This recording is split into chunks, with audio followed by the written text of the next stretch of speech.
And okay, so at first I will do a short introduction to the workshop. Then we will have the first keynote speech, and then we will start with the normal flow of the workshop.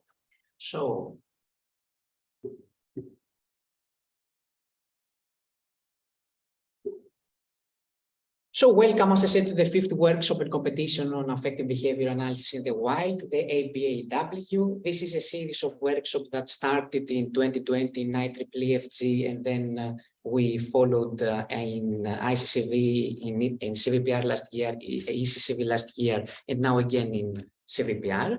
And my name is Dimitrios Kolias. I am a lecturer at the equivalent to assistant professor in artificial intelligence at Queen Mary University of London in UK. And you can also see here what are the other organizers. It's Professor Stefan Zafiriou of Imperial College London, UK. And then it's a company, the Hume AI, and there are the 3 colleagues, Panagiotis Girakis, Alice Bert, and Alan Cohen. And here you can see what is the sponsors. It's the 2 universities, Hume AI and Gentex Corporation in Israel. We thank them very much for providing sponsorship to our event. And in terms of the workshop, the focus has been on developing intelligent systems able to analyze human behaviors in the wild. When we say in the wild, we mean in unconstrained conditions, like not in lab control environments, but in conditions that you could face in real life, where we have different illumination conditions, we have occlusions, we have different head poses, people are on diverse environments, in the background we have noise, and so on. And the technologies that have been, and we will present you in this workshop in the accepted papers, is about AI technologies, machine learning, deep learning, or even AutoML and generative modeling. And the target of the workshop is that we want to show you what's the recent progress in recognition, analysis, generation, and modeling of different modalities, the face, the body, and the gestures. And we want to contribute to the generation of trust, understanding, and closeness between human-machines interaction, real-life environments, as I said previously. And here you can see what is the agenda of this workshop. So at first, we will have the first keynote talk provided by Professor Hatice Younes. And then we have split this workshop into 2 parts. In the first part is that we hosted 1 competition with this workshop, which was split into 4 challenges. In a bit, I will explain more about this after the first keynote speech. So the first part of this workshop has to do with the methods that competed in the competitions, and they will present you their methodologies. And in the second part, after the second keynote speech, which is by Professor Agatha Lapredissa, you will see some more generic papers targeted purely to the workshop, and generally the topics are different. They could go from face, from generation, to recognition, hand-body gestures, micro-expressions, and so on. You will see all of this in a bit. We hope that you like this event, and we hope we will have also fruitful discussions during all those presentations. So I think now let me just check that.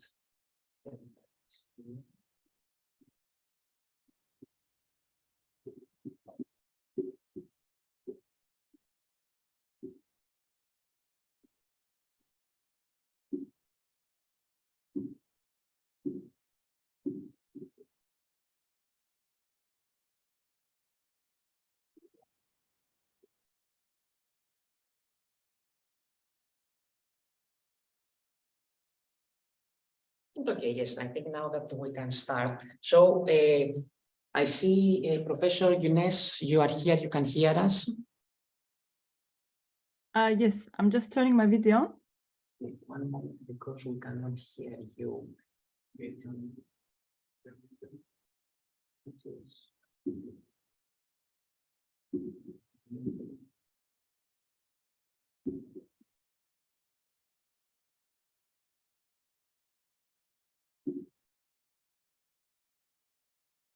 Can you see me?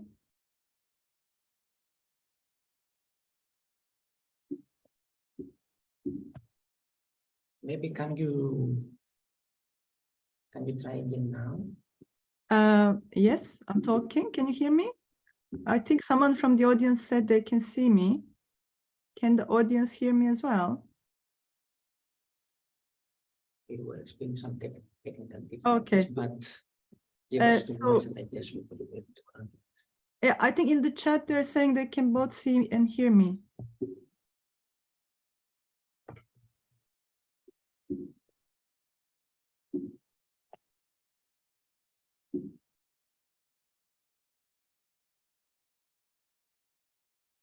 Professor Guinness, can you try to speak again or maybe share your screen as well? So hello, so they can hear me. Okay, you stop sharing. Great. So I can try to share now. Oh, sorry, we cannot hear you. So I think people from the audience are saying they can hear me. Sorry, I'm trying to do lip reading.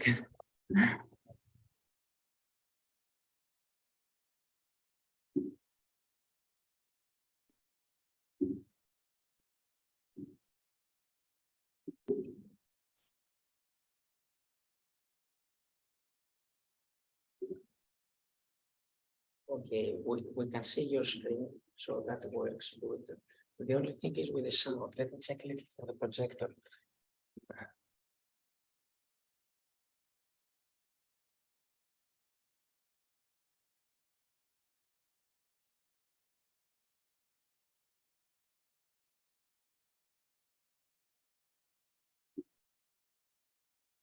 Can you hear me now? Should I start?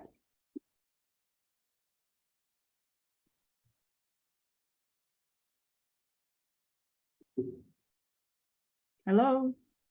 Yeah, yeah, we can hear you, I think.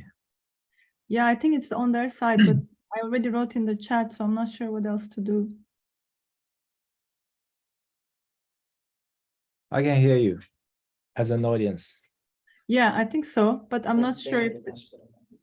yeah, I'm not sure if they're trying to do it physically as well. I do not know what the setup is.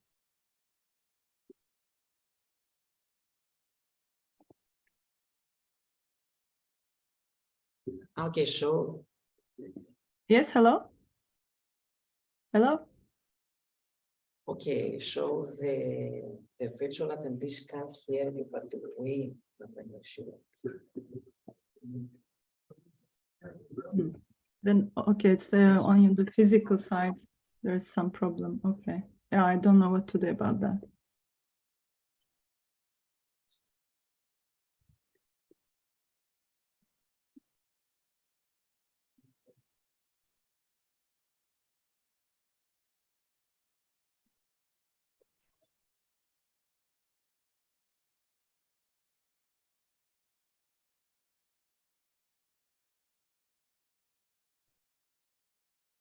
Just bear with us for a moment.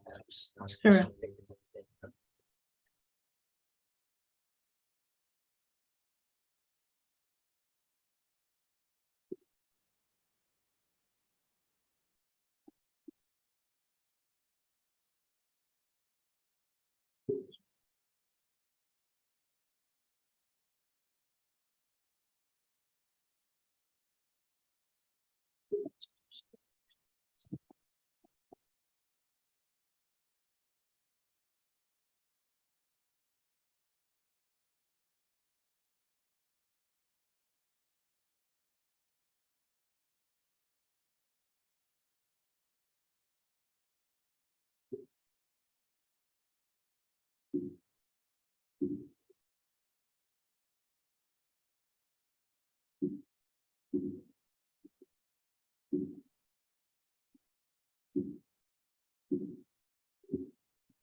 Sorry for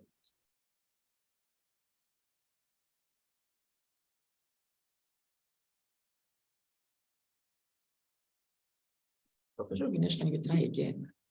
Yes, hello, can you hear me? Sorry.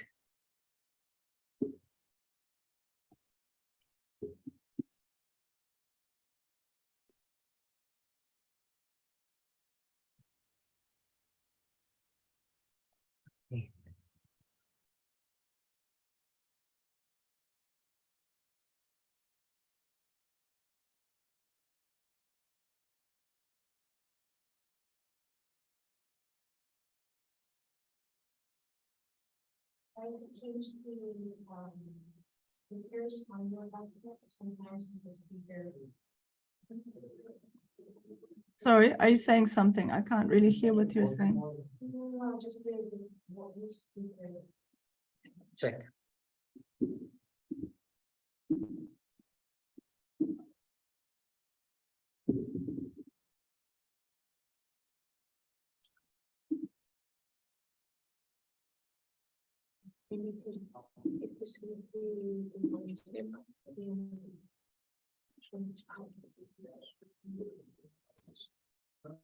Excuse me?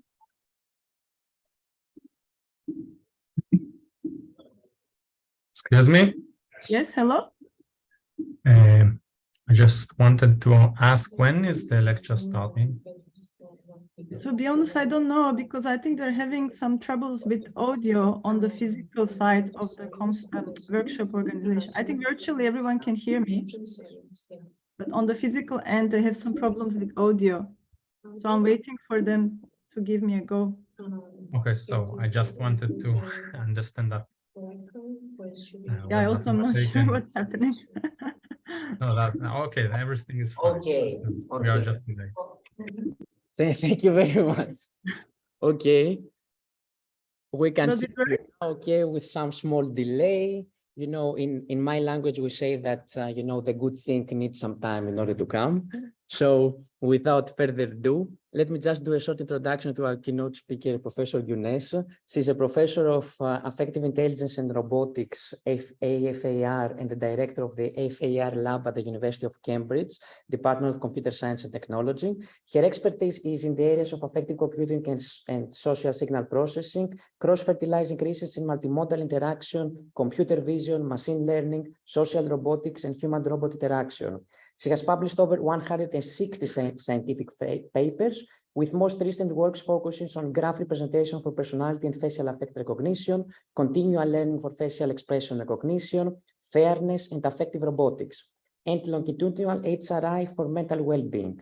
Professor Younes has served as an associate editor for IEEE TAC, Transaction Affective Computing, IEEE Transactions on Multimedia, and Image and Vision Computing Journal, and has guest edited many special issues, the latest one being the 2022 International Journal of Social Robotics Special Issue on Embodied Agents for Well-Being, the 2022 Frontiers in Robotics and AI Special Issue on Lifelong Learning and Long-Term Human-Robot Interaction, and the 2021 IEEE TAC Special Issue on Automated Perception of Human Affect from Longitudinal Behavioral Data.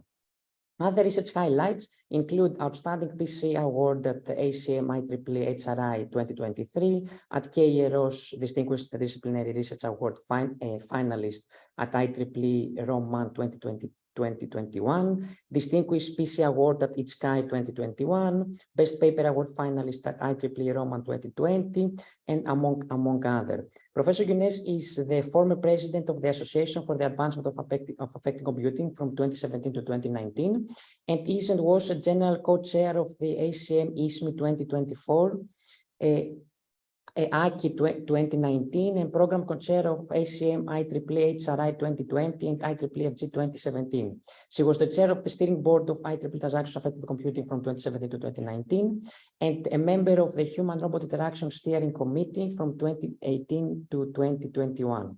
In 2019, she was awarded the prestigious EPSRC Fellowship to investigate adaptive robotic emotional intelligence for well-being until 2025, and was named a faculty fellow of the Allen Institute, which is the UK's National Centre for Data Science and AI. Professor Younes is a staff fellow and director of studies in computer science at Trinity Hall, a senior member of the IEEE, and a member of the AAAC. So I think that goes from my part. Thank you very much for being here and being able to give this talk. So stage is yours. Thank you very much for the generous introduction. So I won't go into further details because it was introduced quite well. So I just want to have like a warning that in this talk, I will be mostly being blunt and provocative because it's a workshop and I want to question some aspects, and I'll be covering some of the things we learned with our own studies, mainly related to situated affective computing. Just to give a brief introduction in terms of my lab in Cambridge. So our vision is this, what we call embodied artificial emotional intelligence. So we don't want to create just algorithms, but we want to put them on systems that have some sort of body, like virtual agents, and a lot with humanoid and social robots, because we want to create autonomous social emotional intelligence systems. And not just as a one-off interaction, but we are interested in how the interaction evolves, so longitudinally in terms of long-term, and how we can make them adaptive and personalized to their users. And in terms of approach to achieve this vision, we do a lot of iterative design and data gathering. So in terms of human-human interaction or human agent robot system interaction, we work with human coaches to learn from those. We also create simulated data and aim to bring from simulation to real world as well. And over the last couple of years, I would say more or less 5 years, we've been focusing a lot on continual learning, federated learning, and lots of bias mitigation that creeps into this system. So that's the overall vision of my lab. I won't be able to cover all of these things, but we'll be touching upon some of those aspects.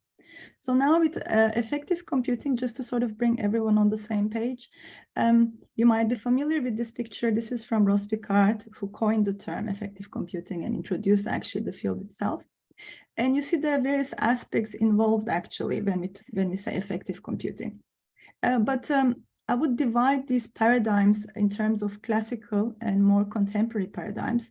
So the classical paradigms assumed majority of the time that interaction would be in a sort of desktop setup with desktop applications.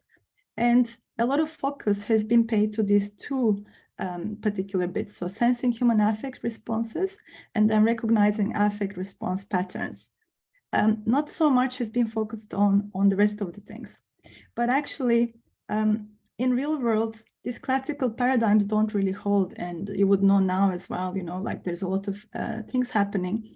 So in situated interactions where people interact with others, or even like robots in home or office settings, or even, you know, for entertainment purposes, could be museums or outdoor engagement activities, these actually assumptions don't hold.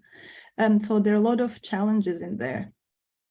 And when I say situated affective computing, just to bring everyone on the same page, I want to provide an overview of what I mean. So I will take as an example human-robot interaction because we focus a lot on this. So we have the user, and of course we would like to sense the human user from ideally multiple modalities. And then of course we have these various pipelines. Because it's an interdisciplinary research field, we rely a lot on the models from social sciences and psychology, like emotion models, categorical or dimensional.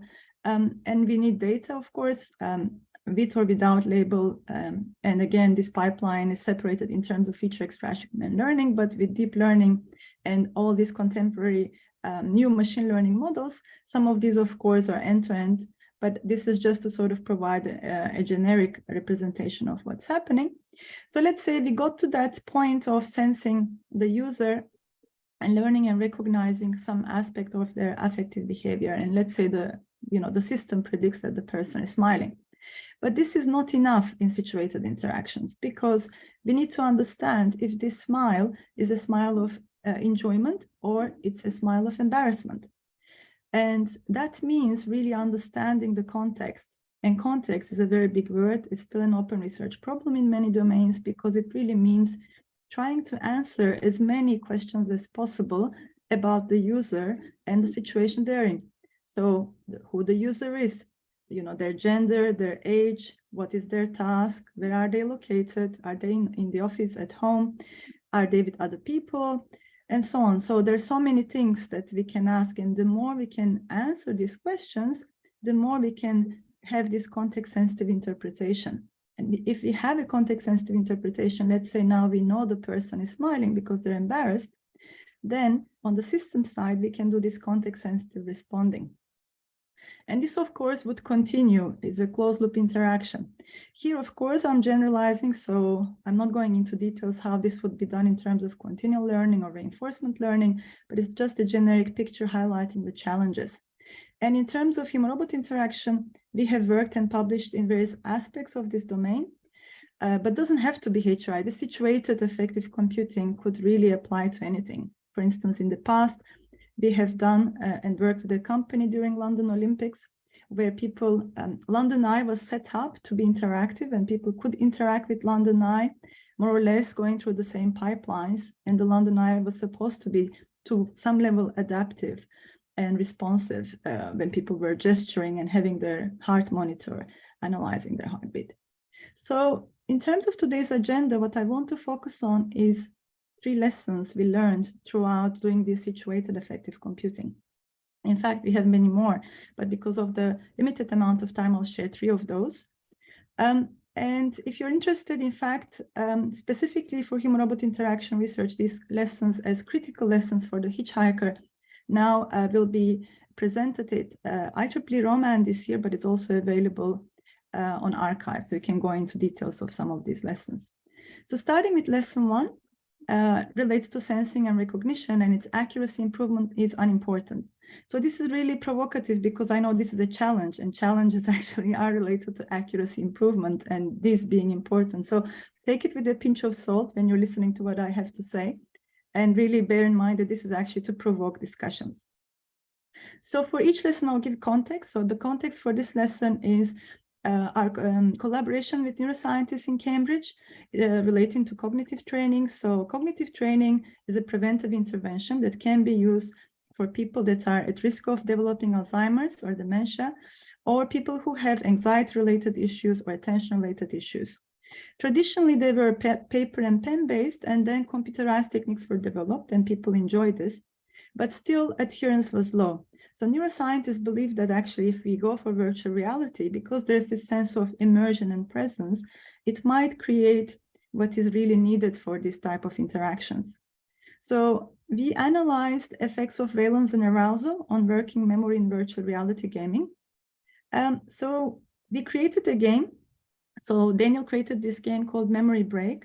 And the study consisted of 2 sessions, one for each type of interaction mode, because we wanted to compare desktop versus virtual reality. And participants had like 1 week between those sessions. So during the first session, they had to fill a background and gaming habits questionnaire, but also what is called automated span test that measures their working memory capacity baseline. And then the game had different difficulty levels, in this case, 3 difficulty levels. Every 30 seconds of the game would stop at a door and a random sequence of letters would come, and the person was asked to remember this. And the game would resume, and after 7 seconds of gameplay, they would have to recall and input these letters, and so on. So the game continues. So I just want to play a video to show actually the context of the lesson. So you'll see here in terms of virtual reality, starting with level 1, which is the easy level. So the people have some additional sensors you can't see under their t-shirt. There is a sensor to measure heart rate variability, breathing, electrodermal activity, and you also see on their active hand, on their forearm, another sensor to look at EMG signals from there as they interact. So they're playing the game. Now level 2, the difficulty starts increasing, and you'll start seeing this in their movements as well. And just pay attention on their hand that is on the lap. So the one that is actually passive, not in the active hand.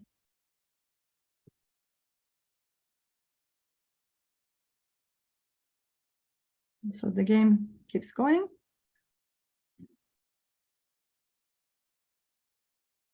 So not much happening on that hand. Now level 3 is the most difficult level.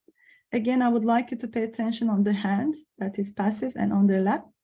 Now, as the difficulty is sort of increasing, you start really seeing tension on that passive hand that is on their lap, that is not active. It's not actively engaged in playing the game. We didn't really instruct them to do this.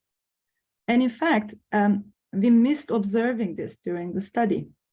You see how it's really getting tense, the fingers lifting up, it will get even worse. And the same was for desktop, and I'm going to move for the sake of time.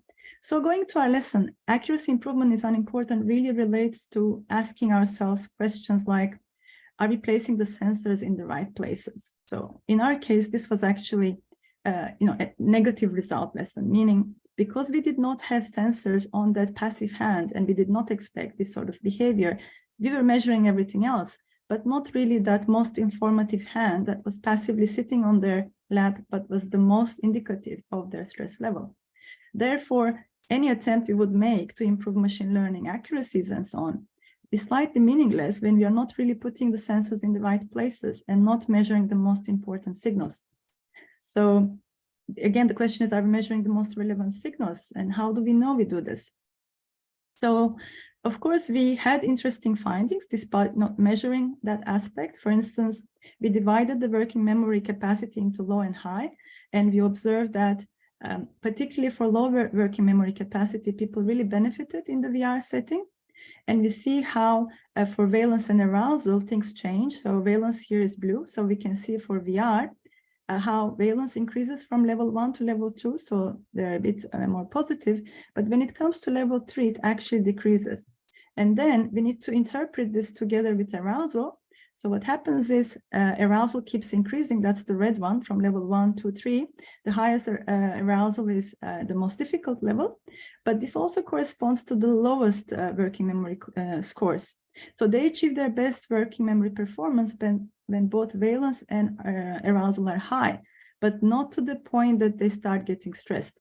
And this relates to the theory of flow, which is about proposing when one is actively engaged in activity where the skills possessed are balanced to the challenge of the activity, they can really approach this optimal state of experience called flow. So if it's too challenging, they become anxious, but that's what we see in level 3, and therefore arousal is high, but valence is also low.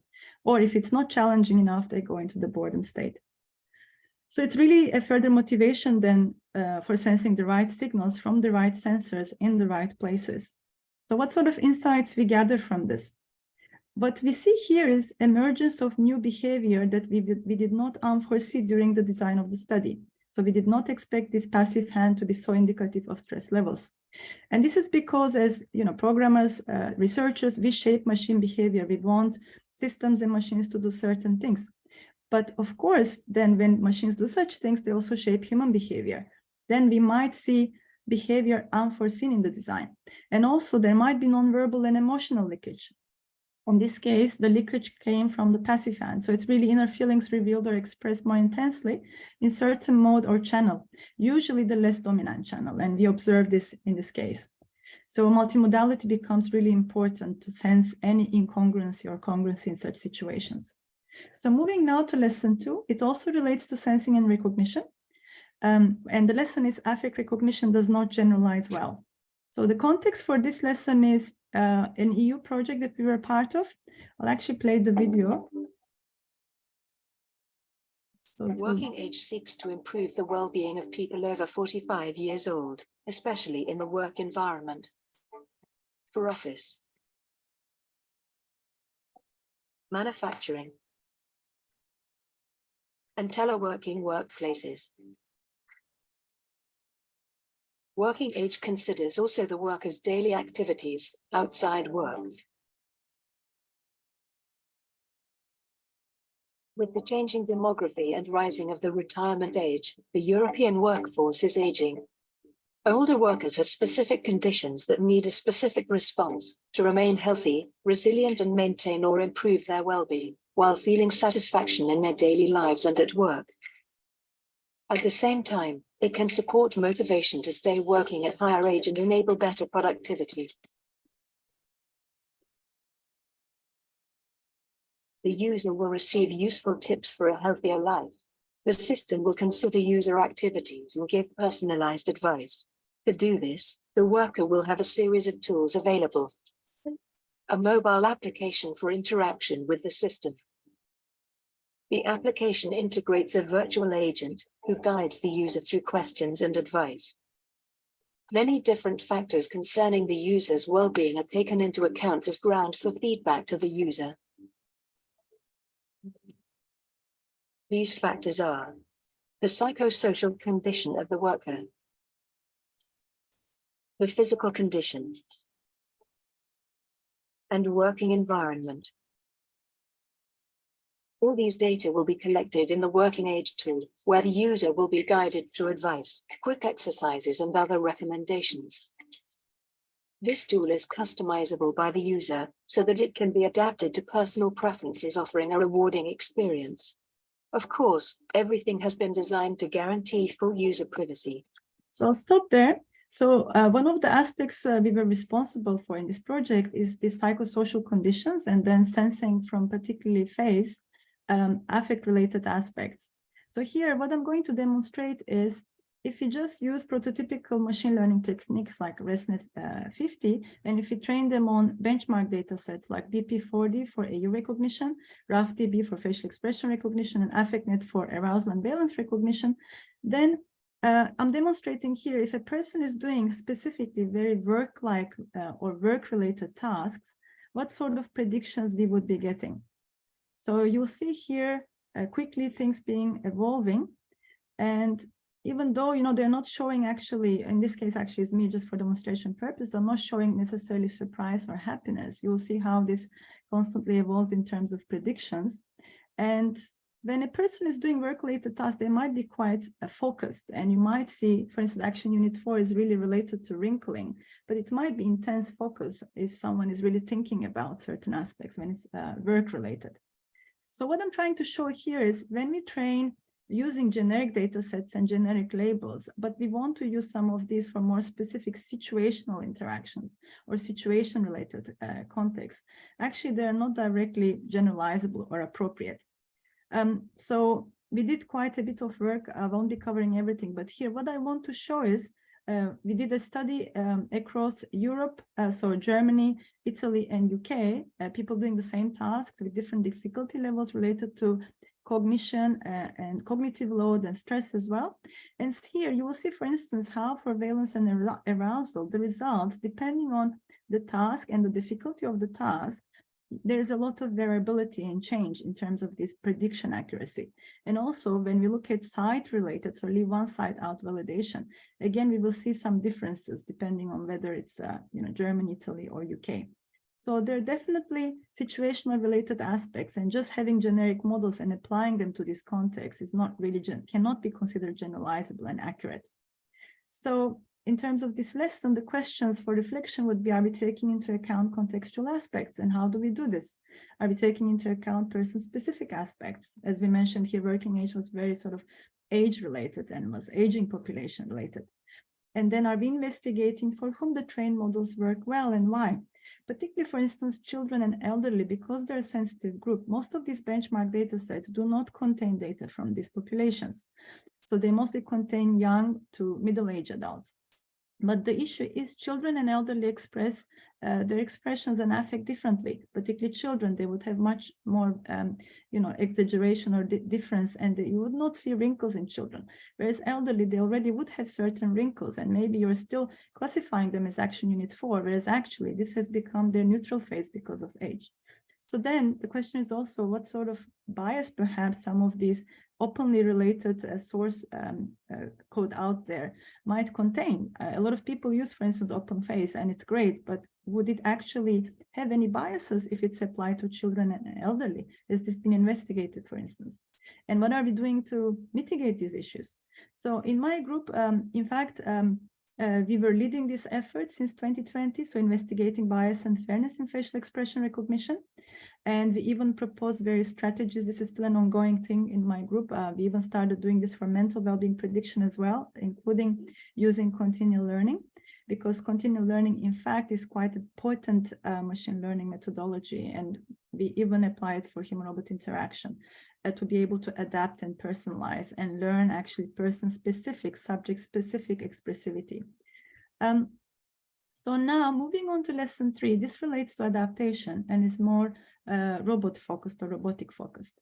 And the lesson is affect sensing alone is insufficient for adaptation. Because of course, once we sense these various affective aspects like facial action units, expressions, or even arousal valence, what do we do with them, right? So that's the whole thing I presented in terms of this situated affective computing. We use them for certain things, and in this case, it's for human-robot interaction. And the specific context is developing humanoid service robots. So we have been actively working in this area in my lab, and we have other studies as well. But in this particular case, we want to create a robo-waiter. And how do we do this? What does it really mean? How do we learn appropriate behaviors for a robo-waiter? So we started, in fact, with synthesis, so synthesizing data. So we created a grid and placed the table in the middle, and then we positioned the person on the table or behind the table, and the robot position and speed and approach behaviors were modified. And then we got the intelligence of the crowd to understand what people perceived as appropriate for a robo-waiter. And here you see an example, for instance, for a given context. People are asked to rate from very inappropriate to very appropriate in terms of how they would actually, if a robot waiter is serving them in their table from this particular setup, how they would rate the position in terms of appropriateness. And also we asked them in terms of valence and arousal as well. If they were being served like this, this position, how would that make them feel? Then what we got is, in fact, very clear preference for robot positioning in front of the customer table. So positions nearer to the table in front are preferred. Definitely behind was not preferred. And if you look at valence and arousal, what we see is higher valence responses for robot position in front of the table. And behind, we see actually quite low, so it's negative. And then in terms of arousal, we see actually when the robot is behind, it causes high arousal. So it's basically stress or anxiety, we could think of it that way. When I presented this to another audience, one of the members of the audience, in fact, commented that in real, restaurant settings, waiters would not approach humans straight coming from the front. They would actually come from behind and from the side and serve. So this really shows also how when it's robots, and we talk about robots replacing waiters and so on, how some of these aspects will change, and we need to consider these changes. But now off to learning the behaviors, what we did was we designed learning appropriate behaviors as a reinforcement learning problem, where the top right quadrant was used to represent the restaurant setting. And this was purely because of the physical lab having certain constraints. Then the action space for the robo-waiter in this environment is defined by moving it up, down, right, or left at 3 different speeds.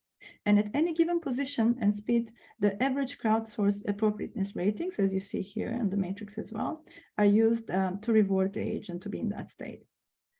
So then what we did was after learning this, we actually moved on to the physical study. So here we have Pepper, the robot, welcomes the person or the customer to the restaurant. This was during COVID, so there was no way we could actually have food and so on. So the robot takes their order from this menu that has options, goes away and returns with their order, and finally returns to collect the dishes and receive feedback. And each person repeats these 4 tasks under different randomly ordered experiment conditions. So the first one is random positioning, because we really needed to understand if learning at all is needed. The second one is this pre-trained, using the data we gathered from the synthesized data set. And the last 2 are adaptive. So explicit is based on explicit verbal feedback, and implicit is using actually facial affect. So explicit feedback is simple keywords spotting related, and implicit feedback relates to facial affect recognition that my PhD student developed certain models. And then we have this reward, basically using the offline model, and then either explicit or implicit feedback. In terms of evaluation, these are subjective ratings. So we see, for instance, these are actually from, if you're not familiar, from a human-robot interaction research, there are certain validated questionnaires that are being used. So for enjoyment ratings, we see that adapting with explicit or implicit feedback results in overall improvements. Even pre-training actually improves compared to static behavior. Then in terms of sociability, we see an overall increase in ratings under pre-trained or adaptive conditions, but particularly for using explicit feedback, we see significant increase in the sociability of the interactions. So adaptability is also showing similar trends where explicit, you know, what the robot says comes as the preferred, emerges as the most preferred. But then when it comes to implicit condition, it performs best when it's understanding how the participant felt. So it really fulfills the requirement for the robot under this condition. And finally, for appropriateness, we see sort of similar things. Adaptive conditions perform significantly better. So what this tells us is adaptation is really important and people can perceive it, even if, you know, it's similar tasks and even if it's, you know, something like restaurant setting, which is not that emotional, so to say, because we did not have food, but they're able to see the subtle differences when the models employs those. And affect recognition is a very powerful tool for furthering AI capabilities when we can see this from there. But what we also see is alone, it might be insufficient for adaptation. As we saw, people also actually care a lot in terms of what the robot says, right? So these explicit aspects as well. And what if the robot understood what they said, not only how they felt, but what they said, and if the robot responded to that. And this is particularly important if the interactions are brief, like in this study, and are one-off, because here we did not do longitudinal analysis, meaning they did not continue coming each week to this setup. But in real life, of course, in restaurants, we might have preferred restaurants and we might go to the same places, our favorite places, and even the waiter might recognize us and give us our favorite table and so on. So all of these, of course, contribute as well, which are all situational and context-related aspects. So therefore, insights related to this lesson also mean we need to be aware of this context dependency. In this case, of course, context also means robot's form, how it looks, its role, how it's presented, and also what sort of task it's performing. So with this, actually, I'll conclude my talk because I was trying to keep it quite short and we started a bit late, but there's a lot of time for discussions. I'll just put up the lessons again up here, and I'm happy to take your questions. Thank you very much.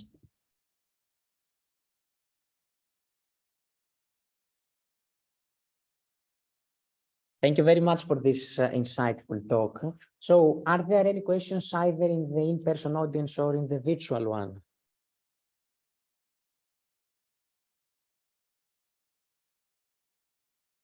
Okay, actually, I have some questions regarding all those different lessons. So the first one is regarding the demo that you showed us for the advanced arousal and the expressions and the action units. I guess the model that you used in order to train that, in order to create this demo, it was a static one, right? So it was. It is. Yeah, it is a static one. But usually that's what people use, you know, when they use OpenFace, that's what OpenFace provides. It doesn't do, you know, like longitudinal and subject-specific learning. So a lot of the studies, if you look at situated affective computing studies, like in conferences related to interactions like multimodal interaction or affective computing community, they still use these open source toolkits, which provide frame by frame, you know, which is the activated action unit and what the expression could be. That was the reason for the demonstration purposes of the lesson, yeah. Yes, I know, because, you know, I was just, while you were showing that demo, even though your facial expression from 1 second to another, it was not quite changing, you know, the demo was changing all values, advanced arousal, actions units a lot. And okay, probably if it was a temporal method, it could work better. But again, the point is totally what you said. There is nothing further to add. It's really, as I warned, it's really for provocative reasons. I mean, you might also see even the face detector there keeps changing, even though the face maybe doesn't move actually. At one point, maybe this is the rectangle or the square, and then it goes bigger or smaller. So it really shows, I mean, of course, for your challenge, the case would be like if you vary other aspects. In this case, the lighting was constant because it was in a lab setting. So it's still quite challenging in terms of generalizability. That's my point, is to have it pre-trained models, even if it maybe is trained on continuous dynamic data, and it can actually have some adaptation and so on. If the person changes the context, now if they're in a work setting, and if you have not actually trained, or you do not have data of how they express when they're working, it might still struggle in terms of this labeling aspect or interpretation of what affect they're displaying. Yeah, that's true. And I think now we have one question from the audience that it's linked to one of what you said. So the question is, can you talk a bit more about continual learning to adapt to specific people? What are the main challenges you faced in adapting the models? So we in fact have papers, I didn't have time. So we have a paper at FG 2020 on continual learning of facial expressions. So this was also static learning, but the idea was to learn based on the person. So for instance, if they don't yet have shown anger and we don't know how that person shows anger behavior, I mean, if I don't know if I have the slide, let me see if I have it, because it will be easier to show visually. It's always easy because faces are visual. It's difficult to try to explain in an abstract manner. I think I have okay, let me just, oh, I can't, oh no, okay, it's not, just a second, I'll stop the presentation. One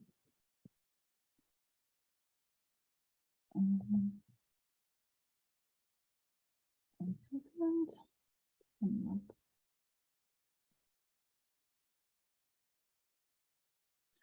Okay, so this is one example. In fact, here we really put our continual learning approach that we proposed in this face and gesture recognition conference onto the robot to do real-time learning of each person's expressivity and use it for adaptation, in fact, for well-being coaching, like positive psychology coaching. So there's a lot happening here. So not only we are learning how each person is expressing, but then we're using it. So when I say continual learning, in this case, what we mean is we have what we called was Clifford. So it used some generative aspects as well. We called it imagination at that paper. What it means is even if, let's say, we start maybe learning how neutral my face looks, and then the model learns this. And maybe the second class is to learn how happiness on my face would look like. And then the model would learn this using the generative model as well. And of course, there should be no catastrophic forgetting. So, you know, there was replay included onto that to ensure this. And we also found, depending on the order of the tasks, how the ordering of the learning was done, it affected the results. In fact, starting from neutral always seemed to perform better than, let's say, starting from an angry face and then try to learn, for instance, happiness or neutral or whatever. So we experimented with different orders. But this is what it means, basically. So in this case, it's for facial expression and categorical. But let's say if you don't know, you know, for a certain, so you're learning gradually for a person, continue learning how they would express certain categories of affect or emotions. I don't know if I should go more into technical details, but yeah, I might need to open another slide with all the different aspects. I hope it gives the generic sort of understanding. And then if we can do this, of course, we can really use it for adaptation, real-time adaptation for any sort of user. The challenges there, I think that was the question. So I don't want to sell it as like the golden solution. The challenges are, it takes time, of course, because what continual learning means, you don't have, you know, all the data. So for a single person, you might not have any data. So you have maybe this generative model in our case, but if the model has not seen someone with glasses at all, or someone with beard, or, you know, me at all, and so on, to understand or to learn how I'm expressing, it will take some time. So if it's directly implemented on a robot in real time, robot's behavior might not be immediately adaptive. I mean, it will be adapting, but initially might be wrong, right? Because it's still learning with me. So in that Roman paper that I mentioned in the slides, we actually listed all the pros and cons of using continual learning, particularly for this interaction or situated affective computing related aspects.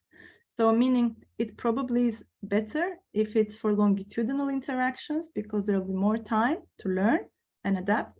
If it's for very quick and one-off interactions, it's not possibly the best solution because of this taking time to learn. And the person might already feel disengaged from the robot because the robot is not really adapting as quickly, or is doing some wrong responses because it's still learning, right? So with Action Unit, because we use continual learning for bias as well, with Action Unit, for instance, it's also a bit more problematic. So, I mean, a lot of those challenges we cover in the papers as well. So I don't know if we have time, if you want me to go through different aspects.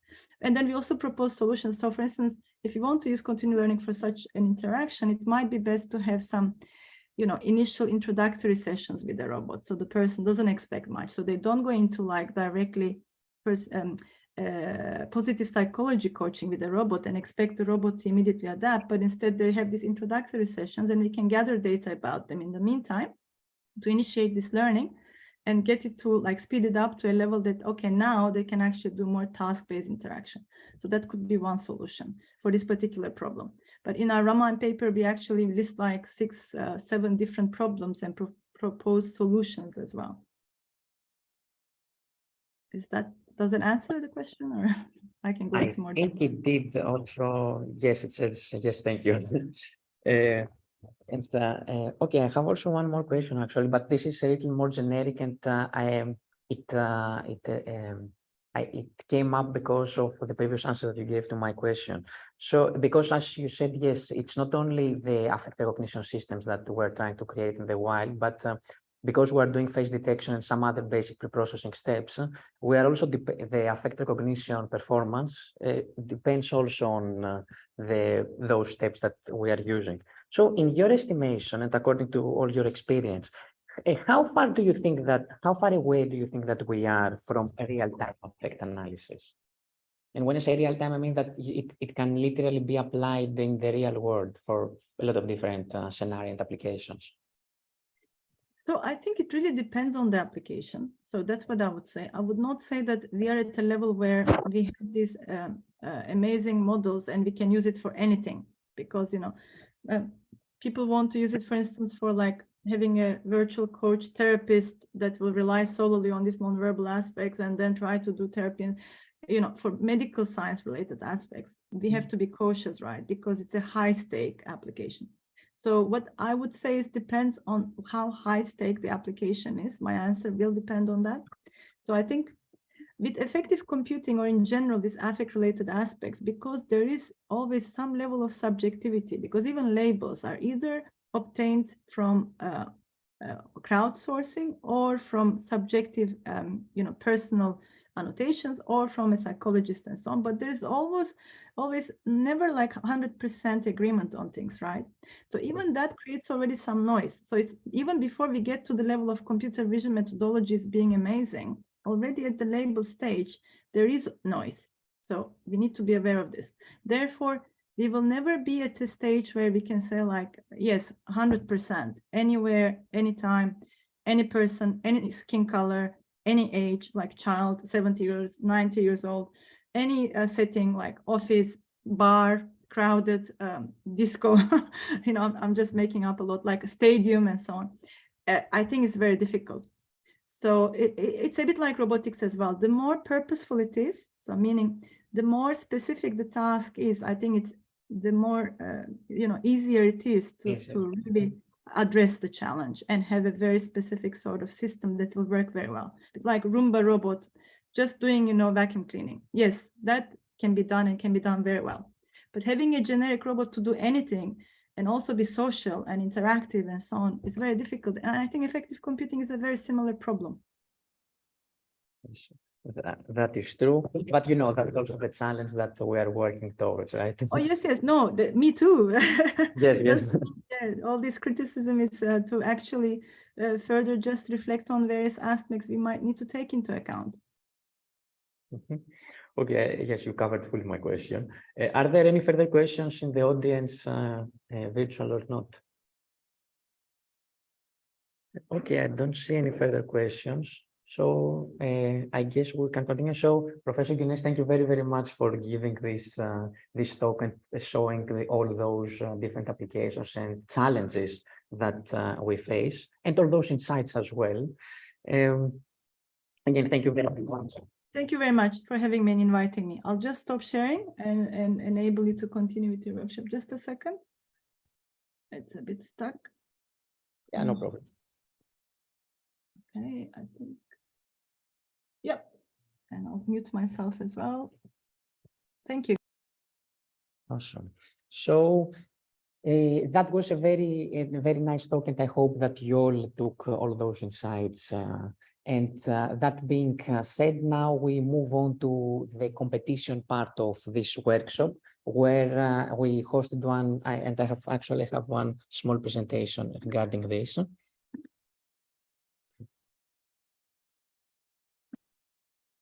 Just a moment.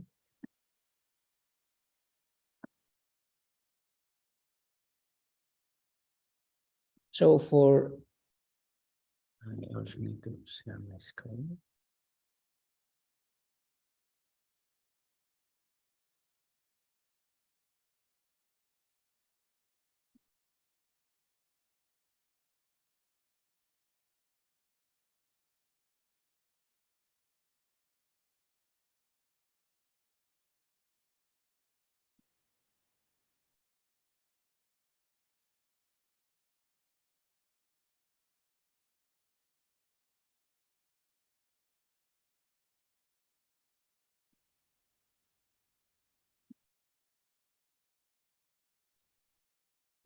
Just bear with me.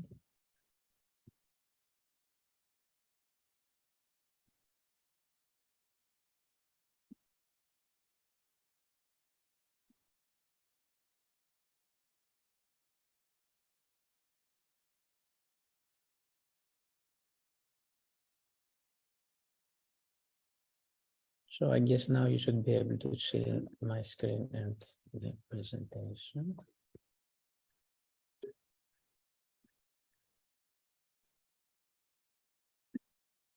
Okay, so I will not delve into a lot of details about the competition because in the next like an hour or so, all different participants will present their method. So I will mostly focus about what are the different challenges that we will try to tackle in this competition, the database that we used, and the performance metric, and just explain a little the results.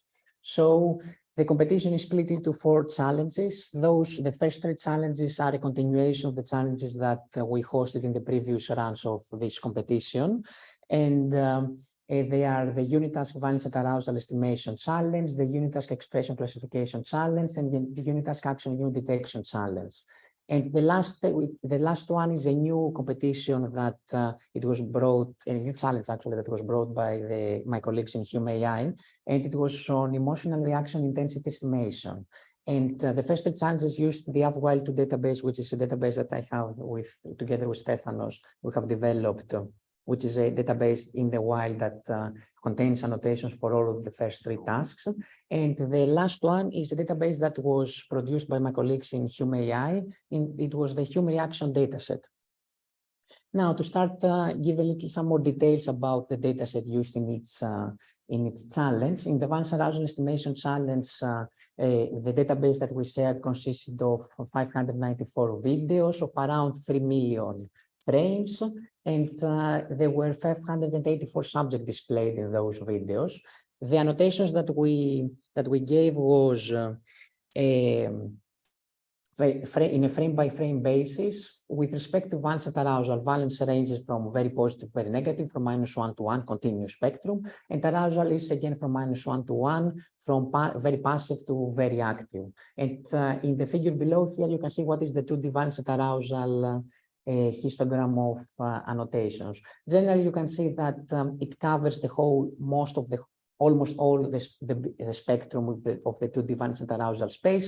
Of course, it is highly balanced as it is normal in all databases and also in real life, because, for instance, if you just split this into the 4 quadrants like a wheel, the third and fourth quadrants corresponding to the negative valence are the ones that even in real life are not very much frequently shown. I mean, for instance, think of the fourth quadrant is when arousal is negative and valence is positive. So it means that you are having a positive feeling, but you are not showing, which is a little counterintuitive because we as humans, when we are happy, we tend to show this. Then moving on to the second challenge is the expression classification challenge. In that case, the database consists of 546 videos of around 2.6 million frames, showing 437 subjects. The annotations were again in a frame-by-frame basis in terms of the 6 basic expressions: happy, anger, disgust, fear, sad, surprise, the neutral state, and a new category that we called other, and it was just showing different affective states that are not included in the 7 basic expressions. And here you can see what is the histogram of what are the number of images that are annotated in terms of those categories. Then the next challenge is the action unit detection one. In that case, we have 541 videos of around 2.6 million frames. In those videos, we're showing 438 subjects. The annotations was again a frame-by-frame basis with respect to the 12 action units that you see in the table below. And next to each action unit, you can see what is also the action that is associated with that specific action unit. And in the third column, you can also see how many instances we had, how many images were annotated with those action units. And the final challenge was the ERI, the Emotional Reaction Intensity Estimation Challenge, and consists of 2,222 videos of around 45 hours, and each video displayed a different participant. And the annotations here were not in a frame-by-frame basis, but it was in a video base. And it was with respect to the intensity from a scale of 0 to 100 of 7 emotional expressions: adoration, amusement, anxiety, disgust, empathic pain, fear, and surprise.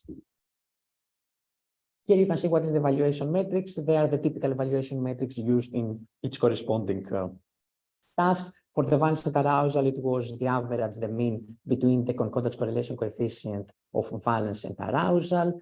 For the expression classification challenge, it was the average F1 score. And for the action units, again, the average F1 score across all 12 different action units. And in the emotional reaction intensity estimation challenge, it was the average person correlation coefficient among those 7 emotions.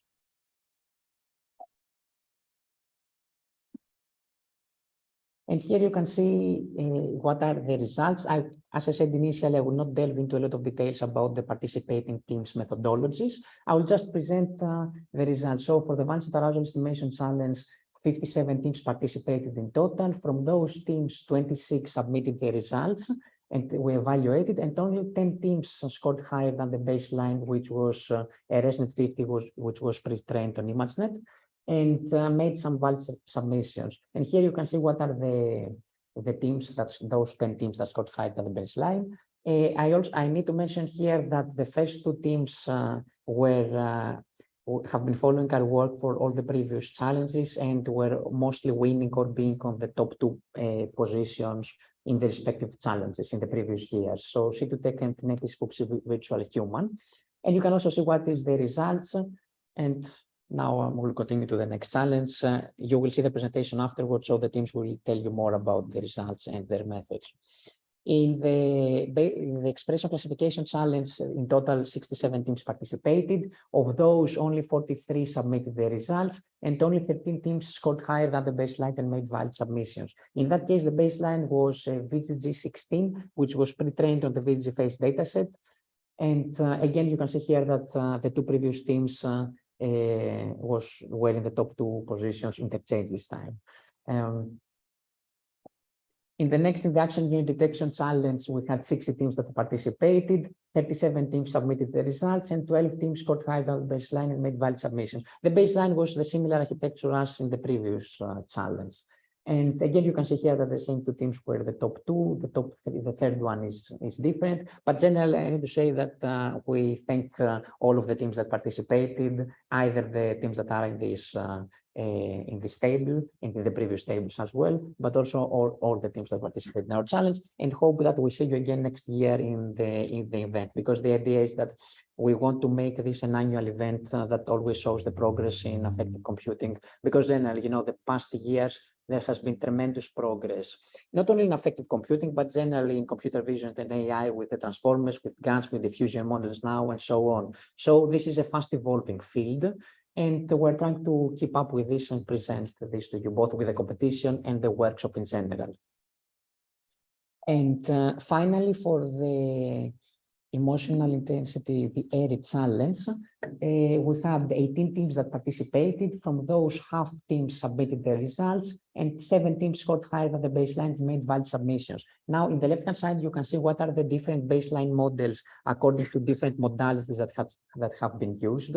And we can also see in the bottom row, there are some methods that, because my colleagues had also done the same challenge in ACM Multimedia in 2022, in News 2022 challenge. And now for this challenge, they use the same data sets. You can see also some other methods. One of my FaceArtNet is also a method that me with my students who had participated. And you can see the results in the development, in the validation set, and also in the test set. And on the right-hand side in the table, you can see in this challenge what are the results of all participating teams. And I need to say that those results are impressive and are quite a push compared to the result that we had in the previous run of this competition. So that was it. Thank you very much for your attention. Are there any questions?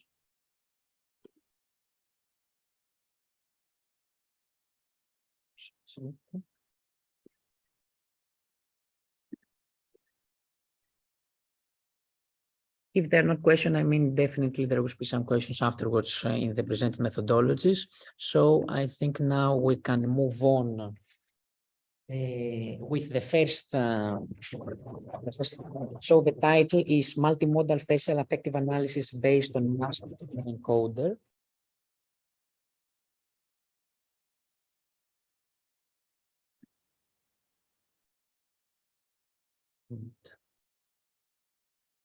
Hello, everyone.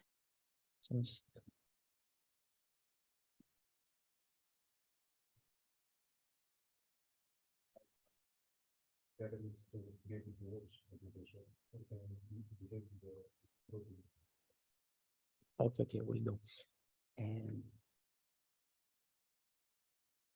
In this video, I will introduce our work Multimodal Facial Affective Analysis based on Masked Autoencoder in the CVPR 2023 fifth workshop and competition on affective behavior analysis in the wild, ABAW. My name is Wei Zhang. This work is jointly conducted by Wei Zhang, Bowen Ma, Feng Qiu, Yuding from Virtual Human Group, Fuxi AI Lab, NetEase. My presentation is divided into 4 parts: introduction, motivation, method, and results. Let us start with the introduction part. In this part, I will briefly introduce the commonly used representation for emotion and show the tasks of the competition. First, I would like to talk about the 3 kinds of commonly used emotional representations.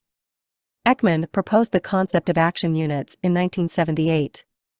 They are coded by the Facial Action Coding System, standing for the basic descriptors of facial movements and facial expressions.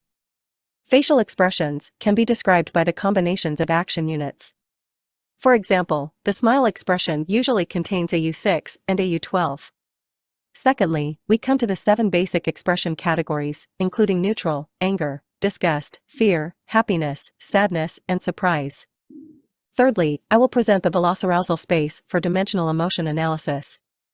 It considers an emotional state as a point in the continuous VA space.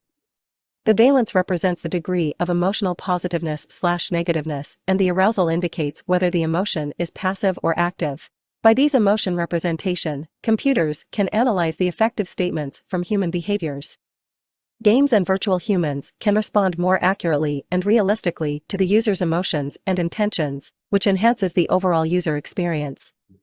By analyzing facial expressions, forensic experts and security professionals can identify potential threats and suspicious behavior in real time, which can help prevent crimes and protect public safety.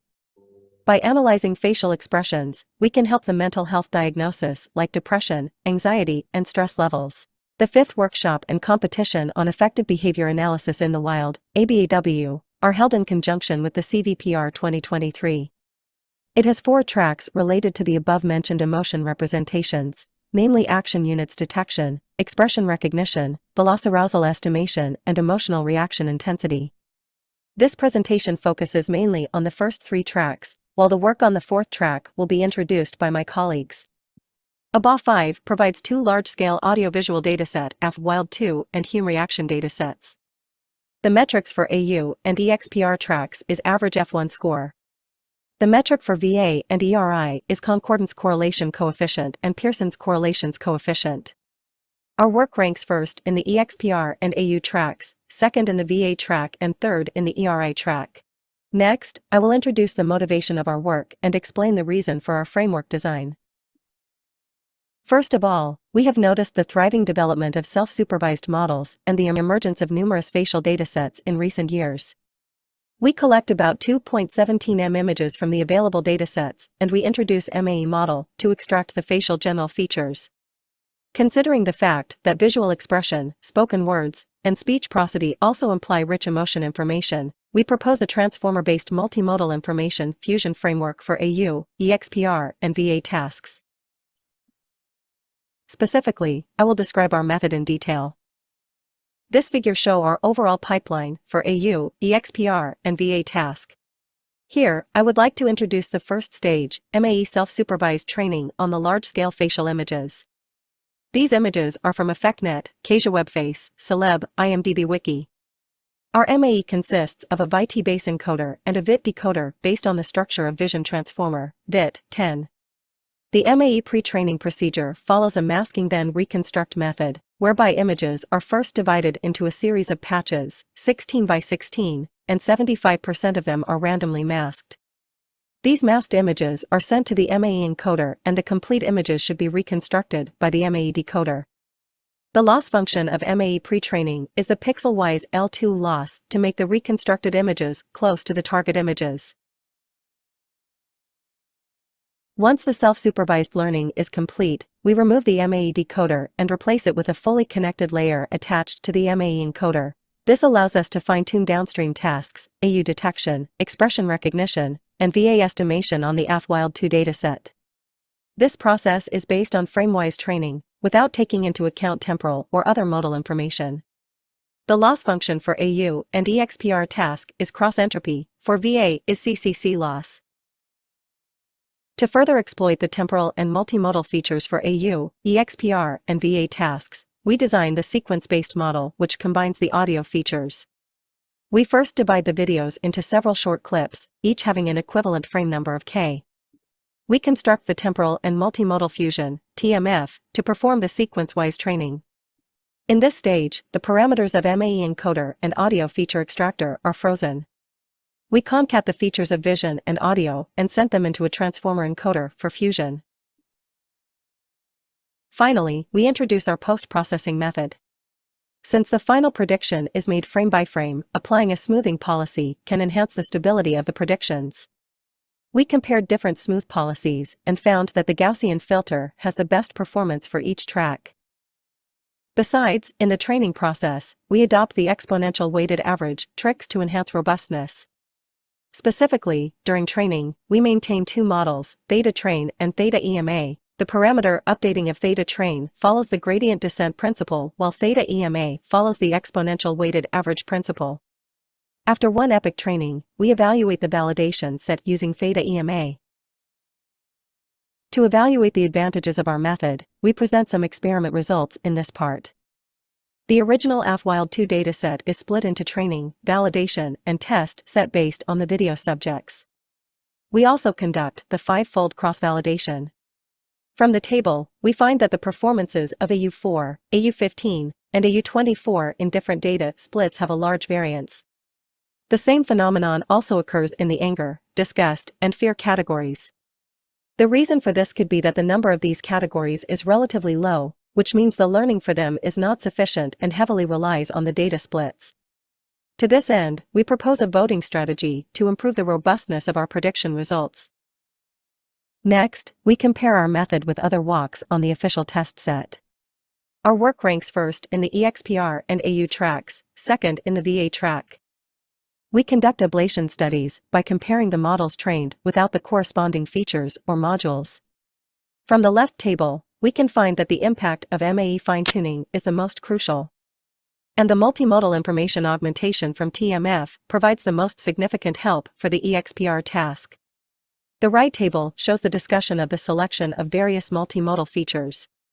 We observe that the utilization of audio features does not enhance the performance of the AU task. However, the incorporation of audio features enhances the performance of the EXPR and VA challenges.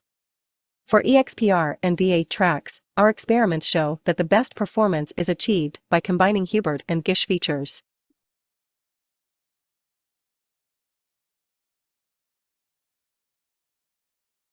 Great. Are there any questions? First of all, are the authors available to answer any questions?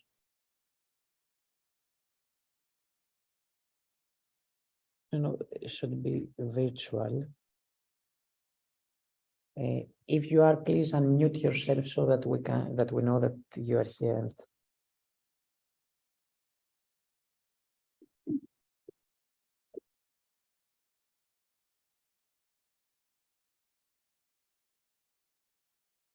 I don't see anyone, so I guess if you have any questions, you can always email the authors. You can find the paper online and email the authors directly. So now we can move on to the next presentation. So the title is EVAEF, Ensemble Valence Arousal Estimation Framework in the Wild.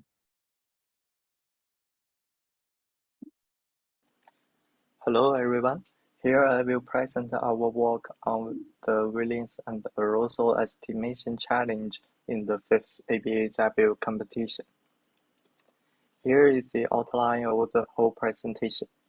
First, I will briefly introduce the valence and arousal estimation task, and then introduce the pipeline of our work, including multimodal feature extraction, temporal encoders, and the regressor blocks.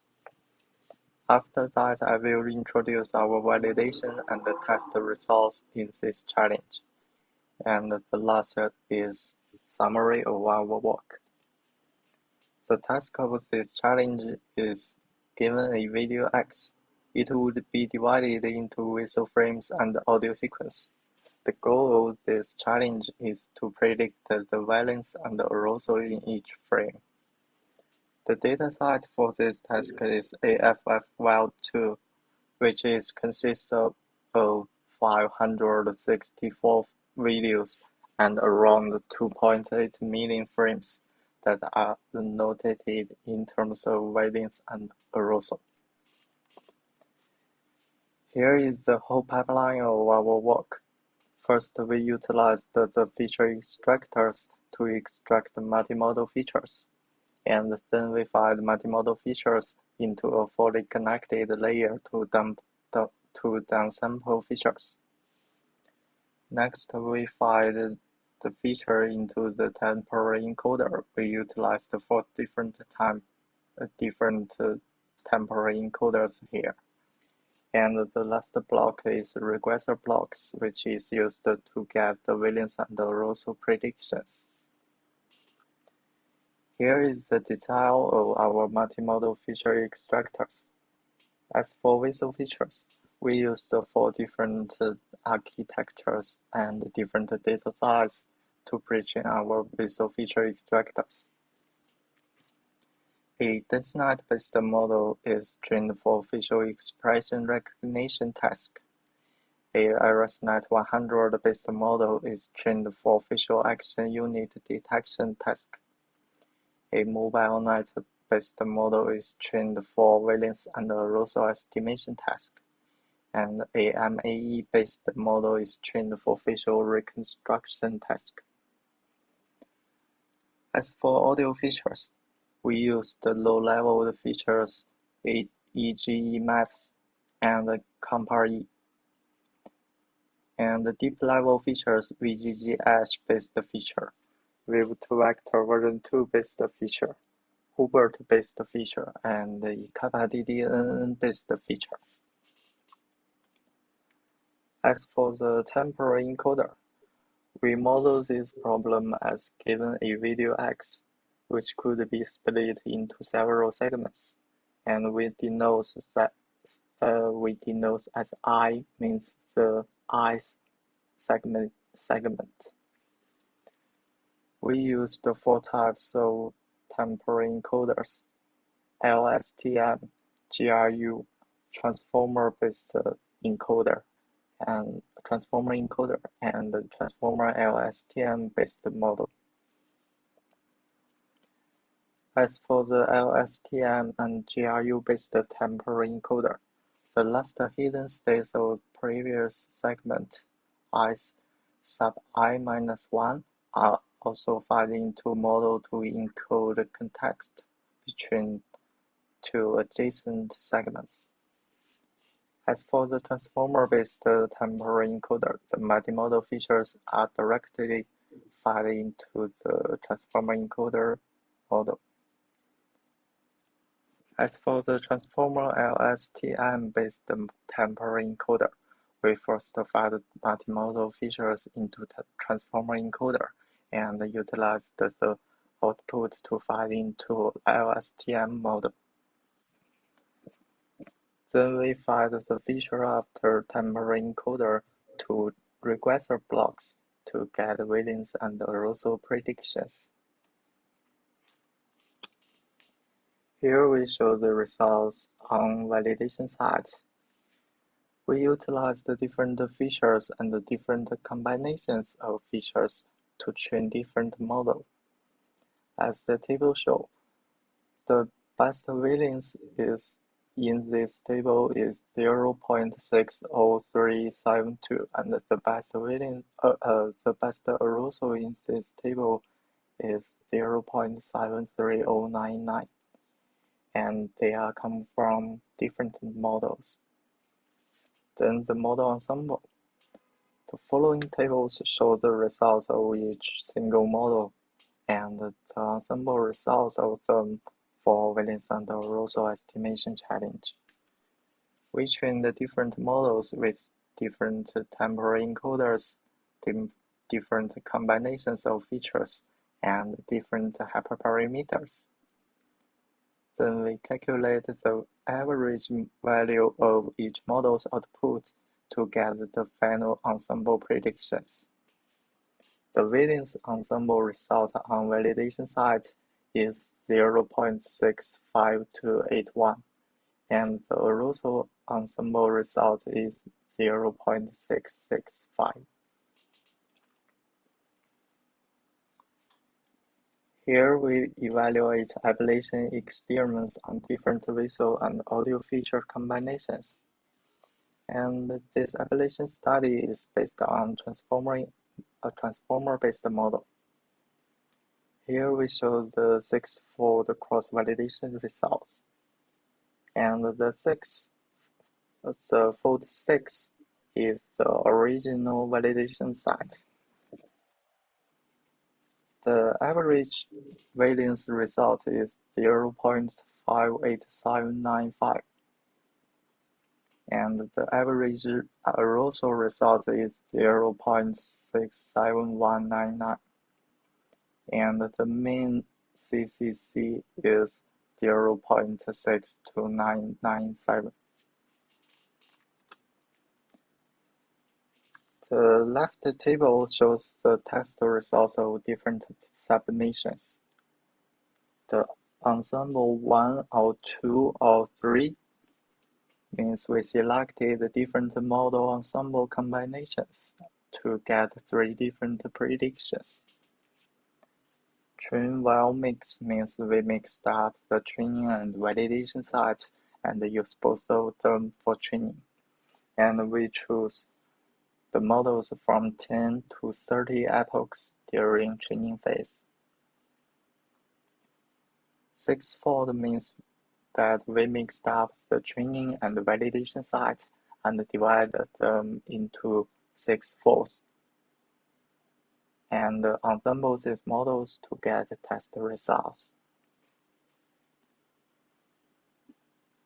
The table on the right is the leaderboard of the 5th ABEW competition, ABEW variance and arousal estimation challenge, and we won the first place.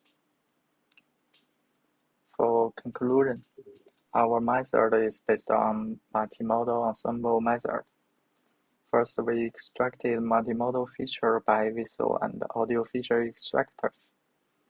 Then the temporal encoders can model the temporal context and utilized more information from visual and audio sequence.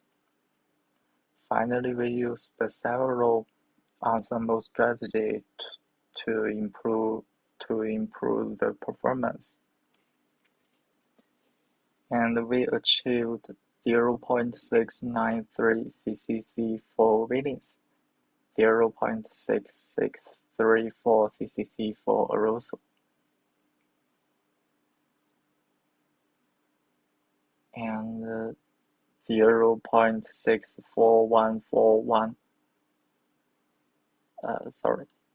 0.6414 mean CCC on the test side of this challenge, which ranks the first place. Okay, that's all. Thank you. That was the presentation. So at first, are the authors available online to answer any potential questions?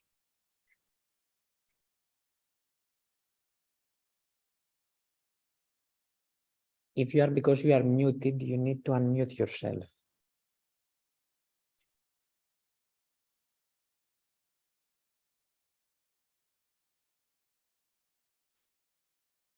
If you have any problem accessing the microphone or something, you can always post a comment in the chat and we will see what we can do.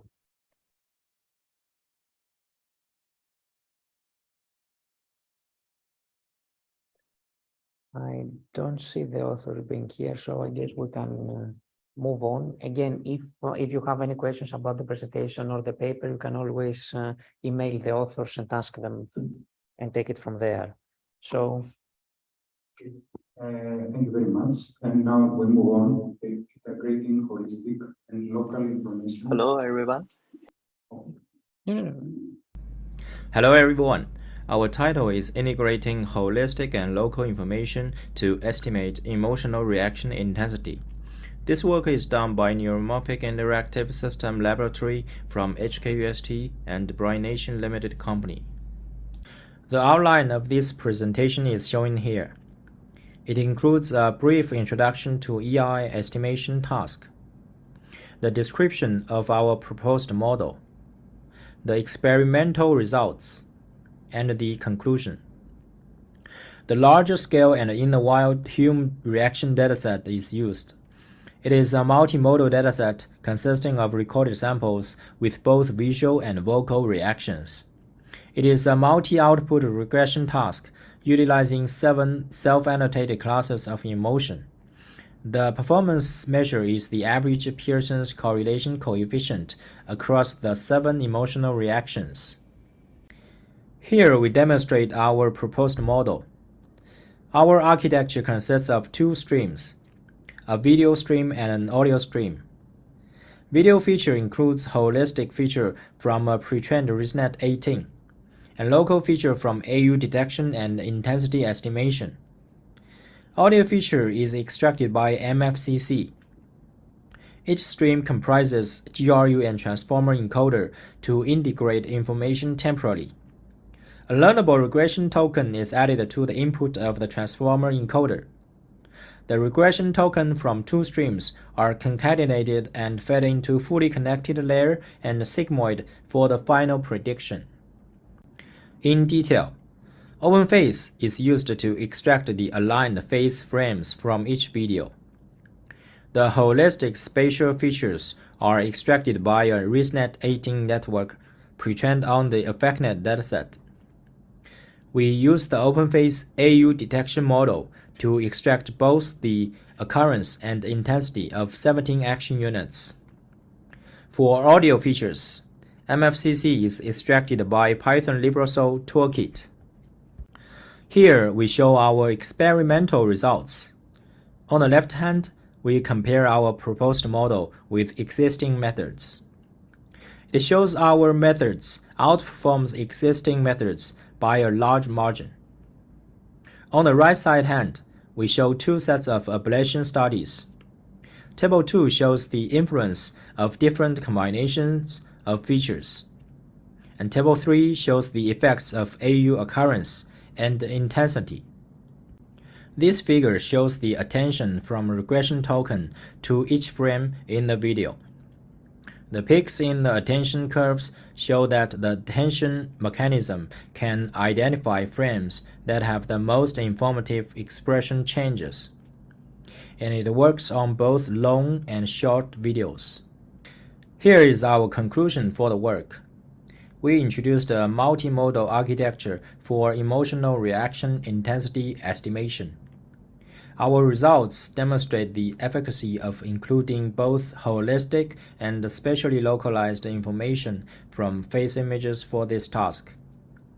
The use of transformer encoder with a regression token enables the network to handle the sparsity of frames indicating emotional reactions within both long and short videos. Thanks for watching. Okay, that was the presentation. Are the authors available online? Yes, I'm here. Welcome your questions, if any. Okay, great. Are there any questions either in the audience or in the virtual chat? Okay, so one question says, if you can briefly explain the regression token again. Yeah, we added the regression token because so every frame has a feature, right? So we insert an additional regression token that is learnable while training. So that regression token can relate the attention to each frame. And after we learn the regression token, we use that regression token to get the final prediction for the reaction intensity. As the maybe we can go back to the framework if you can. You can find more detail in the paper. Is that yeah, thank you. Okay, I think that is clear. Are there any subsequent questions or any new questions regarding this approach, this paper? Okay, I don't see any further questions. Thank you very much for the presentation and for answering the questions. So we can move on now to the next one. Thank you very much. And now next is a dual branch network for emotional reaction intensity estimation. Good morning, everyone. I'm Ji Chaozhu, and on behalf of our team to introduce our paper titled A Dual Branch Network for Emotional Reaction Intensity Estimation. I will present our work in 4 parts, including introduction, method, experiments, and results. The workshop focuses on the problem of affective behavior analysis in the wild, which is a crucial aspect of human-computer interaction systems used in real-life applications. For the emotional reaction intensity estimation challenge, we utilized the large-scale and in-the-wild human reaction data set. This sub-challenge involves a multi-output regression task where we estimate the intensity of 7 self-annotated classes of emotion, including adoration, amusement, anxiety, disgust, empathic pain, fear, and surprise. Our approach employs a 2-branch network. In the video branch, we uniformly sample a fixed-length image string from each video. These images are fed into the first 4 convolutional layers of a ResNet 18 to extract low-level features. To capture the spatial relationship between different positions, we employ spatial attention. We also weight and fuse the features extracted from each face region using a shared fully connected layer. For the audio branch, we utilize the male frequency substrate coefficient, a widely used technique in speech and emotion recognition, to extract audio features. The visual and acoustic features obtained from the respective branches are then fed into a temporal convolutional network based on one-dimensional causal convolutional with dilation. This helps aggregate local temporal contact. We also incorporated temporal position information into the output of the TCN and use it as input for a transformer encoder to capture global information. To facilitate feature fusion, we introduce a modality dropout strategy. The output of the two branches is fused in the feature dimension. Finally, a linear layer is used to calculate the reaction intensity for the 7 expressions. We evaluate our model's performance using the average Pearson's correlation coefficient as a measure of emotional reaction intensity. In the unit model based on audio or video, our model demonstrates significant improvement over the baseline. In the multi-model experiments, we present the result of the modality dropout strategy in Table 2, which shows a slight improvement compared with simple concatenation operation. And the performance of each emotion is shown in Table 4, showcase our model's effectiveness. Additionally, we compare our results with those of other participating teams in Table 5, where we get the second on the leaderboard, further validating the efficiency of our methodology. That's all. Thank you for your listening. Okay, that was the presentation. I think I have seen the authors that you are available online.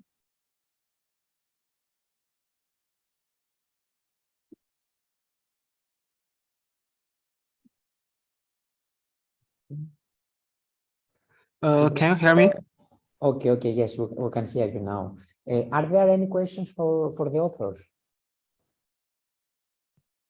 Actually, I have one question. So, in terms of the results that you showed us, I saw that almost all 7 emotions had very similar performance.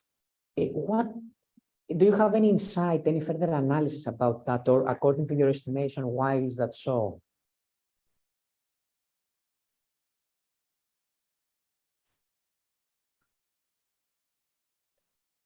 If you are talking, we cannot hear you.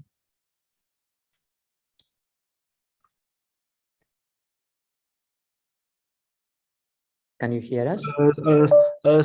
Sorry, I haven't considered read the question you received, and I don't know about it. Okay, no problem. There is one final question. So, Joao is saying, if you could talk again, what method did you use for the fusion part?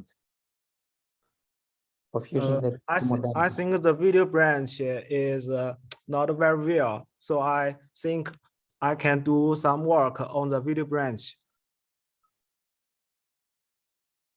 Joao, is that okay with you? Do you have any, does this cover your question?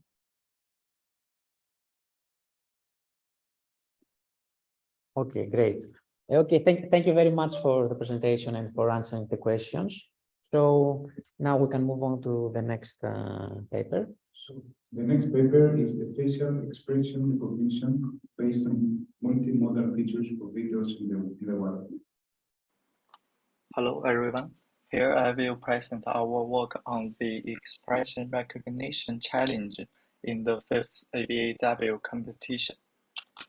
Here is the outline of the whole presentation. First, I will briefly introduce the expression recognition task, and then introduce the pipeline of our work, including multimodal feature extraction, temporal encoders, and RJOP. After that, I will introduce our validation and test results in this challenge. And the last is summary of our work. The task of this challenge is, given a video which could be divided into visual frames and audio sequence, the goal of this challenge is to predict the expression in each frame. The dataset for this task is AFF-Web2, which consists of 548 videos and around 2.7 million frames that are annotated in terms of 7 expressions. Here is the whole pipeline of our work. First, we applied a visual feature extractor and a audio feature extractor to extract the visual and the audio features, respectively. Then we concatenate visual and audio features directly to obtain multimodal features. Next, we feed multimodal features to the temporary encoder, which will be described in detail later. The last block is classification layers, which consists of fully connected layers, batch normalization layers, and activation layers. Here is the detail of our multimodal feature extractor. As for visual features, we used 4 different architectures to train our visual feature extractors, and they are present on other datasets for different tasks. The model details are shown here. As for audio features, we used handcrafted features like EGE maps and deep features like the feature extracted by Hubert. Here is the detail of temporary encoder. First, we model problem as given a video which could be split into several segments. Si is the ith segment in a video. We used 2 types of temporary encoders, the LSTM and the transformer encoder. As for the LSTM-based temporary encoder, the last hidden states of the previous segment as sub I-1 are also fed into model to encode the context between 2 adjacent segments. As for the transformer-based temporary encoder, the multimodal features are directly fed into transformer encoder. Then we feed feature after temporary encoder to classification layers to get the predictions y hat. We also introduce our job strategy into our pipeline, and the loss function in our training phase is shown here. And the y hat 1 means the first prediction, and y hat 2 means the second prediction. Here we show the results on validation set. We trained different models which has been listed on the right table, and the best performance of the basic model is 0.41410. And then the model ensemble. The following tables shows the results of each single model and the ensemble result of them for expression recognition task. First, we trained some models with different temporary encoders, different combinations and features, and hyperparameters. Second, we calculate the weighted value of each model to get the final ensemble predictions. And the ensemble result on validation site is 0.45774. In the meantime, we have done ablation experiments on the visual and audio features. And the ablation study is based on transformer encoders. Then we show the 5-fold cross-validation results. The 5th fold is the original validation set, and the average result is 0.38935. This experiment is based on transformer encoder model, and the feature consists of MAE-based feature, IRISNet 100-based feature, Wave2Vector-based feature, kappa TDNN-based feature, and Hubert-based feature. On the left, the table shows the test results of different submissions. During the first two strategies, we trained different models on official training sites and chose the models with the best performance on official validation site to get ensemble results. Train-wall mix means we mixed up the training and validation site and use both of them for training in order to choose models with stable performance without data for validation. We empirically choose the models from 20 to 30 epochs during training phase. Train-wall mix and ensemble first means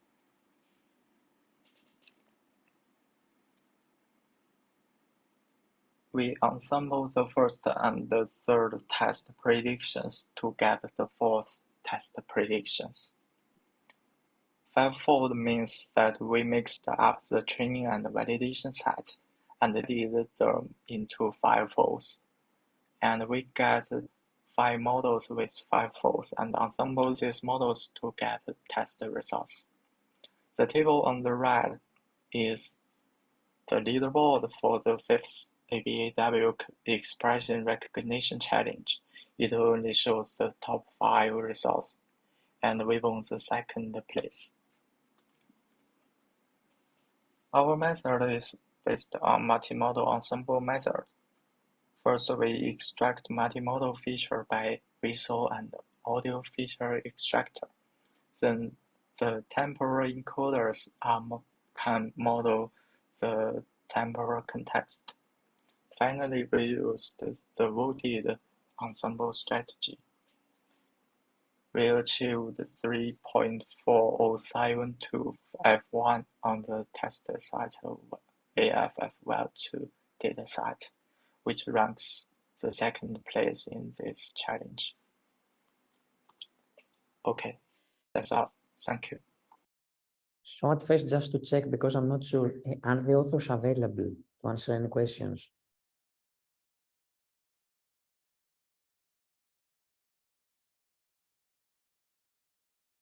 Because I think they had emailed me that they had one problem with the registration, so maybe that's why they couldn't attend.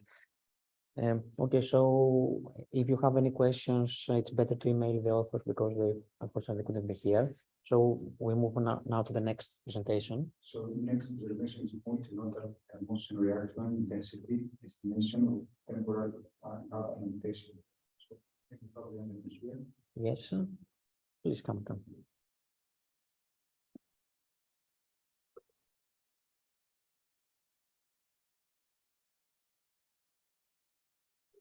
Do me a favor and take a photo for me. Thank you so much. Just if you don't mind, I haven't made of the screen, so can you put from here? I just stay here. Oh, Yes, just stay here. You wish me to stay there? No, you can stay here just with the buttons you go from left to right, right? Oh, okay. Okay. Thank you. Hello everyone, it's my honor to introduce our work, multimodal motion reaction intensity estimation with temporal augmentation. My name is Hong Zhou. I'm from Virtual Human Group at Fuxi Lab NetEase.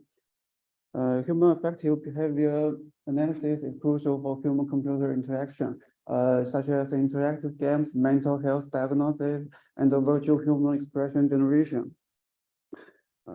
In order to promote the development for this topic, a sequence of ABW competition is organized. This competition is split into 4 challenges, and our work only focuses on area estimation, which is based on the first large-scale multimodal emotional dataset, human reaction. The goal of area estimation is to estimate the emotional reaction intensities of subjects, and the average Pearson's correlation coefficient is taken as the metric for evaluation. There are 3 challenges in this task. The first is multimodal information is crucial and contains richer emotion clues. Secondly, the amount of video is not sufficient to generate good generalization ability.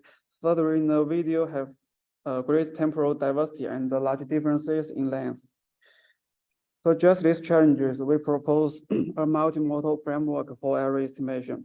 Due to the complementary nature of multimodal information, we extract unimodal features from 3 modalities, including images, audio, and text. Then we use large-scale pre-trained models as the unimodal encoders to extract informative features.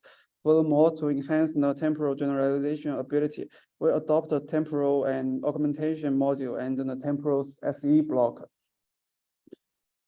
For the visual branch, due to the significant difference in the number of video frames, we adopt a segment-based sampling strategy similar to that used in temporal segment networks. Then to construct informative temporal features, we employ temporal sequence and excitation block similar with the SENet along the temporal channel to adaptively recalibrate frame-wise feature responses. To extract more informative visual branch feature, we first perform the self-supervised task and train a VIT encoder on our large-scale facial expression dataset. For audio branch, we use QBERT as an encoder to extract acoustic features from audios. Then the temporal convolutional network based on causal convolutions is used to aggregate the local temporal context and the transformer to capture global temporal information. As for the text branch, we first utilize speech to text to convert the speech into text, and then use diverta to extract the textual features. During training, we take the MSE as the loss function. We evaluate our method on the development set of human reaction.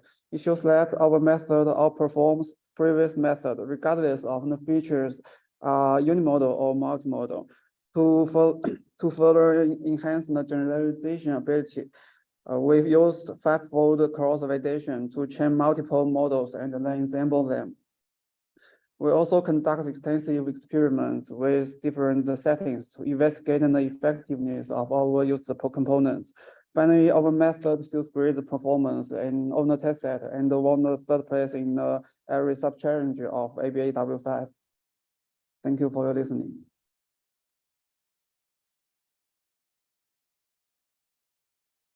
Thank you. Thank you very much for the presentation. Are there any questions? Well, I have one question. Okay. In the you can go back to the results over here, next page over here. This one? I mean, yes, you have shown what's the contribution of the visual and the audio modality. Yeah. But you haven't shown what's the contribution of the textual modality. Like if you only train a model with the textual modality, have you done any such experiments or do you remember? What? I don't. Yes, what I'm saying is that in this table here, Yeah. you are presenting the results of unimodal visual, unimodal audio, but you don't have unimodal text.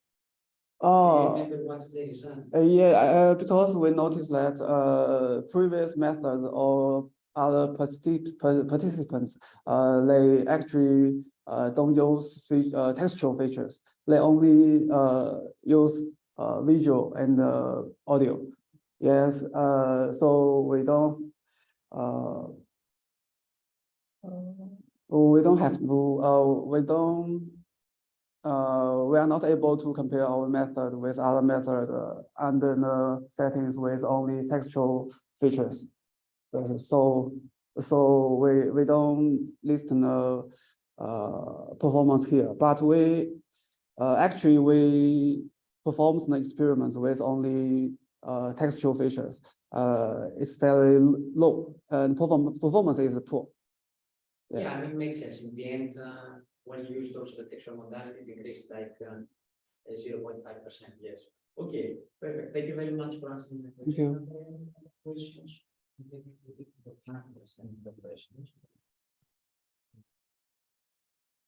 I don't see any other questions. So again, thank you very much. Okay, thank you. Thanks so much. Thank you very much. So we can move on now. So we can move with leveraging ECM and Hi everyone, we are from So sorry. for effective visual audio fusion, and continuous emotional recognition.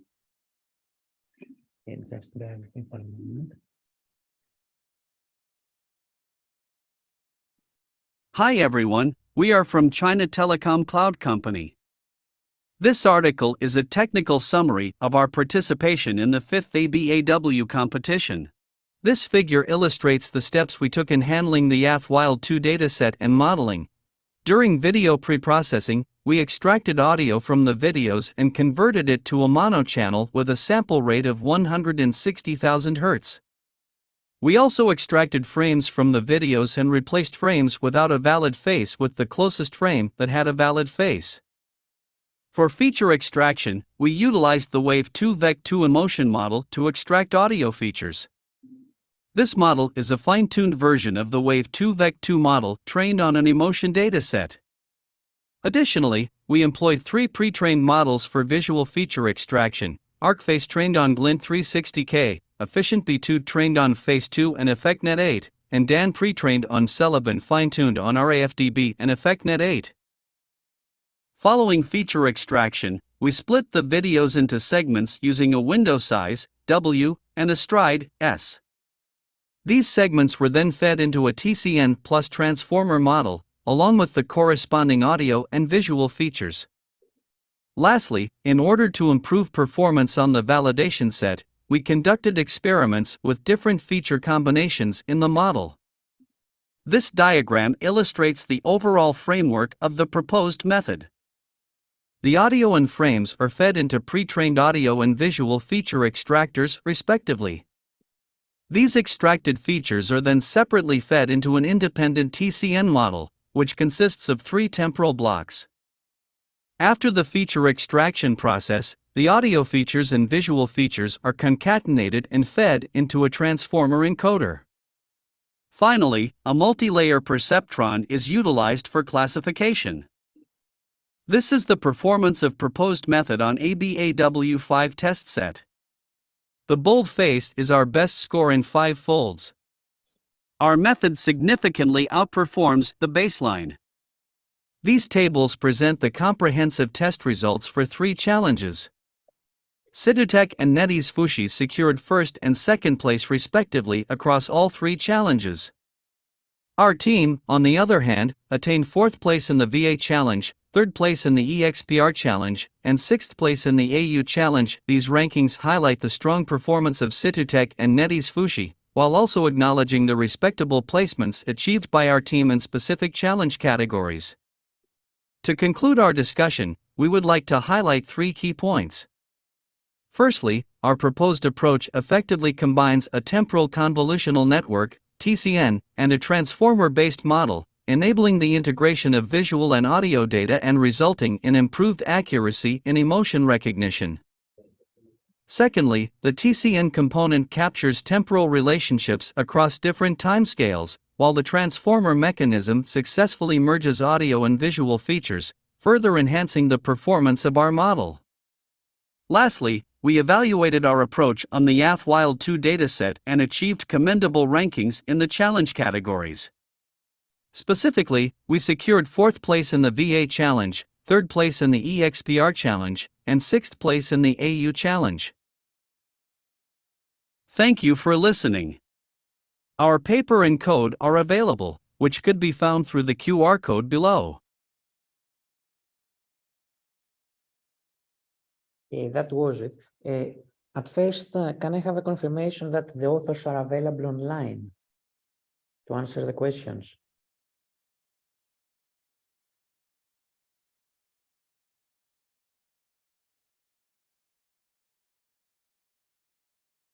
If you are, please unmute your microphone because we cannot hear you.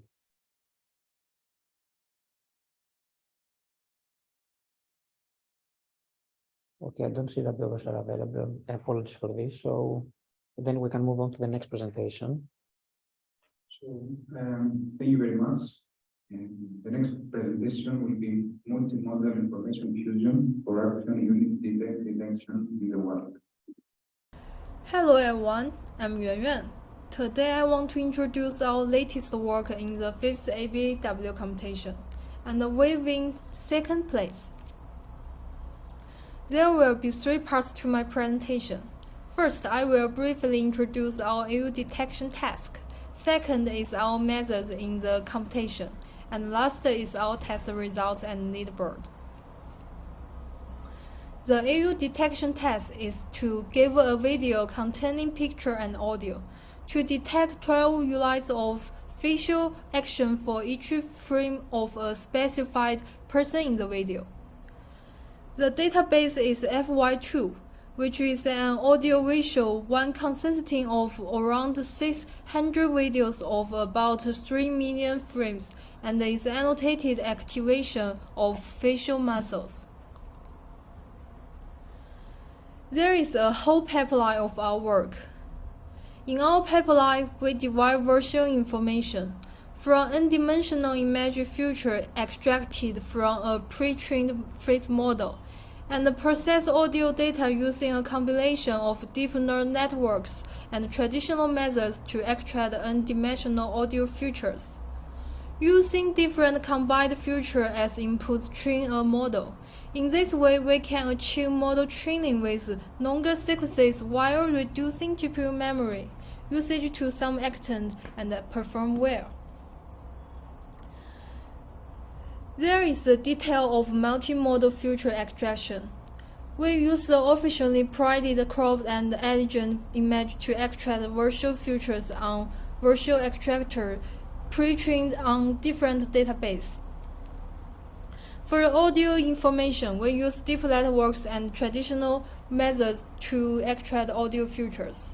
Table 1 and 2 show the different effects on the official validation. We propose the 3 hybrid model structures in the computation: cause attention transformer, dual transformer, and TCN transformer.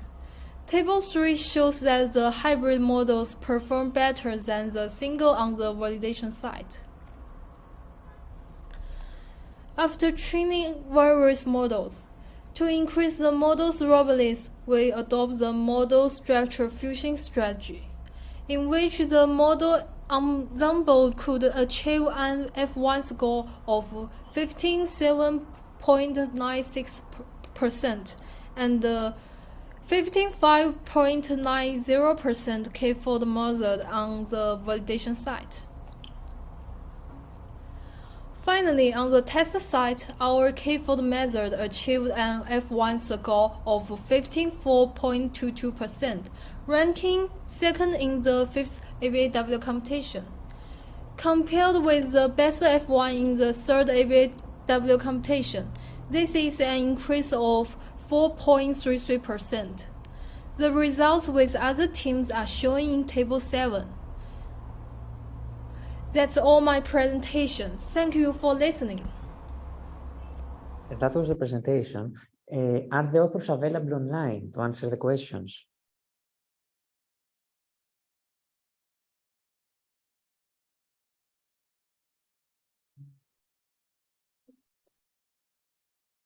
I don't see the authors available. So again, for any questions that you may have, or you can always email the authors. So then we move on to the next presentation. The next presentation is the local region perception and relationship learning combined with feature fusion for facial action unit detection. Hello everyone, I'm the reporter Li Renda. This is our solution for the action unit detection challenge. My speech includes 4 parts: introduction, proposed method, experiments, and conclusion. In the first part, I will introduce the database and the key point of this challenge. AFF Wild 2 is a large scale in the Wild database, and there are 2.6 million frames have been annotated in terms of action units. It's also the first audiovisual database with annotations for action units. AFF Wild 2 displays a big diversity in terms of subjects, ages, ethnicities, and nationalities. It has also great variation and diversities of environments. So the key point of this challenge is how to effectively extract features related to the action unit detection. Our proposed framework mainly consists of 4 parts: the backbone for extracting features. The local region perception module helps the graph neural network to more effectively extract the relationship between action units nodes. The relationship learning module learns the correlation between different action units, and the feature fusion module considers the overall information of the target phase, thereby helping action unit detection. In the local region perception module, we use 12 independent LA nets. LA nets contains a 2-layer convolutional network, which reduces the number of channels of the original feature map to 1. And we use LA nets to get the attention map of the feature map through the max and the sigmoid function. We use a graph neural network to learn the relationship between the 12 AO nodes features output by the LRP module. For the feature fusion module, AO tokens refer to the feature of each AO node, and the backbone token refer to the overall facial features of the input image. We input AO tokens and the backbone token into transformer blocks. Just like the class token in transformer, we initialize a weight token to obtain the fusion weight of the AO node feature and the overall facial feature. The table 1 is the evaluation experimental results of our proposed method and modules. So when we add ArisNet 100 sucralose, pre-train weight, ARL module, LRP module, and feature fusion module, we got better and better results on the official validation side. Considering that our final prediction made on consecutive video frames, so we use 2 methods to smooth predictions. Probability smoothing means for a certain frame we calculate the average probability of the previous keyframes and the next keyframes as the predict probability of the frame. Label smoothing means for a certain frame we calculate the label with the most occurrences in the previous keyframe and the next keyframes as the label of the frame. So table R is the validation set results of the parameter K in the 2 post-processing method. And finally, we ranked 3rd in the final test leaderboard. Thanks for your listening. Let me first confirm, I think the authors are available, right? Yes, I'm here. Okay, great. Are there any questions in the audience regarding this paper and method? For me, I would like actually to ask, okay, given all the experiments that you have made, can you give us maybe future work or generally how you think you can adapt this method in order to increase the performance? Oh, yeah, sure. I think because this computation we can use 2 modality like visual modality and the audio modality. So I think in the feature fusion part we can add audio modality and fusion the 3 token together. Maybe we can get better performance. Mm-hmm. Yes, I think also it makes sense. And maybe also, I don't know, have you checked to use different backbone networks? Yeah, we use many backbone. For this computation, we tried some large model, but as a result, we think we find that just ArisNet 100 is enough. Okay, I see. Thank you very much. Or you have one question? Yes. If you just.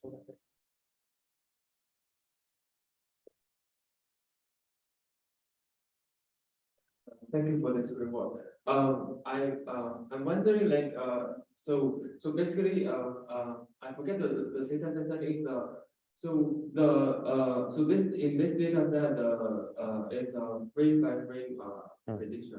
Yes, yes. So how important is this post processing? How much contribution of this post processing will come in the final result? Did you hear the question, Linda? I heard post-process. Do you mean how we use the post-process?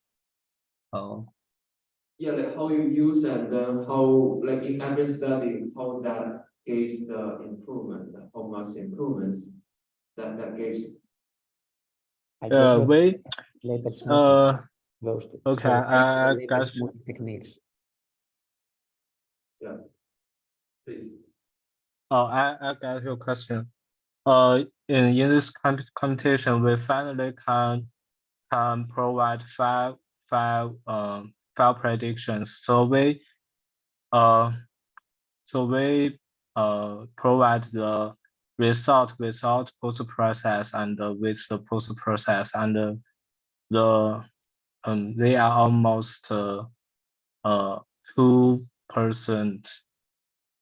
gap. And It's a significant gap, yes. 2% is, yes. Okay. Does this cover your question? Yeah. Okay, perfect. Thank you very much, Linda, for the presentation, for answering patiently all those questions. So now we can move on to the next presentation. So the next presentation is the multimodal continuous emotion recognition, a technical report for ABAW. Hi everyone, I'm Su Zhang. I will be introducing our work, which is Multimodal Continuous Emotion Recognition, a technical report for ABAW5. In this presentation, I will only cover the model architectures and the result due to the interest of time. There are two types of architectures we employ to fuse the multimodal information. The first one is called general attention. It is borrowed from the N2U toolkit. As can be seen in the figure, the architectures contain the visual block, the oral block, and the channel attention block.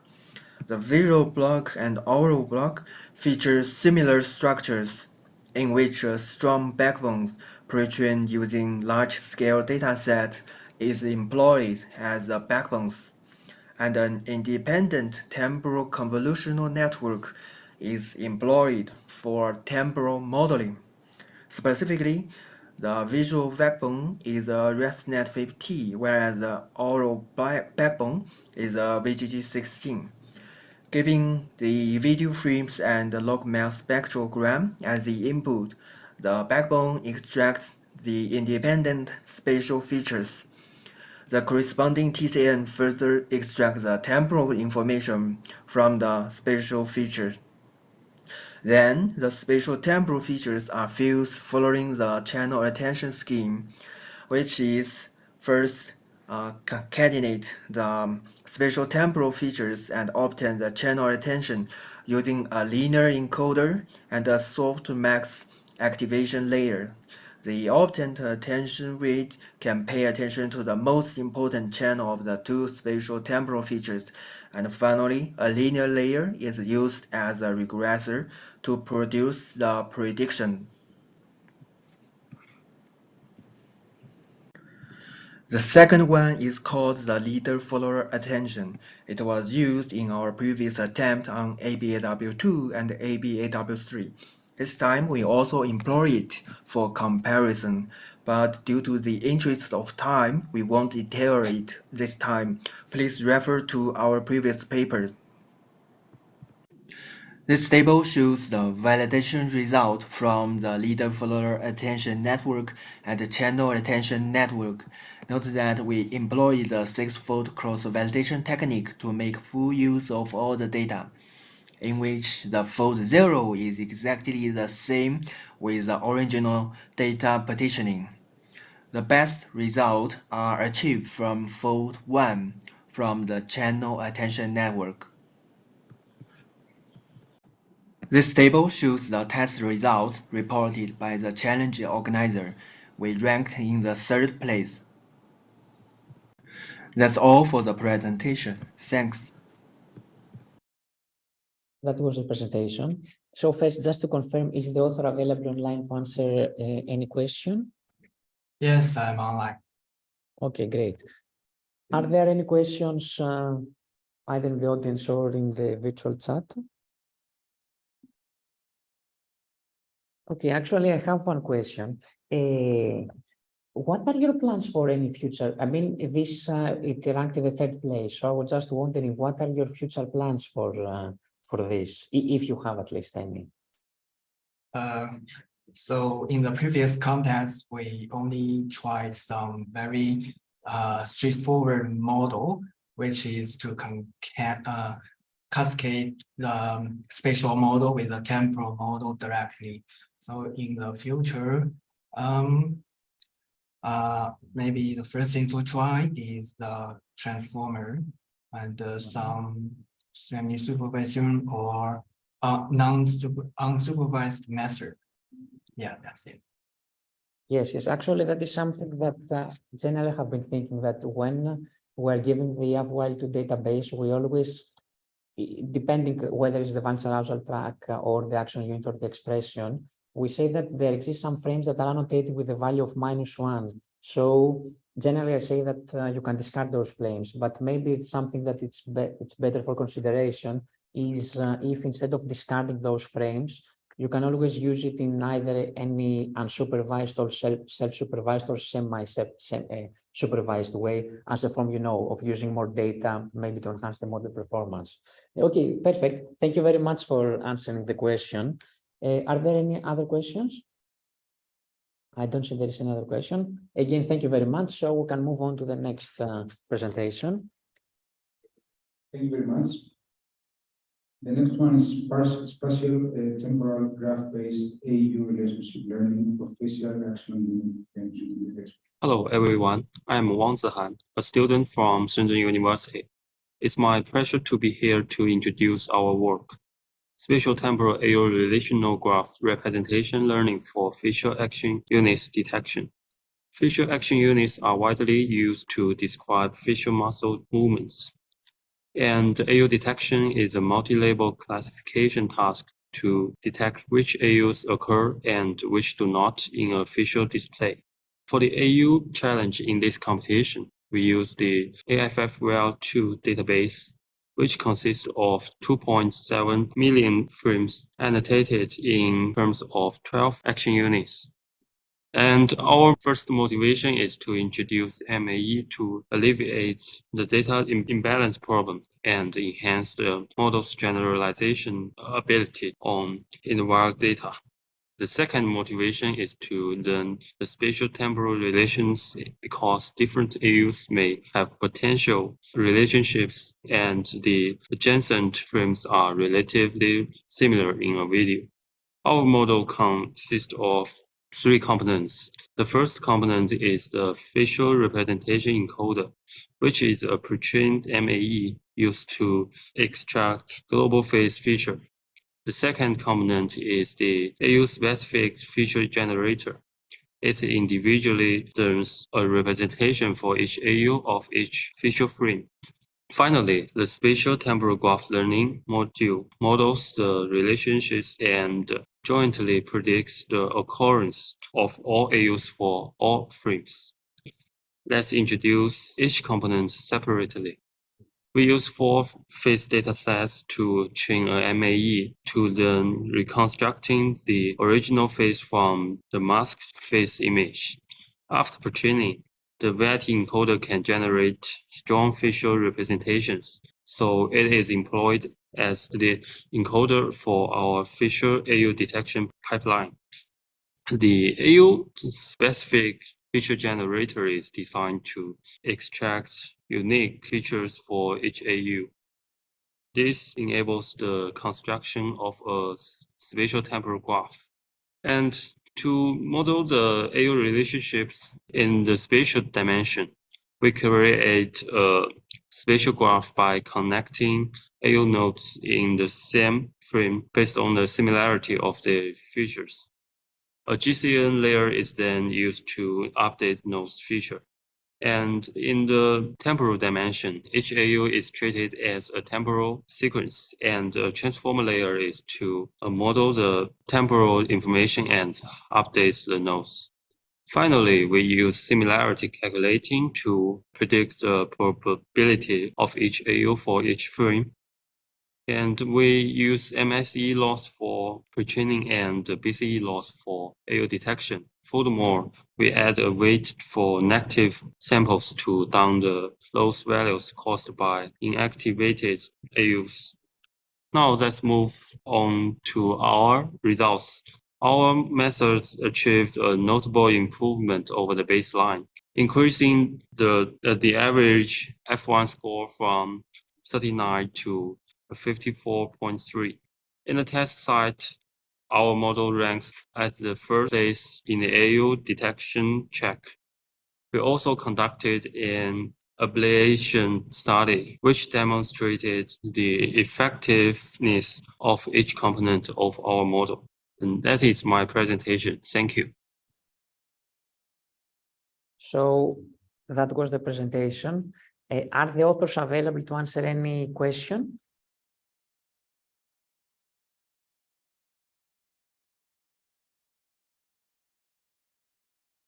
I don't see the authors available online, so in order to speed up a little, because we are running a little out of time, let's move on to the next presentation. The next one is ensemble spatial and temporal vision transformer for action units and detection.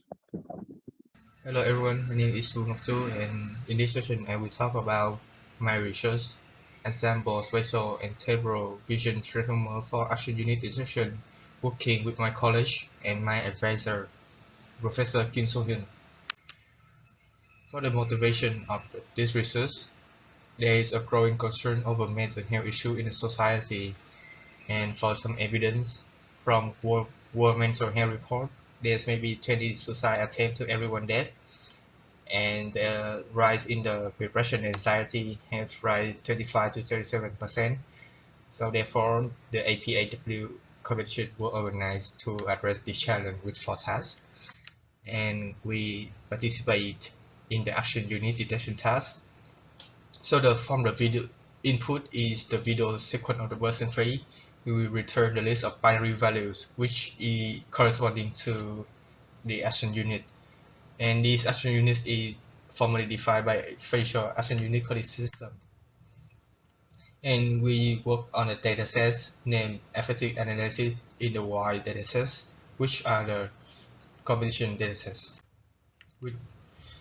And we adapt the video vision transformer to the facial action unit detection task.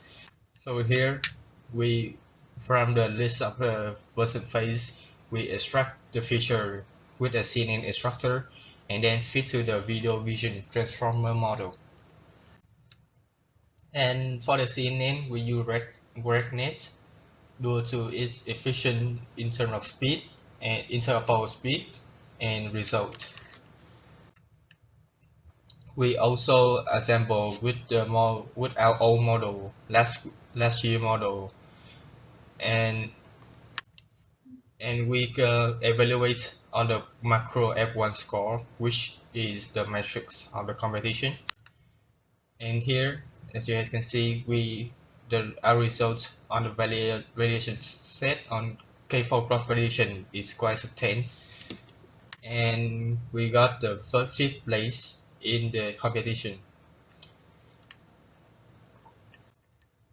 So in conclusion, we present a vision transformer based model for AU detection in the APAW competition, and to reduce the computation burden, we use the CNN based model, which are RegNet, and rely to long transformer backbone layer instead of just rely on long transformer backbone layer. And our method already outperformed the baseline and got the fifth result in the competition. So thank you for listening. Just to confirm, the authors are available online, right? Yes. Okay, great. Are there any questions for this work? Okay, let me ask you actually one question. In the architecture that you showed to us, which was the most important component, like the component that helped the network achieve the best performance? I think the most important component is the vision transformer component, because when we change it with a CNN-based model, it significantly reduces the result. Yes, I mean, generally this makes sense. According to the recent literature, transformer models, vision transformers have outperformed CNN across not only motion recognition, but in other tasks. And generally, a lot of participants have used transformer models, which makes sense. Okay, perfect. Thank you very much for answering my question. So we can move on to the next presentation. Thank you very much. The next one is multimodal feature extraction and fusion for emotional reaction, intensity estimation, and expression classification in videos with transformers. It was an honor to be invited to this academic activity. Next, I would like to give a brief introduction to our work. My introduction will include 4 aspects, including a brief introduction to the emotional reaction intensity estimation and expression classification, our method, experimental results, and final conclusions. Emotional reaction intensity estimation's goal is to predict the intensity of emotion reactions of each character in each video. Expression classification is the task of predicting the emotion category of each frame in the AF-Wild2 dataset. In the feature extraction stage, we use the DenseNet 121 model that has been pre-trained on the ImageNet dataset to extract audio features. Vision is an important modality that contains a wealth of information. In order to extract more robust visual features, we use the Poster V2 and VIT models, which have been pre-trained on AffectNet, the largest static expression dataset, to extract visual features. By the way, the Deep Spectrum and Poster V2 VIT features were used in emotional reaction intensity estimation. In the expression classification task, we use the Inception ResNet V1 model to extract visual features. Estimating emotional reaction intensity is a multi-regression task. However, based on observations from our data annotation, it was found that each label consistently has a value of 1 for intensity. Therefore, we decoupled this intensity estimation task into 2 separate tasks, one for multi-regression and the other for classification. Figure 1 illustrates the overall framework of our network architecture, which consists of 3 main branches: an audio feature encoding module, a visual feature encoding module, and an audio-visual modality interaction module. Each module comprises a single-layer transformer encoder. Firstly, the extracted audio and visual features were passed through an embedding layer to unify the dimensions of the input. Next, we passed the extracted audio and visual features through separate feature encoders to extract further features. Additionally, we concatenated the audio and visual features and passed them through a modal interaction encoder to extract features between the 2 modalities. Finally, we projected the modality features to a lower dimension and through a fully connection layer separately to obtain the final results. Here is our training settings and datasets. As Table 1 show, we got 0.4452 mean score on the validation set of Hume reaction dataset finally. We gained 0.346 F1 score on the validation set of AF-Wild2 finally. Finally, we got 0.4452 mean score on the test set of Hume reaction dataset and 0.2277 F1 score on the test set of AF-Wild2 dataset. Conclusion: in this paper, we introduced our proposed approach to solving both expression classification and emotional reaction intensity estimation challenges in ABAW5. For the expression classification challenge, our approach achieves 0.346 for the F1 score on the validation set of AF-Wild2 database. For the emotional reaction intensity estimation challenge, our model also shows excellent results. Furthermore, we won the first place in the emotional reaction intensity estimation track. Okay, that was the presentation. Are the authors available online? Yes. Okay. Great. Are there any questions in the audience? Yes, please. Can you go? Yes. Thank you for the work. I thought you have like 2 kinds of feature fusion. Like one is from some intermediate concatenation, and then you also have another like 2 branch, and then you try to do something else. Which component is like contributes the most, or maybe apart from this fusion model, what are the most important component that makes you win this competition? Sorry, Yes. do you hear me? Can you hear us? Sorry. Can you repeat? I don't hear clearly.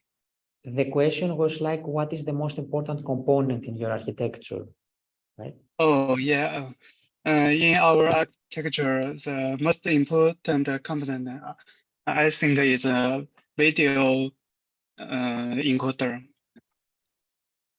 Video encoder. So you the video one from which transformer or from the exact which one is your video encoder? Sorry.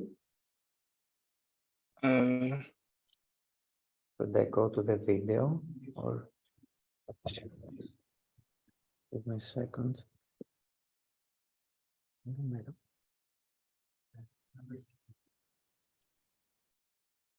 It was an honor to be invited. So, One for multi-estimation. In the over expression here, classification task. is this one or? Ah, okay, sorry. My bad. This one?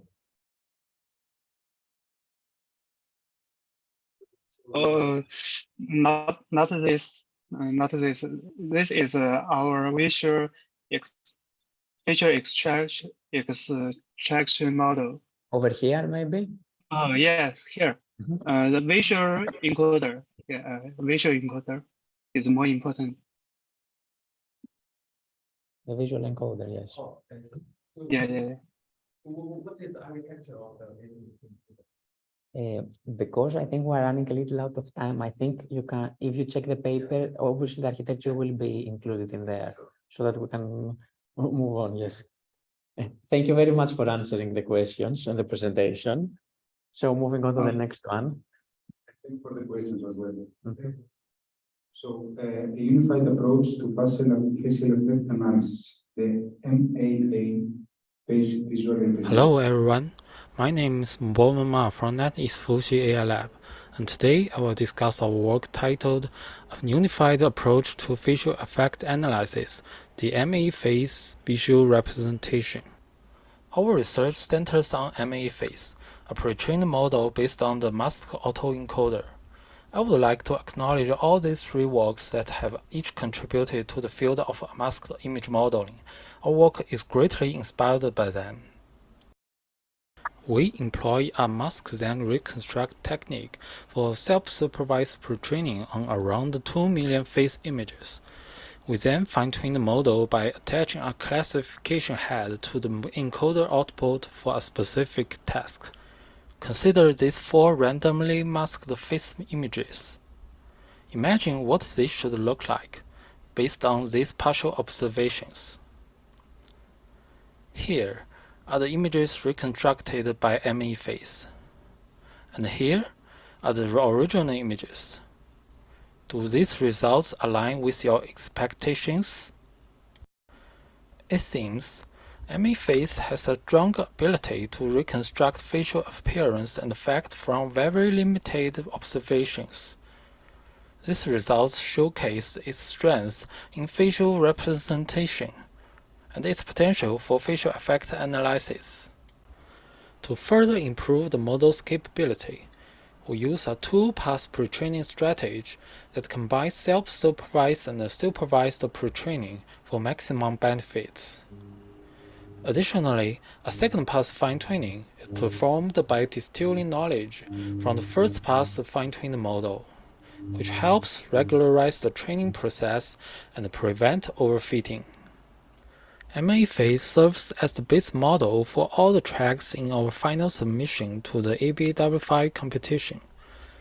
It is separately fine-tuned in each track, combined with multimodal predictions and post-processing, to predict the final results for the competition. Here, we show the results of the EU, expression, and VA tracks. Our team secured first place in both the EU and expression tracks and second place in the VA track. These results demonstrate the model's effectiveness. Since we utilize mostly the same method in all these three tracks, it shows the potential of ME phase to be a unified approach for facial effect analysis. That's all. Thank you for your attention. Just to confirm, I think the authors are available online, right?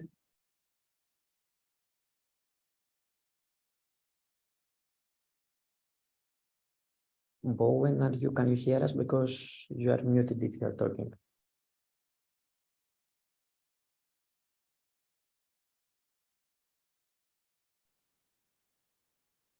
We cannot hear you, so I guess we can continue it. For any questions, you can always email the authors. The next one is? The next one is ABAW5 challenge, a facial effect recognition approach utilizing transformer, encoder, and audiovisual fusion. Good morning. It's a great pleasure to be here with you today. First, I'd like to introduce myself. I am a master student from Hefei University of Technology. This morning my presentation will cover some of the details of our solution for the 5th workshop and competition on affective behavior analysis in the wild. ABAW5 challenge, a facial effect recognition approach utilizing transformer encoder and audio-visual fusion. My talk will be in 5 parts. To begin with, I will be giving a short introduction to the challenge. Then, I will focus on the details of feature extraction and method. In the final part, I will present the important experimental results and conclusion. So, first, please let me introduce the competition we participate in. The 5th Affective Behavior Analysis in the Wild competition aims to tackle the problem of affective behavior analysis in the wild. It comprises 4 sub-challenges, namely velocirausal estimation, expression classification, action unit detection, and emotional reaction intensity estimation. We participated in all 4 challenges. Feature extraction is an important part of achieving excellent results. Multimodal features such as visual features and audio features have been well introduced in ABAW and other competitions. We used many open-source toolkits and methods to extract many features that better matched the challenge goals. For the audio features, we extracted several low-level features, including IS09 and edge maps, and deep features, including VGG-ish, CNN14 and deep spectrum. For the visual features, we extracted ResNet 18 feature using our own pre-trained model. And we extracted expression features using existing SOTA models, including EAC, Poster, and Poster 2. Besides that, we still extracted FAU feature with the toolkit. After extracting the complete multimodal features, we need a powerful model to accomplish feature modeling. The overall model consists of 4 parts. Firstly, we get the extracted features. Secondly, each visual or audio feature sequence is input to the affine module to get features with the same dimension. Thirdly, these features are concat and then input to the transformer encoder to model the temporal relationships. Finally, the output of the encoder is input to the output layer to get the corresponding output. And now let's move to the next part, which is about experimental results. We show the results of all 4 sub-challenges on the validation set. For the velocirausal estimation challenge, it is obvious that the best combination of each value contains the feature Poster 2, which is a good indication of the effectiveness of the feature. For the expression classification challenge, we can see that most of the features perform somewhat poorly in the classification task. The exception is the feature Poster 2, which extracts the expression information in the video quite well and achieves the best results with the F1 score metric. For the action unit detection challenge, we can see that the performance of all features in the detection task is relatively close for both single and multi-features. Our best result come from Poster 2 and FAU. For the emotional reaction intensity estimation challenge, the combination of ResNet 18 and deep spectrum yields best result. This shows that these 2 features can complement each other to provide more comprehensive expression information. As a conclusion, we present our solutions for the 5th workshop and competition on affective behavior analysis in the wild, ABAW. Our approach leverages powerful audio and visual features, and employs an affine module to address potential issues resulting from differences in feature dimensions. We also integrate a transformer encoder and TEMMA model to capture the semantic relationships between different features. Extensive experiments demonstrate that our method significantly outperforms the baseline and achieves excellent results in the 4 sub-challenges. Well, that concludes my presentation for today. Thank you for your patience in listening. Okay, just to confirm, are the authors available online to answer the questions?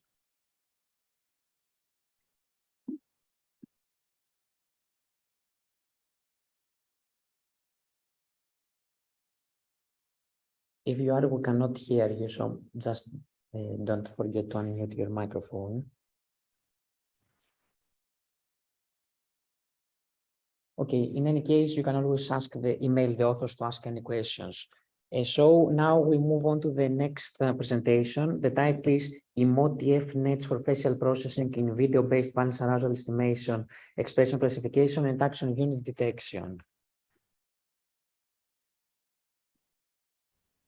Hello, everyone. My name is Andrei Savchenko. I'm a professor at HC University and also the scientific director at BRA Lab. I would like to present the results of our team in the fifth affective behavior analysis in the wild challenge. So we took part in 3 tasks for valence arousal estimation, facial expression recognition, and facial action unit detection. And we use the same pipeline, but with some different classifiers or regressors for each task.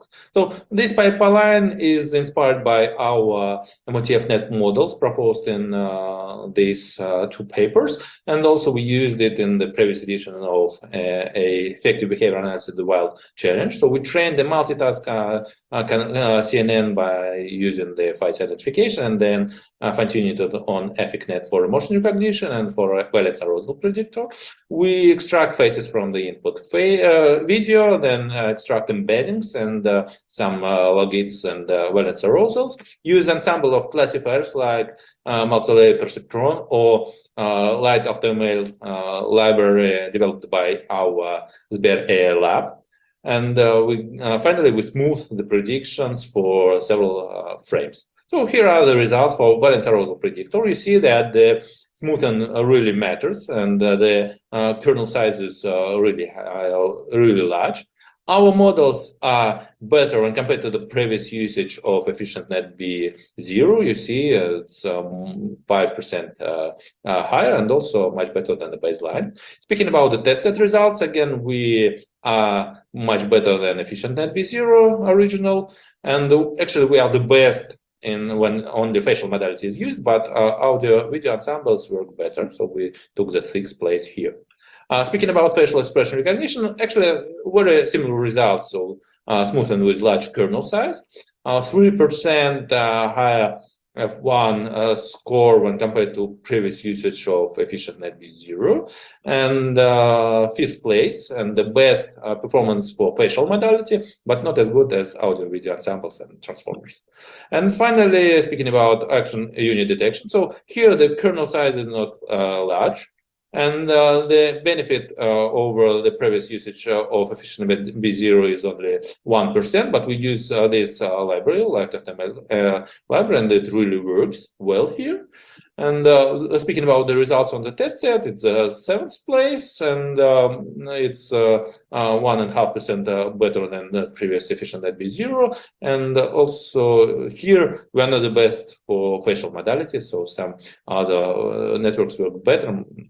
And probably it's a good opportunity for future work. So speaking about conclusion, our model has several advantages. You can simply install the pre-trained model. You don't need to fine-tune it. You need to train only the classifier, but still the accuracy is really good.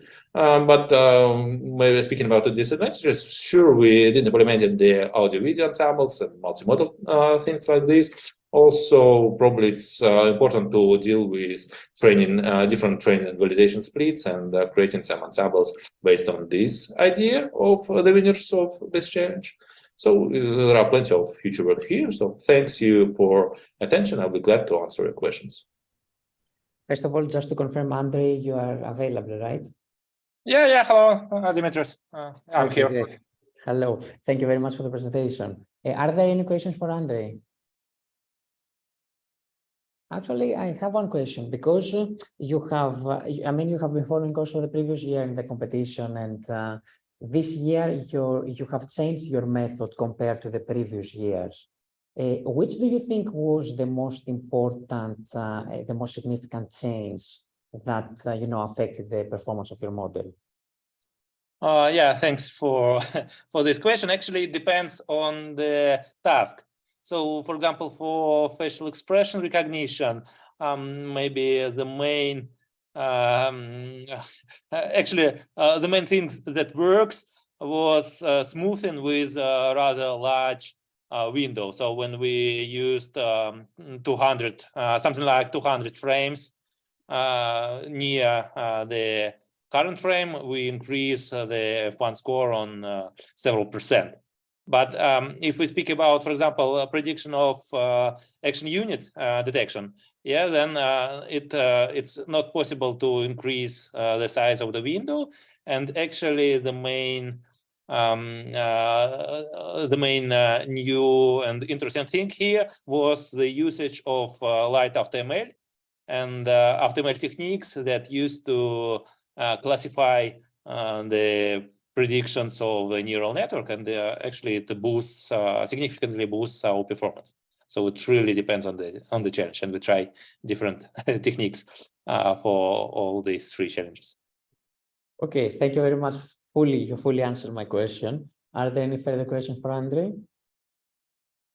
Okay, I don't see any further questions. So again, thank you very much. So now, thanks, Mr. We move on to the next presentation. The title is Exploring Large-Scale Unlabeled Faces to Enhance Facial Expression Recognition. Hello, everyone. My name is Zhongpeng. On behalf of our team, I'm here to introduce our solution for the fifth ABAW expression classification challenge. Our paper is entitled Exploring Large-Scale Unlabeled Faces to Enhance Facial Expression Recognition. Facial expression recognition is an important task in computer vision and has wide applications in many fields. As shown in Figure 1a, existing FER datasets are biased towards some majority classes, which leads to poor test accuracy for the minority classes. Sometimes the number of minority classes is less than 10% of the number of majority classes. This seriously affects the overall performance of the model. As we all know, it is expensive to obtain a large-scale labeled FER data, which makes it difficult to expand the FER training data size. However, as shown in 1b, the scale of face recognition data is larger than that of FER data. Thus, how to remove the inconsistent data distribution between FR data and FER data becomes an urgent problem of utilizing the FR data to enhance facial expression recognition models. Our approach can be divided into two parts. At first, for the learning of labeled data, in which the network can learn the balanced data distribution and use DTM to dynamically adjust the threshold. The dynamic threshold module is introduced to adjust the confidence threshold for each class dynamically in each epoch. We take the average confidence of each character prediction in each epoch, and use exponential weighted averaging to find a new confidence threshold for the next epoch. Second, for the learning of unlabeled data, the network is optimized by learning the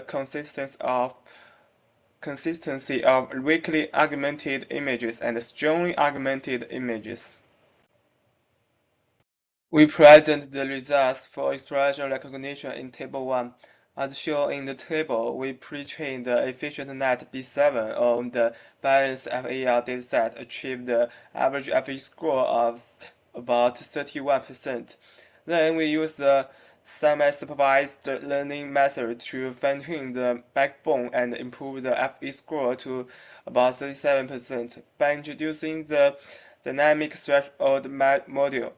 The average FE score can be raised to about 39%, which proves the effectiveness of the dynamic threshold module. When the MS1 MV2 dataset is added as unlabeled data, the FE score increased to 40%. This suggests the unlabeled face data can indeed improve the performance of face expression recognition tasks. By using a sliding window with a window size of 350, our post-processing method end up with a score of about 45%. The final results can be seen in Table 2. Our method achieved a good performance, which proves that our approach has great potential and can even surpass some multimodal approaches. It is worth mentioning that our method achieves good results with only static images and less than 2% of the labeled data. Thank you for your listening. Let me first ask, are the authors available online to answer any questions?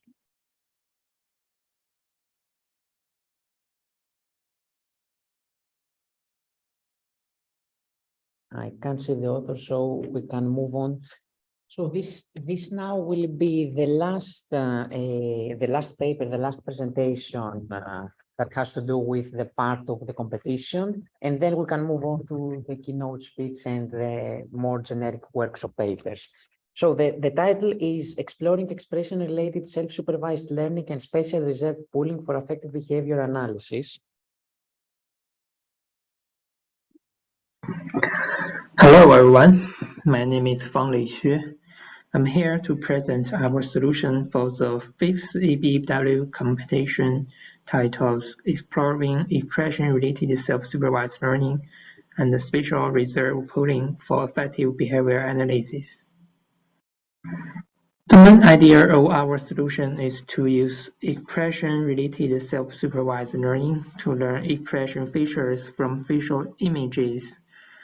Let me explain why and how we do that. One of the challenges in facial expression recognition is the lack of large-scale annotated databases. Current FIR databases are much smaller than common image classification databases, like ImageNet, which limits the performance of deep learning models. To overcome this problem, most deep FIR models use pre-trained weights from MS1 million or ImageNet and the initialization. However, there is a gap between the pre-training and the fine-tuning tasks.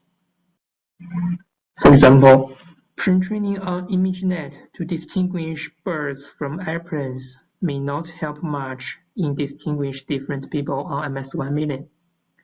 Similarly, pre-training on MS1 million to identify one person under different scenes may focus on identity-related features and ignore expression-related features, which are more important for the downstream FIR task.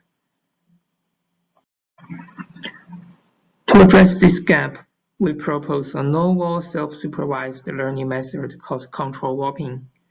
Control warping simulates muscle movements by locally warping facial images without any human annotation.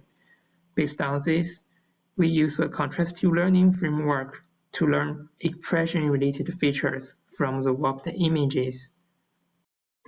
Now that we have learned the expression features, how do we use them for FIR? A common way to use backbone features for FIR is to apply global average pooling to reduce them to a vector, and then perform classification based on that. However,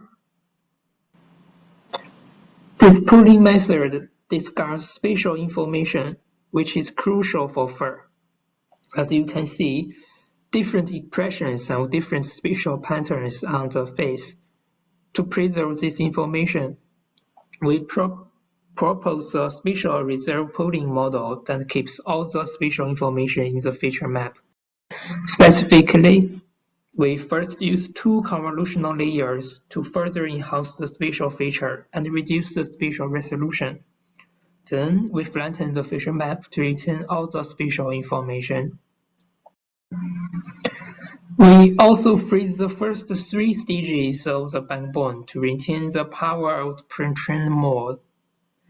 We find that this is better than fine-tuning of the backbone. On the validation set, our method with a ResNet 18 backbone pre-trained with control warping outperforms the method with an IR 50 backbone pre-trained with supervised MS1 million, and our method with a ResNet 50 backbone pre-trained with control mapping surpass APVIT, the state-of-the-art method on IFDB. Without any bells and whistles, our method ranks 6 on the test set. Thank you. At first, let me confirm, are the authors available online to answer the questions?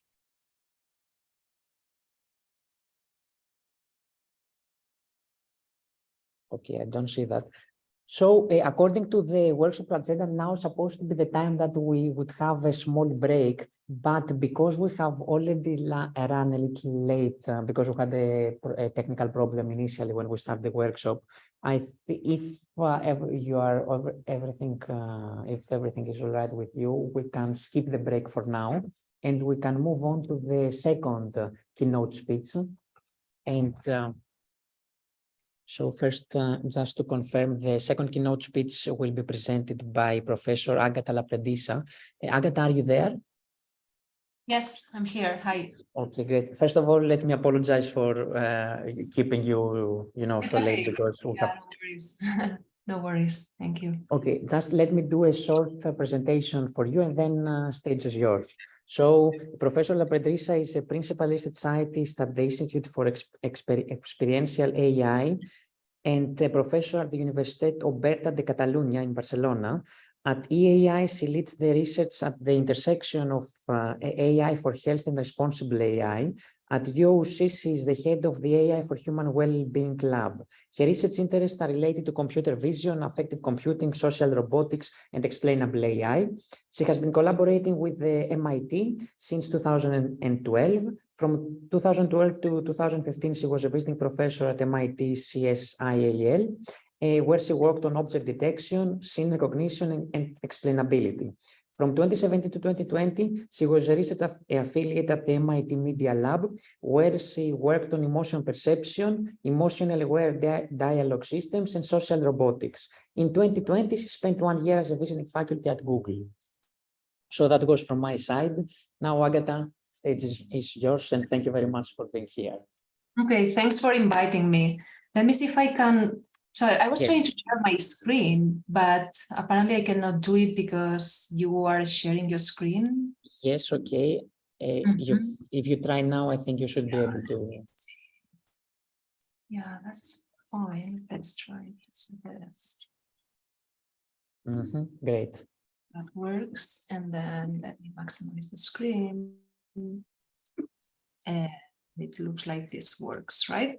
All good, yes. Okay, excellent. So thanks for inviting me. So what I wanted to talk about is on the topic emotion recognition in context. And this idea of emotion recognition in context started with some work in 2016 that I'm going to briefly describe. So the idea of this work was, okay, that thinking that humans, we have this capacity of perceiving emotional information, even in a single image, right? So if I show you this image, you see this person, you don't know anything about this person, but you can make some guesses about the emotional states this person is experiencing or this person is expressing, right? So for instance, most people agree that she is experiencing probably a pleasant emotion and she is showing affect towards her dog and she seems to be relaxed, probably in her apartment. So we have this capacity of doing that. And, I was thinking, how can we create machine learning models that do this kind of inferences as well? And if you think about the topic of recognizing emotions and you think about computer vision, usually the first thing that comes to your mind is facial movement analysis. And actually, we have seen today a lot of incredible work on how to analyze facial movements and facial expressions. And the reason why there has been a lot of research on this topic, and there's still a lot of research on this topic, is because humans communicate a lot with the face, right? So we really use our face to communicate these affective states, these emotions. And then when you run these models in a face like this one, for instance, you can see that the model is telling you that this kid probably is expressing surprise because the mouth is open. So usually when you go from characterizing the facial movements to interpreting the facial movements. So often you rely in prototypical expressions of emotions, and we know that open mouth is a way of expressing surprise. But what happens here is that if we zoom out and then we take a look at the contextual situation, we realize that this kid is moving the face because he's performing an action, which is blowing candles, and this has nothing to do with the expression of the emotion. So another idea that I heard a lot during your talks is the need for multimodality, right? The need of not relying into one single signal for recognizing emotions. You really need to combine different sources of information. And one possible source of information is context, and in particular, situation context. And actually, this idea of trying to incorporate the situation context in the recognition of emotions, and particularly in the interpretation of the facial expression, is something that has been studied in psychology. So this is one example work of Khalil Abizieh and his colleagues, 2008, so it's been a while. And here the authors were studying, okay, imagine that you see this face, and they were running these studies where different participants were asked, okay, imagine that you see this face, how you would interpret this facial expression. You think this is anger, this is contempt, this is disgust. And they realized that, you know, there was some degree of disagreement. However, as soon as they provided some additional context, the agreement was stronger. So people had more agreement on what this face was expressing. The thing is that if you change the context, then, you know, the interpretation of the facial expression changed as well. So they were performing these experiments where they have the same facial expression and they have different contextual situations, and they were showing that these contextual situations is information that we use to interpret the facial expression. And there are other works that show the importance of contextual information in how we humans process facial information and understand emotions expressed or experienced in facial expressions. And these were some of the motivations to our work. As I was saying, we started working on that in 2016, so it's been a while. This is a work that we did with my former student, Rona Costi, and my collaborators, Jose Alvarez and Adrián Recasens. And the idea of this project was to go from images like the one that you see here, where you see the face, but you also see contextual information and actions and so on, and then trying to create these deep learning models that could infer emotions that this person might be expressing or experiencing in this situation, just with the information that we see, just one single image. And at that moment, the challenge that we had is that we needed data. So we collected data from public data sets like MS-COCO, Edit20K, and then we also manually downloaded a few images from search engines, and we designed these annotation interfaces. So very, a very common protocol for collecting data sets. So you have the images and then you design these annotation interfaces. So notice that here we had a lot of emotion categories. We really wanted to do something as fine-grained as possible. And then what we asked to annotators is, imagine that you see this image and you need to think, what is the emotion expressed or experienced by this person in this situation? And we asked the annotators to check as many categories as they thought it was applying to this image. We also collected valence, arousal, and dominance, and some demographics of the person that was shown in the image to have an idea of how much diversity we had in the data set. And then with this, so we came up with this data set with 23,000 annotated images, 34,000 annotated people, because in some images you have multiple people, and we had the discrete annotation, discrete category annotation, and also the continuous dimensions, valence, arousal, and dominance. And with this data, we could see some interesting things, like imagine that you plot this co-occurrence category. So basically, we want to see what are the emotion categories that co-occur at the same time. And we saw that in our data set, we had a lot of affection and happiness happening at the same time in the same person, or anger and annoyance. This makes sense. But then, for instance, happiness and anger, so you don't see much representation. Maybe we have some degree of noise probably in the data set. And the same for excitement and sadness. We didn't have any example of a person showing or expressing these two categories at the same time. Okay, so first thing, the data set collection. Second thing, we were experimenting with different deep learning models to go from the images to these categories or the continuous dimensions. And I'm not going to enter into the details of this project because what we did in 2016, 2017, we were using models that are not advanced are not as advanced as the models that we have nowadays. We didn't have transformers at that moment. We were playing with AlexNet and ResNet, and basically what we were doing is experimenting with this kind of bimodal model where you have like one stream that was paying attention to the person, and then the other stream that was zooming out and paying attention, trying to extract features of the contextual situation, and then combining these features and trying to estimate discrete categories, continuous dimensions, all of them at the same time in a multitask manner. We were experimenting also with different ways of extracting image features. We were experimenting with sentiment analysis features for contextualizing affect information in the context. So I'm not going to enter into the details because there are other more recent works that also use this data set with more advanced methods.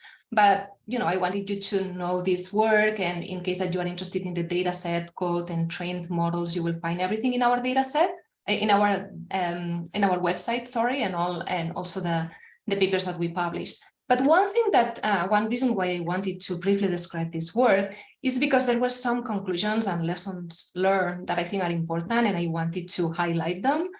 So first of all, it was the first work in the computer vision community that was trying to approach this emotion recognition, incorporating the scene context. And as I was saying, there are other works that are doing this nowadays. There are other data sets that are more recent than ours that also incorporate context and in video and not just images. So I think that's great to see more efforts in this direction.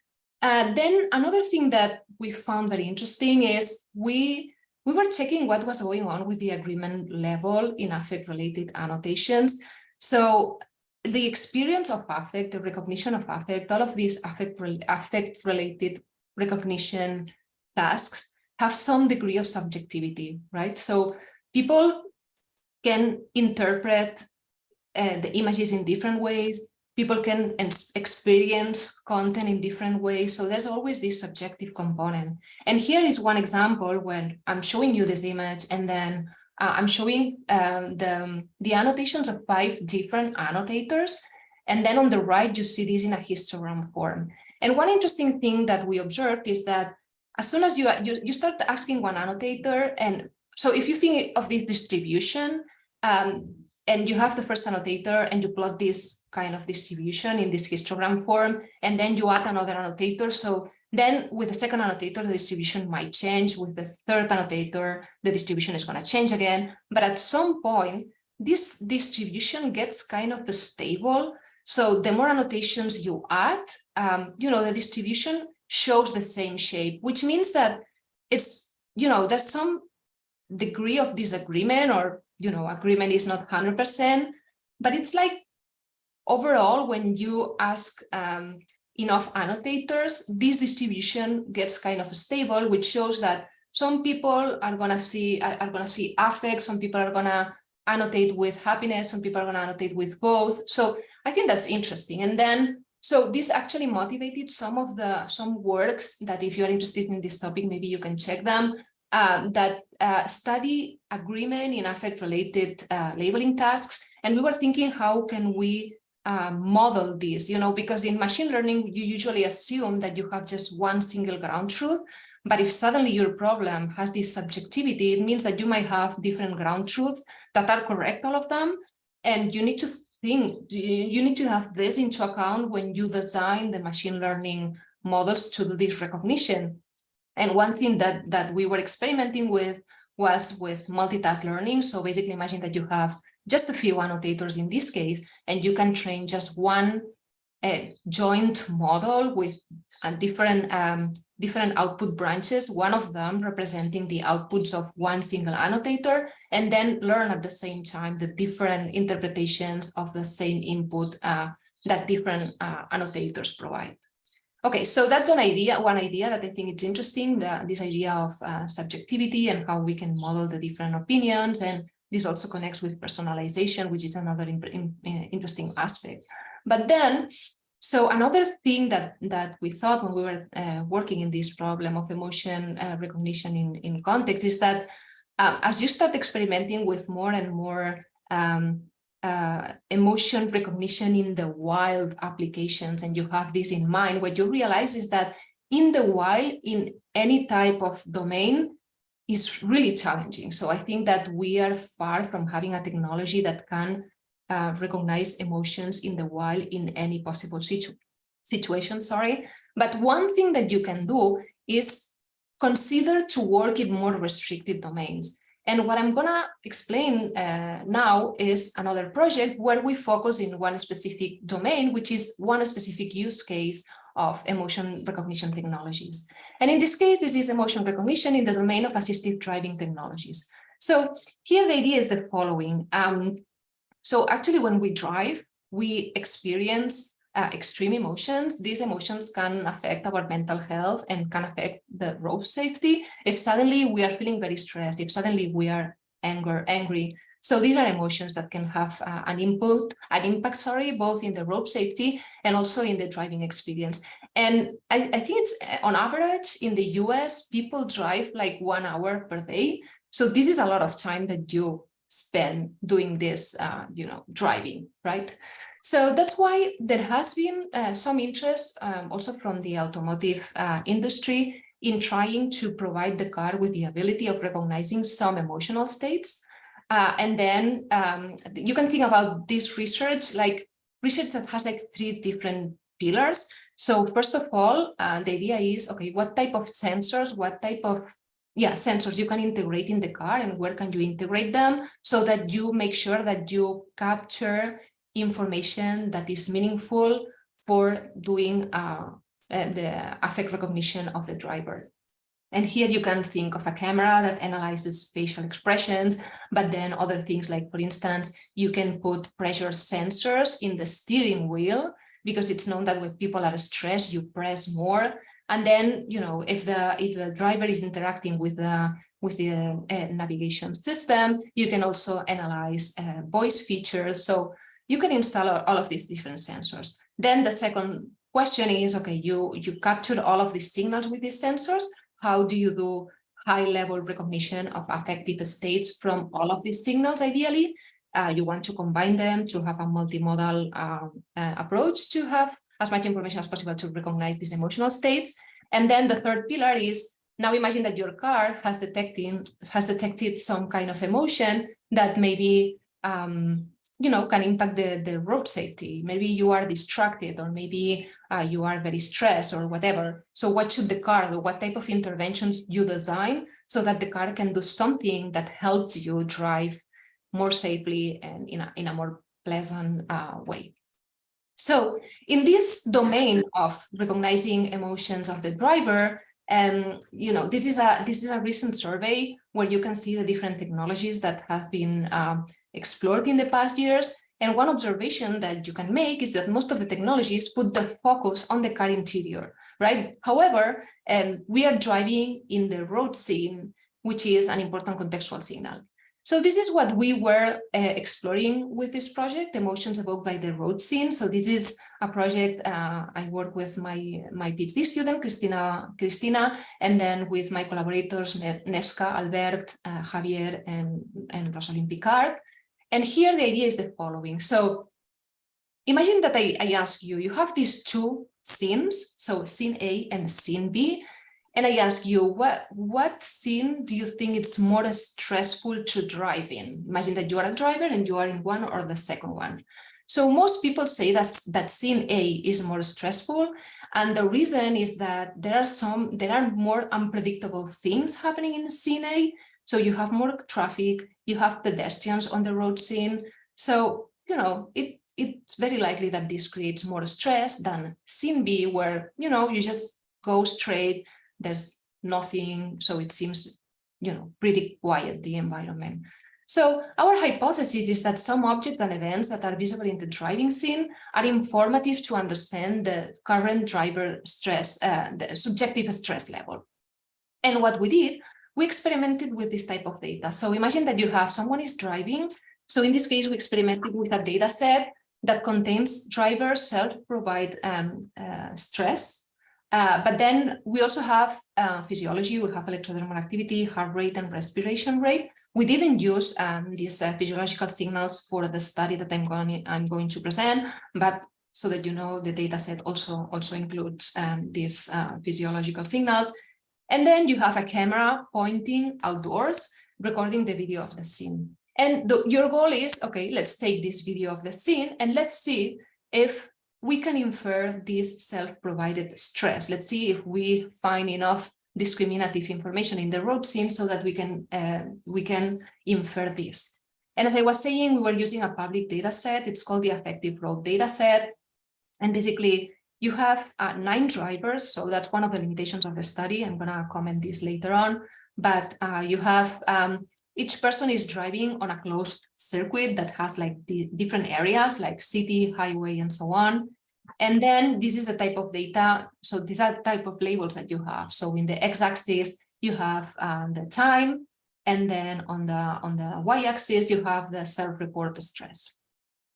So this is how the overall data looks like. So in the x-axis, you have the stress measure. So the stress measure is a self-report value that goes from 0 to 1. And then the counts is the number of timestamps where you have the representation of each of these stress measure values. And one thing that you realize is that it looks like there are like 3 modalities. So we decided to make the problem a little bit simpler than doing regression about this 0-1 value. And so we discretize the labels in low, medium, and high. So basically, we want to recognize that here you see just one example of low, medium, and high stress. And as I was saying, we have this input of the road scene, and then we want to predict the true class of this self-reported stress. And here we experimented with different things. So first of all, very simple classical machine learning with object present features, because we wanted to have a baseline that we could control before doing experiments with end-to-end deep learning models. So basically we used, here we have the original images, and then we did the semantic object segmentation, and then we encoded each of the frames as a collection of features where each feature is representing the area of the different types of objects that you can find in the scene. And then here, as I was saying, these object presence features, we were experimenting with random forest, linear SVM, kernel SVM. And what I'm showing here is these experiments on the leave one driver out. So in the columns, you see the different drivers. One driver was used for testing each time, and then we provide the average at the end. And when you see here the numbers is that, okay, so best accuracy that you get with these object present features is 0.64, where it's a 3-class classification problem. So random would be 0.33. So we are doing something interesting here. So let's see what happens when you use convolutional neural networks. So here we used first a BGG architecture pre-trained on places, and then we just fine-tuned the last convolutional layer with cross-entropy loss. And here is what you observe what happens. So basically you obtain some results that are a little bit higher than the object present features with random forest. And then we were experimenting with input sequences that were like this video, and we were experimenting with temporal segment networks with average consensus and weighted consensus. So here we used VGG as the convolutional neural networks, and again, it was pre-trained on places. And then here we realized that with this video sequence and the temporal segment networks with weighted average consensus, so weighted average consensus, so a consensus that we were learning during training. So the average accuracy increased a bit more, and this is significantly above chance, and it's significantly above the Tamic classifier, which is the most represented class, that would be 0.51 in this case. So, okay, so these are the numerical results, but one thing that we were very interested as well is in trying to understand to what extent, so what was going on in these models, and for that we were using explainability. So this is one example where you have one input video sequence with high stress. And then on the second row here, when you see CAM, is class activation. This is the grad CAM of the high stress. So basically those areas in red are those areas in the frame that are most informative for the recognition of high stress level. And then we cross this information with the segmentation. So we have the segmentation of the image. So we know what are the objects that overlap with this red region, with the high stress region, according to the trained model. And then what you can see is this. So here is just one example where you see in color those objects, those segmented objects that overlap with the high stress region. And then you can perform some quantitative analysis. So basically here is like I'm showing the relative representation of objects in the discriminative regions of the image for low, medium, high, and relative with respect to the average representation. So everything that is above 1, it means over-representation. Everything that is below 1 is under-representation. And what we observe is that we are interested in those objects that are over-represented in the class activation map of the high stress, and then underrepresented in the other two, meaning that these are the objects that are more meaningful for recognizing high stress. And we realize that it's pedestrian and pedestrian areas, motorcycles and bicycles, signals and dead attention, or that can be distractors like traffic lights, traffic signs, and so on, and then obstacles and reduced visibility elements. So elements that reduce the visibility. And here's just very quickly one example of a rendered video where you see the original image at the top, and then those objects that are overlapping with the high stress region detected by the model. So for this work, some conclusions are that we think that these results are promising and support the interest of analyzing the road scene as relevant contextual information for the driver's self-reported stress prediction.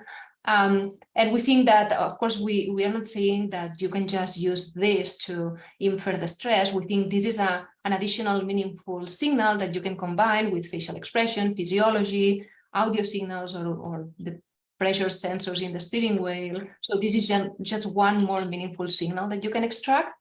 Of course, limitations is that we were experimenting with a small data set, very limited data diversity. So we really need to do something larger scale to understand better the potential of this technology. Okay, so very quickly, I just wanted to mention one project. This is an ongoing project, but I think it's an illustration of how one project can inspire another project that uses the same type of technologies, but it's very different and has a very different purpose. In this case, this is the assisted driving technology for kids. And here, this is a project in collaboration with several institutions and several researchers. But the idea here is we developed this robotic car with the same type of sensing technology. And the goal of this car is to reduce anxiety before surgery in pediatric patients. So the idea is to use the robotic car for the pediatric patients to go from the waiting room to the surgery room. And our hypothesis is that through distraction, we can reduce the stress and take vital signals at the same time and avoid the moment of taking the vital signal. So if you can do this while kind of playing and interacting with this robotic car, that would be great. So at this moment the car exists, is in Barcelona, and we are running some user experience, so some user studies. In terms of the sensors, so the car has a camera and microphone, and we use a bracelet to take physiology, and we design different interventions as well that the car can provide to hopefully reduce the stress and distract the kid. Okay, so just to wrap up, some final remarks about my talk. So I wanted to finish by mentioning some of the challenges on affective behavior analysis in the wild that I think are important and I'm interested in working in, and hopefully this is going to be inspiring. So first is that I think context is important.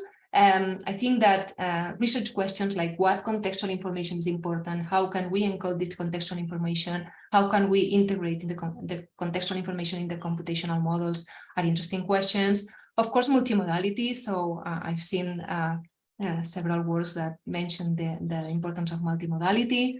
Understanding and modeling subjectivity and personalization, I think that's another interesting challenge.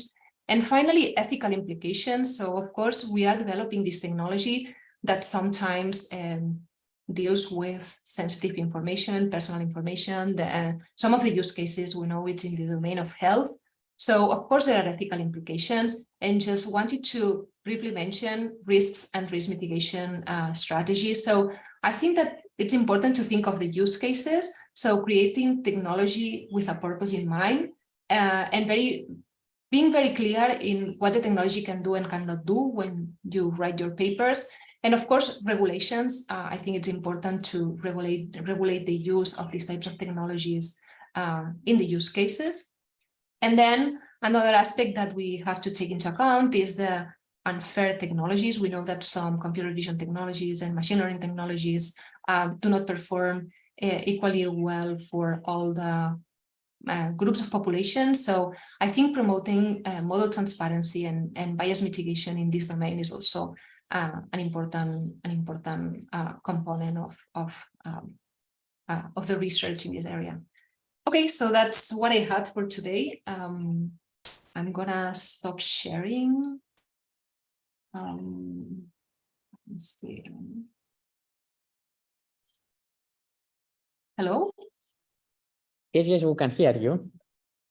Okay, cool. Great. Thank you very, very much for this great and very insightful talk. Actually, I have some questions, but I think it's better first to ask the audience because I think there will be. Yes, please. Hello, thanks for such a wonderful talk. My name is Angelica from Simon Fraser University here in Canada. We've been following your work on emotic for a while. I think it's one of the most interesting and challenging data sets out there, and I really thank you first for your work on this. I wonder, you're following probably the success in terms of solving the emotic data set problem. How far do you think we are, or how close do you think we are to solving it? And I think the MAP right now is in the 30s. So do you think that this is close to human level? Do you have any evaluation of how well humans reproduce the ground truth of your data set? Okay, yeah, I think the audio is not very clear, so I'm not sure if I followed completely the question. Sorry, was your question about to what extent human annotations? Yeah, so yes, you're asking about human annotations? Yes, about if humans were to do this task, how close would we get to 100%? Yeah, I don't think they will go close to 100% because we have seen that there's disagreement, right? And multiple interpretations. So I think that that's a very good question, because maybe one way of evaluating your models is to compare with, imagine that you have now a new human annotator, right? So what would be, how you quantify the performance of this human annotator and how the model, the machine learning model, compares to this quantification of the new human annotator. And I think that would be a great, experiment to do and to test. I haven't seen this done. And one of the things that happens as well is that a lot of the public data sets do not release the annotations of different annotators. I think that's also a pity, because in the studies that we ran about subjectivity, this was an important limitation. So usually you have, so a lot of the data sets actually, when they are collected, people are aware about this disagreement. And what people usually do is they collect annotations for the same sample from different annotators. But often the practice is just to aggregate the annotations by majority voting or by averaging the different annotations. And then for those samples that you don't have a high degree of agreement, sometimes they are not even included in the data set. So if you do this, you cannot study questions like what you said right now, that I think it's very relevant. So I don't have an answer. I don't know how well a human would do in comparison to a state-of-the-art machine learning model at this moment. Okay, thank you so much. Thank you. We had also some other question. Yes, please. Yeah, hello. I had a question. You mentioned about as we increase the number of annotations per an image, the distribution smoothens. Do you have any idea about how many annotations are needed, or is it just dependent on the data set and other factors?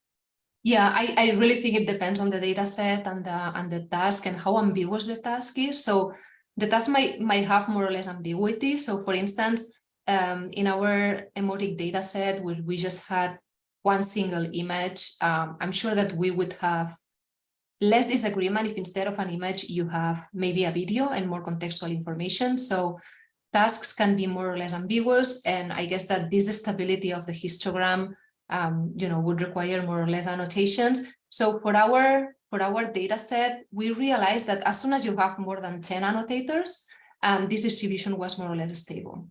So we ran a few experiments with a reduced set of images where we collected up to 25 annotations. And what we observed is that after 10 annotators, this was starting to show some stability. Although you might have some samples that are also more ambiguous than others. So maybe you see, if one example, for instance, is just a person smiling and expressing a lot of enthusiasm in a party, so you have also the contextual information supporting the same facial expression, the same emotion that the person is expressing with the face. So probably you will have stronger agreement sooner. But if depending on the ambiguity of the example and depending on the amount of information that you have, so maybe you need more annotators to have some stability in this histogram. Yeah, okay, a follow-up question. Yeah, I just have a follow-up question. So actually, you mentioned that most of the time, if there's disagreement between the annotators, we just discard the image. What would be a better practice in such cases? What would be? What would be a better practice instead of discarding the image? Oh yeah, that's a great question. I think you need to, ideally, you should release everything, right? It doesn't matter. So if you release all the individual annotations that you have for all of the examples, you can always create benchmarks with aggregated annotations and discarding some examples where you have less agreement. But you offer to the community the possibility of defining new benchmarks or studying new problems. So I really encourage, if someone is collecting data sets, to release all of the individual annotations. Okay, just to add something from my side, because the past years we have been releasing some data sets that, it's always tricky. I think there is a borderline whether when you have multiple annotators, whether you have an annotation that it is wrong, that it is noise, versus, a case where it is just, depends on the person, like the view and, the subjectivity. That's always the, a gray line. Yeah. It's difficult to know and handle. That's true. I agree with you that this is a great challenge. So my feeling is that if you have a lot of annotations, so meaning that each annotator is annotating a lot of images, and you have multiple annotators annotating the same image, there might be some strategies that allow you to identify when someone is behaving more randomly, right? Yes. Which means noise. But it's an open question. So I agree that you have this challenge, that you might have annotators that just provide noise, or you may have noise in your annotation for multiple reasons, right? It might be that annotators didn't understand the task that you are asking them to annotate, and you definitely want to filter them. So that's a challenge as well. Totally agree, yes. We had one more question, yes, and then I go to the chat, yes. Hi, hello. Thank you again for your talk. Hello, thank you again for your talk. I have been following your work for quite a while now. Actually, my doctorate is in the talk of emotic, and I was just wondering, what are your views for the next steps of emotion recognition in the future. If you have any cues, or if you know some challenge that would be good for a postdoctorate, for example, or something that would be hot topic for the next 4 to 5 years. Well, I'm so sorry, but I cannot hear you well. I just the Yes, yes, if you want. volume of the audio is so low for some reason, and I cannot hear you. Is this better? Yeah. Okay. So, hi, thank you again for your talk. I've been following your work for quite a while now, and my doctorate is on top of emotic, and the challenge is on emotic. But I was wondering if you have any cues or tips about what would be the next huge hot topic in emotional cognition, if I may say so. So, for example, you said you showed some challenges, but what would be something that would be interesting to investigate for the next 2 to 3 years, maybe on a postdoctoral research or something like this? Okay, yeah, I think that more or less the challenges I mentioned at the end. So yeah, understanding better the disagreement and the agreement. So whether the agreement or disagreement comes from ambiguity in the task or in the data or in the sample. And then also thinking of ways of modeling these different opinions so that, I mean, and here you can think of different options, but uncertainty could be one option as well, right? So imagine that you develop a machine learning model that can tell you, okay, so here my inference would be happiness, but you know, I think there's this uncertainty with this image, while other images, as I was saying before, that maybe you just see one person with a very clear prototypical facial expression, very consistent context, so maybe, you know, there are less possibilities of different interpretations of that image. So I think that trying to understand this is important. And then if you think of practical use cases of affective computing technologies, I think that another challenge is personalization. So I think that most of the research that has been done is focused on understanding crowds, and particularly in the computer vision community. So it's like for sentiment analysis, you have these large data sets that, again, you are considering multiple annotators for the same sample and aggregated annotation. So basically you are looking for the agreement on how this image, in the case of sentiment analysis, can be interpreted from an affective perspective. But yeah, sorry, I was saying, yeah, exactly. So this mimics well the task of inferring what an average person might, you know, might recognize in this image or in this example. But if you think of other use cases like social robotics, for instance, or cases related to mental health applications, diagnosis, or you know, following patients that are having diagnosed with mental health. So often you need some models that are not good for the general population, but they are good for a specific individual. And I'm not saying that so models that are good for the general population are important as well. So if you imagine a robot, a social robot that, you know, is at the hospital, you know, guiding people that arrive and telling them where they have to go, it can have some ability. So it's good if it has some ability to respond to emotional expressions, but I think it might be good, or the only thing that you can do is make the robot able of responding to the general emotional interactions. While if you think of the same robot at your home that is trying to help you in whatever tasks, you really want this robot to be able of adapting to the way you express or to the way you experience things, right? So I think that separating recognition that works for the general population and recognition that works for an individual is important. And I think that we need more research on this personalization aspect. Is that clear? Yes. I mean, previously at the beginning of this workshop, we had an invited talk from Professor Younes, and I think something that it is literally what you both said has to do with restricting the domain that you are interested about, the affect analysis, and doing the personalization. I think, yes, that's very important. And okay, just one moment, because in the chat we also have some other questions. I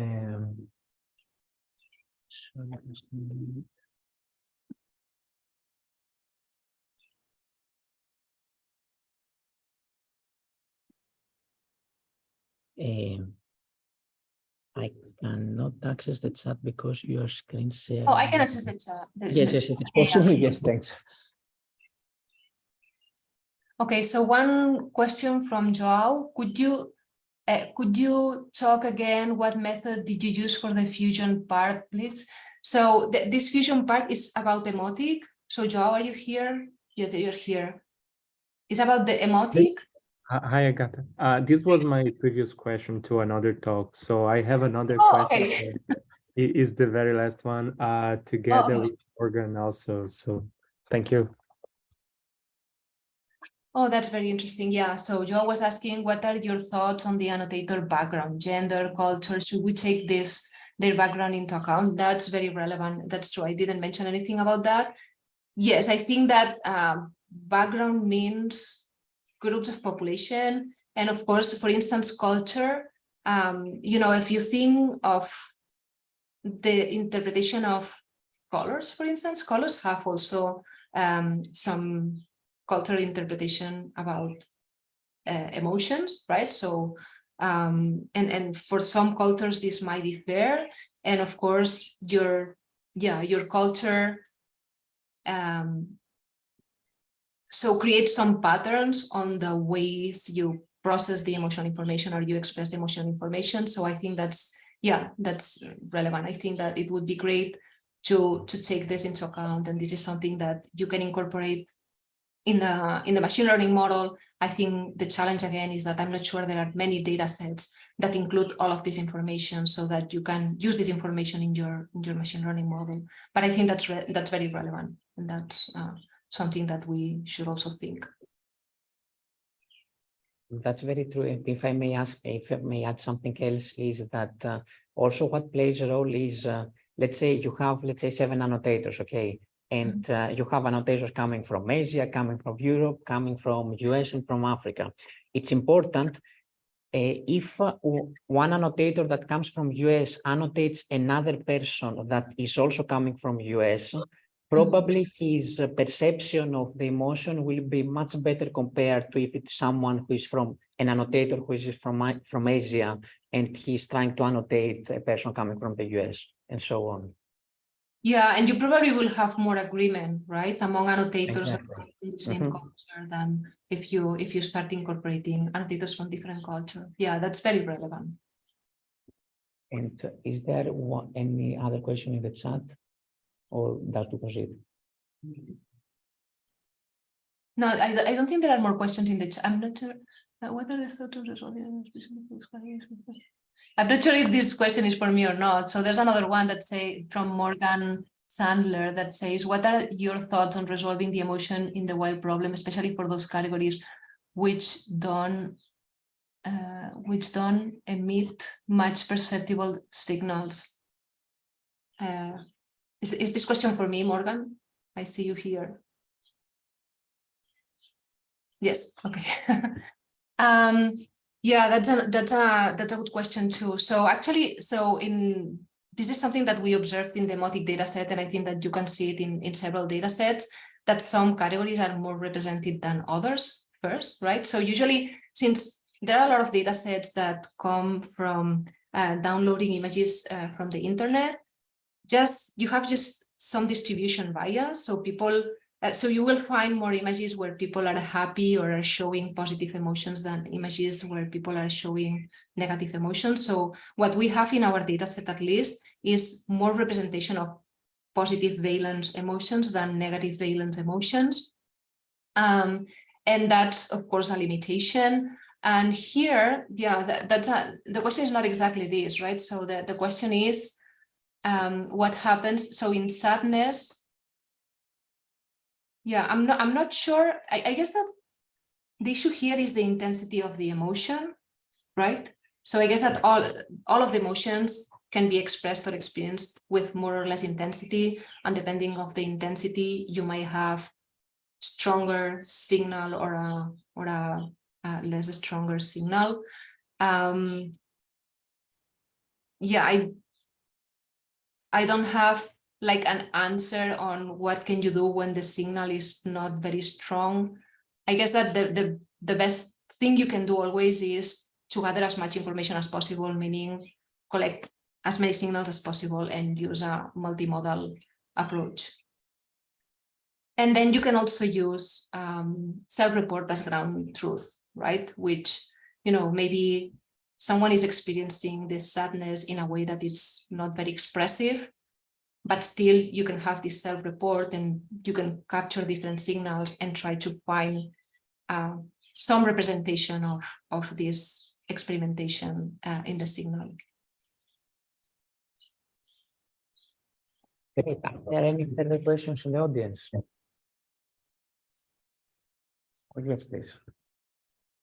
Yes, you can come here.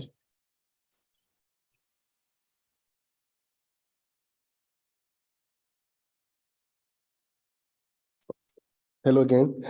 I have a question about the current state of the art on emotic. It was a paper that was published last year on ACCV and the MAP Study 7, and they use 5 nonverbal cues as input for their model.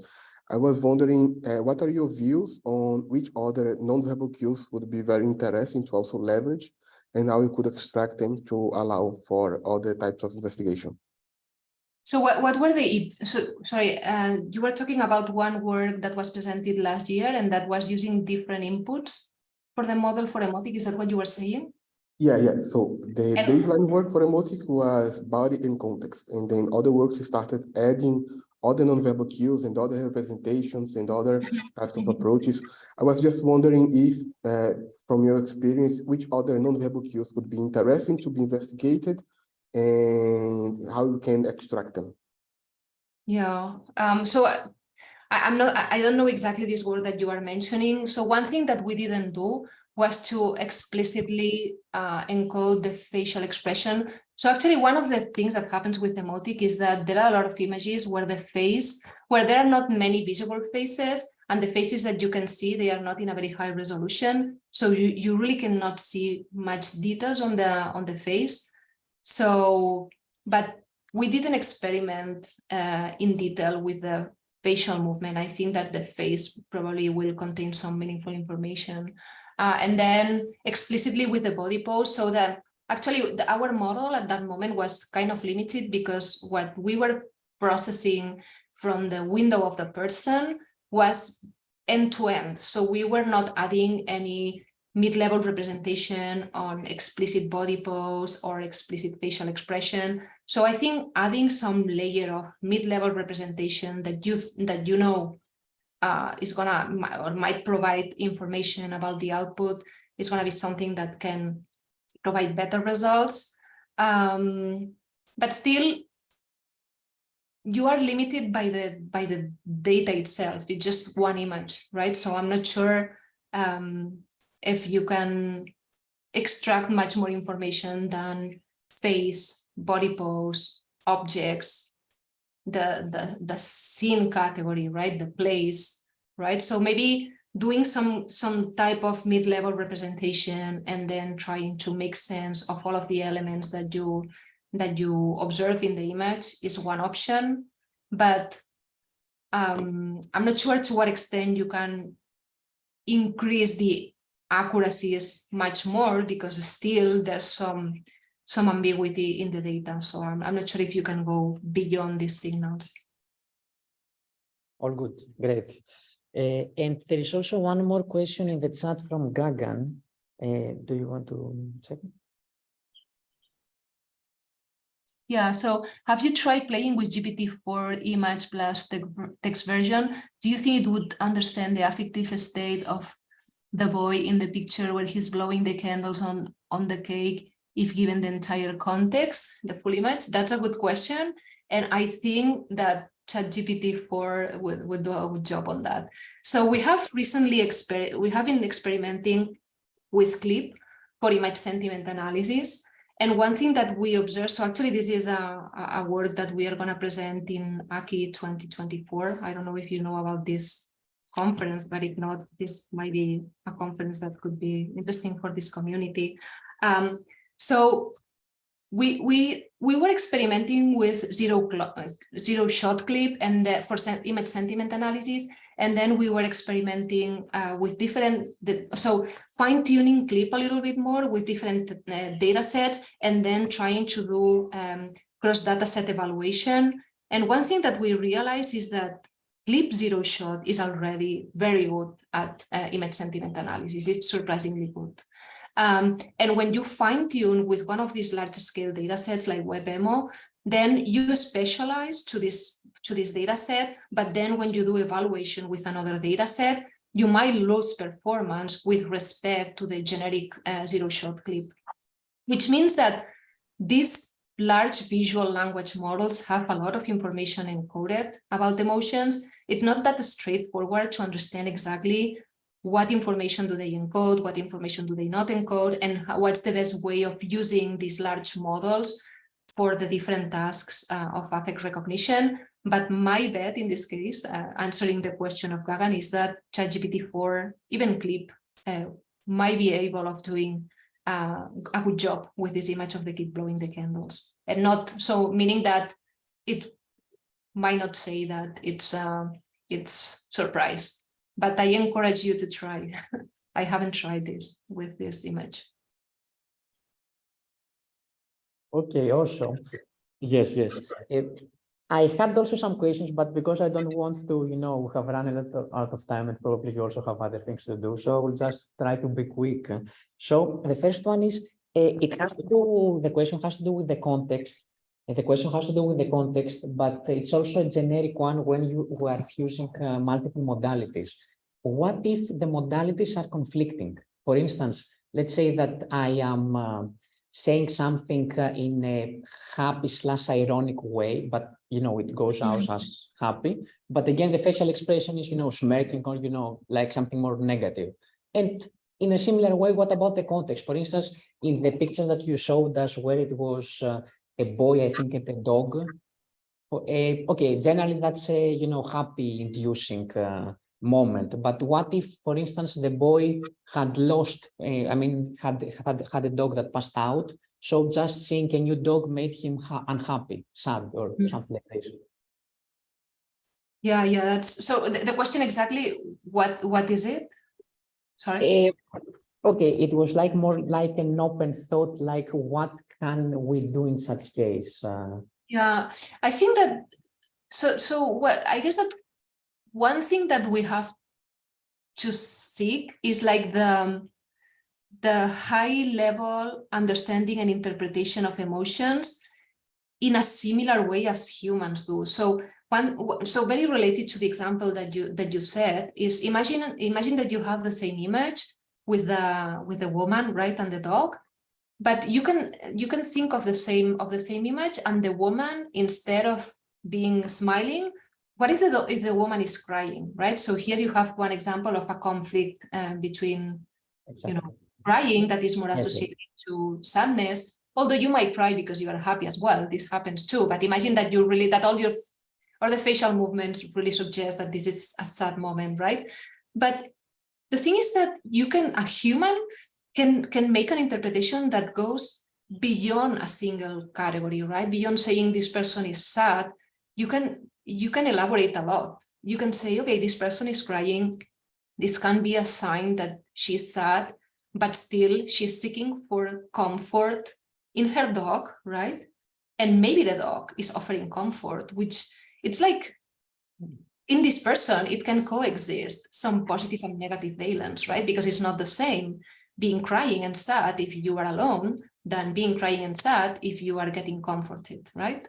So I guess that the question is how can we create machines that are able of doing all of these reasonings and reasonings about the contradictions and the ambiguity, but in a smart way, in an emotionally smart way, as we are saying here, right? So that's why I think that at the end you need to go beyond the single category categorization, because understanding affect is much more than just providing a single category to one sample. Yes, yes, totally agree. And generally, I think research goes towards that direction. I mean, we also had an accepted paper from the colleagues that developed RAF-ML, RAF-TB, and in their work, they are also giving, annotations, I mean, like from multiple annotators and not just one single label. And that's also, are you familiar with compound emotions, with the term? Compound emotions.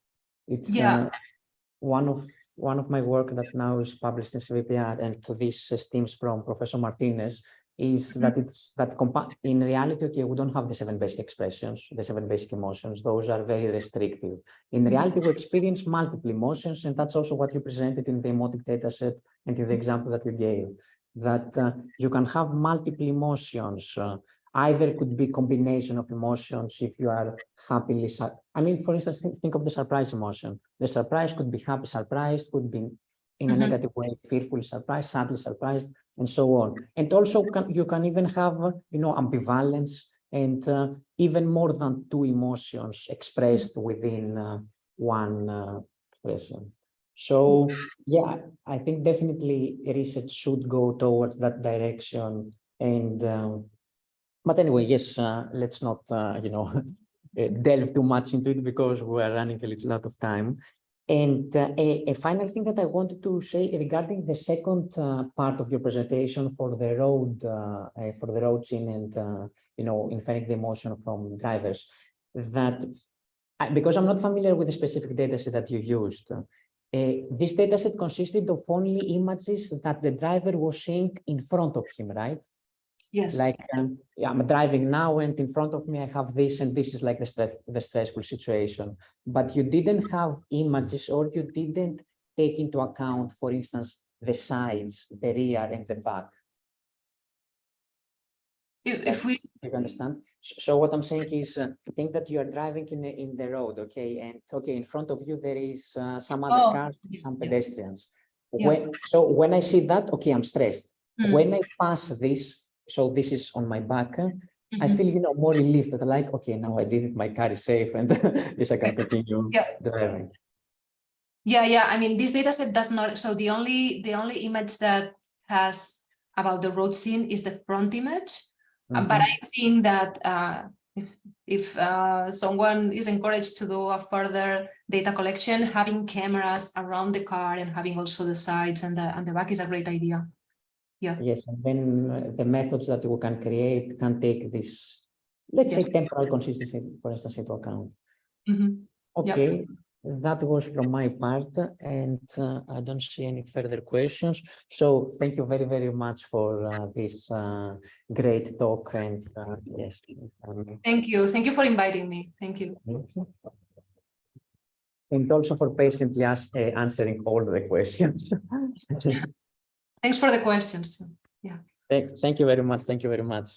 Okay, great. So now we can continue with the second part of this workshop, which has to do, we leave aside the competition papers and we go into the main workshop papers and the next presentation. So the next presentation is visual speech informs perceptual 3D, facial expression and construction from videos, and we have the photos here.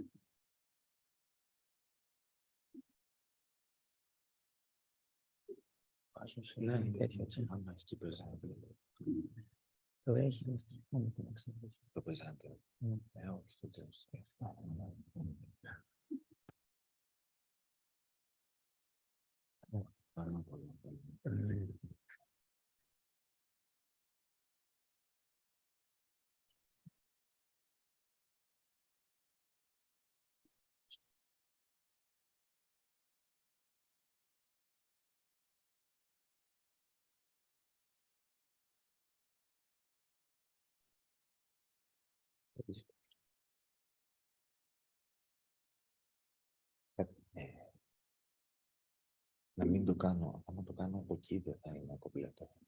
Άμα κάνω από εδώ το...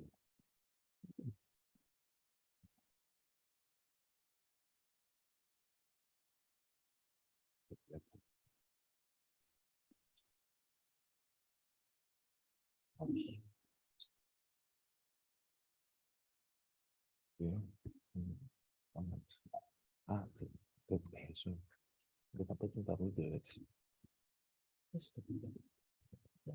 Πρέπει να το παίζω χειροκίνητα και έχω πολλά. Κάτσε, θα δω λίγο.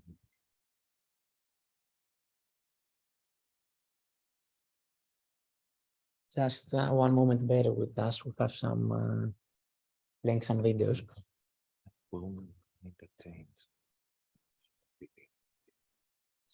Να το κάνω mirror.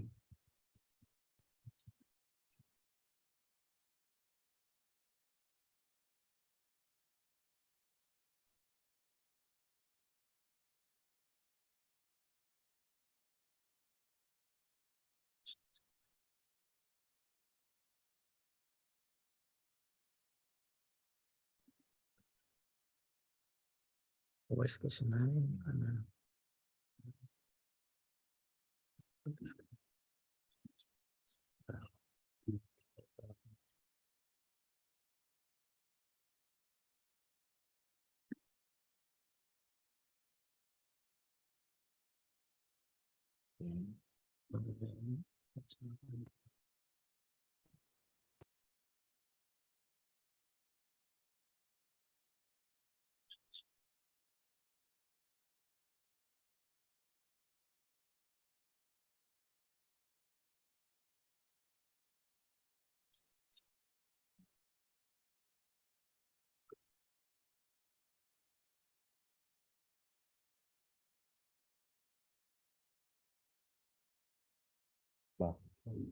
Okay.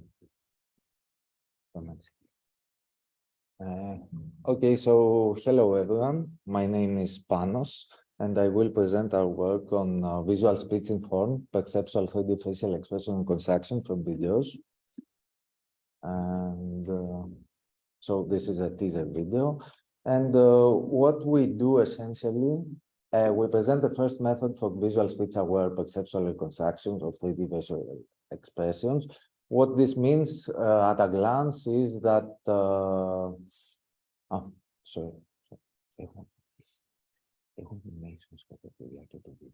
sorry, just a second. Μόνο full screen θα παίξει. Να πατήσεις το play, θα παίξει. Να πατήσω. Εδώ. Όχι, όχι, όχι. Αν πας εδώ. Είναι χαμός. Animations. Είναι στο campaign του animation. Ναι, ναι, ναι. Δεν ξέρω. Στο καθένα εδώ. Εδώ.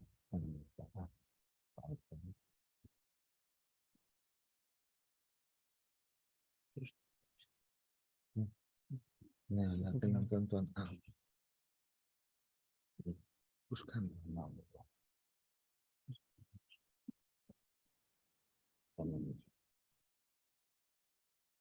No, okay. Thanks. Okay, so sorry for that, we solved it. So we present the first method for visual speech aware perceptual reconstruction of human talking.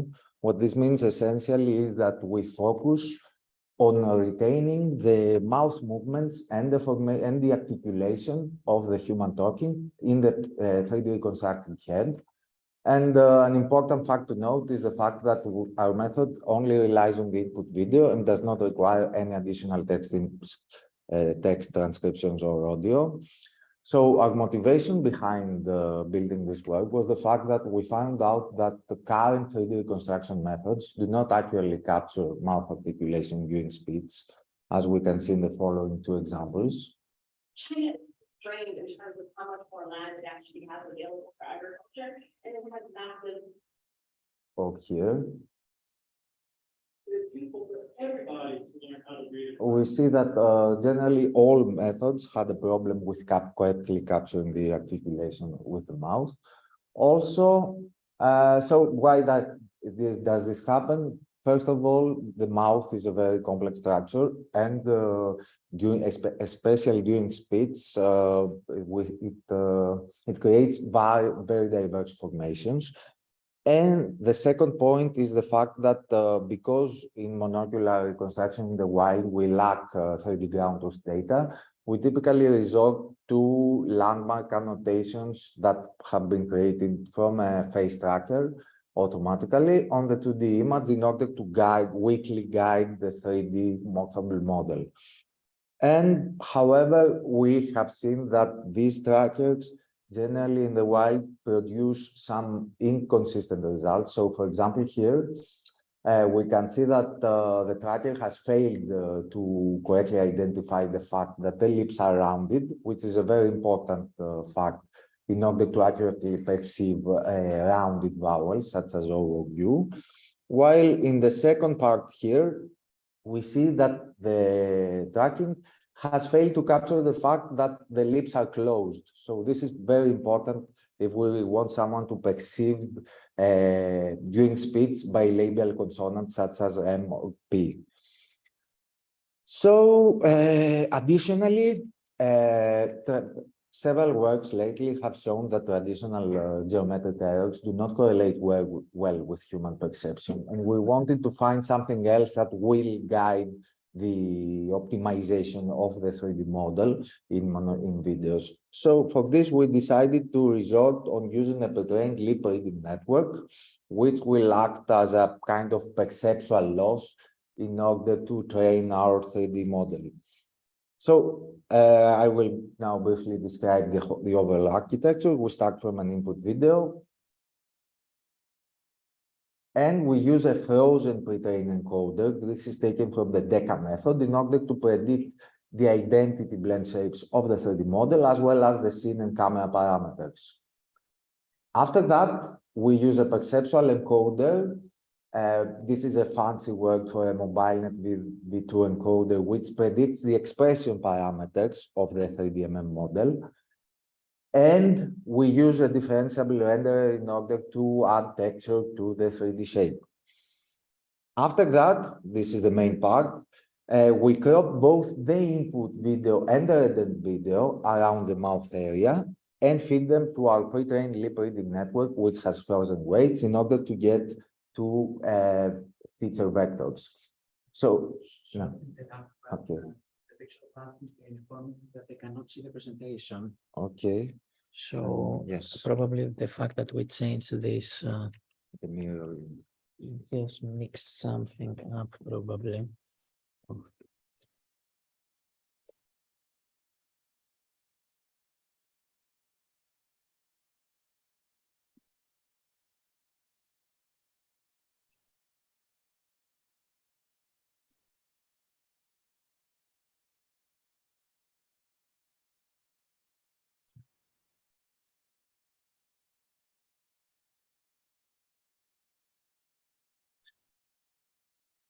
Sorry, just one moment, we will fix the problem.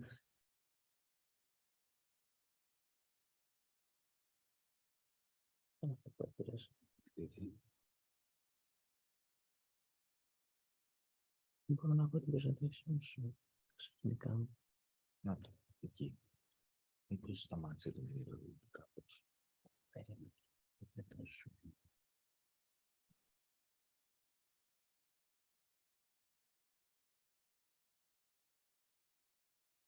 Can you confirm whether you can check you can see the screen right now?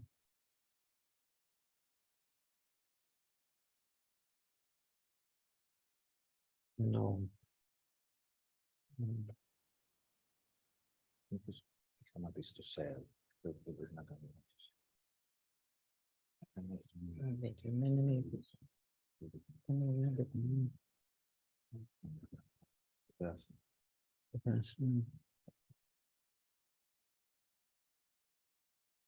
Okay, we have figured out the problem.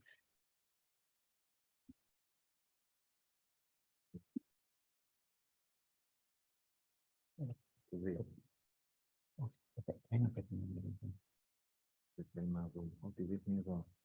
Ότι δείχνει ο κόσμος.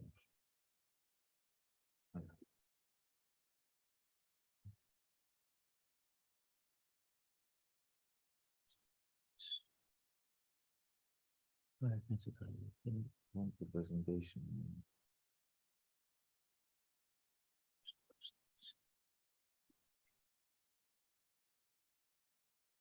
Okay. If you can just go back a little to say it again. Yes. Just the virtual participants, can you confirm that now everything is visible? Okay, great.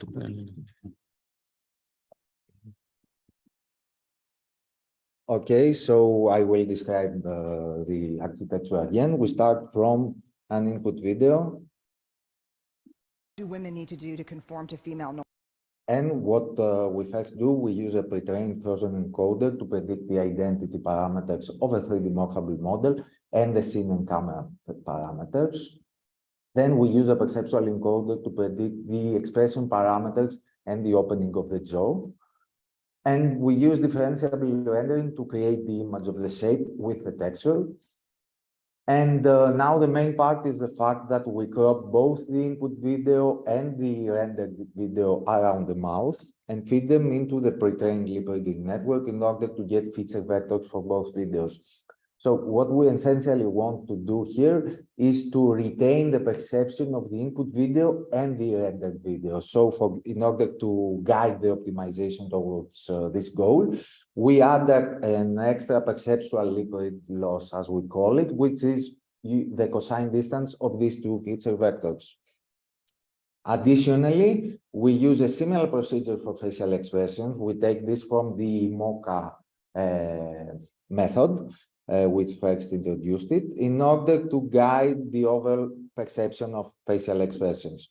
And finally, we found out that using some kind of relative geometric constraints for the landmark losses also led to better convergence. So for training and testing our method, we trained on the lip reading sentences training set, which is approximately 25,000 videos. And for testing, we test on 4 data sets, the test set of LRS3, and also on TCD, TIMIT, MEAD, and VOCASET, which includes, these are completely unseen during training from our method. First, I will show some visual results and then comparisons with other state-of-the-art methods. I'll have a scoop of that exotic purple and turquoise sherbet. She had your dark suit in greasy wash water all year. I love building robots. And when we're unprepared, we overreact. But I grew up in Canada, far from my Arab roots. And that's really what I find so intriguing about the reactions that we've had to the... And now comparisons with the other methods. Here I will show the first 2 videos, which we saw that we didn't have pretty good mouth articulation there from the other methods. And we can see now in the final column, we have added the result of our method. China is constrained in terms of how much more land it actually has available for agriculture, and it has massive... China is constrained in terms of how much more land it actually has available for agriculture, and it has massive... Similarly, for the second video. But it's useful for everybody to learn how to read and write. But it's useful for everybody to learn how to read and write. We saw here that perceptually, Spectre achieves a better visual speech articulation compared to the other methods. Also results from the other completely unseen datasets, first from MED. One even gave my little dog a biscuit. One even gave my little dog a biscuit. For example, in this video, all other methods fail to capture the fact that the lips have to close, while our method did capture it. While waiting for cheaper, she crisscrossed the square many times. While waiting for cheaper, she crisscrossed the square many times. And finally, from the TCD TIMIT dataset. Simple elongation has been treated in detail. Simple elongation has been treated in detail. Each of us had his own speciality besides. Each of us had his own speciality besides. Now we will also present some quantitative results using the VOCASET first dataset, where we do have ground truth 3D data for testing. Here we first use traditional geometric metrics, the L2 loss, as well as some lip reading methods using a completely different lip reading network in order to have a fair comparison. And we compare with DECA and MOCA, which are 2D, weak 2D supervision guided methods, as well as with DAD, which is a 3D supervised method. This means it has been trained on a large-scale data set, which included the ground truth 3DMM parameters. So here we see first that Spectre achieves a better lip reading score compared to the other methods. And regarding the geometric methods, we see that Spectre achieves the best L2 error with respect to the mouth compared to methods that use weak 2D supervision, like DECA and MOCA. Also, for all data sets, we compare using the lip reading accuracy, top K lip reading accuracy. Here, for all data sets, we show the y-axis the accuracy, on the x-axis the K. And we see that in all cases, and also 3 of these data sets, I remind that they are completely unseen during training. Spectre achieves a significant, the curve of Spectre is higher than all other, consistently than all other curves. And finally, because the most important factor was for us to see that our method is perceived more realistic compared to the others, we did some user studies. We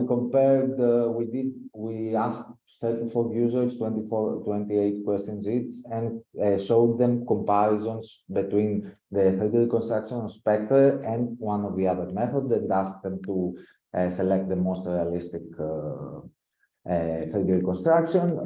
Here we show that Spectre was significantly preferred to other methods in terms of realism, and interestingly, also compared to DAD, which used direct 3D supervision. So we feel that the perceptual kind of loss was pretty important for this result. And also we did some study on classification accuracy with a multiple choice question regarding which word is uttered by the talking head, and we found out also that Spectre had marginally better results compared to other methods. Thank you. And yeah, I don't know if you have any questions.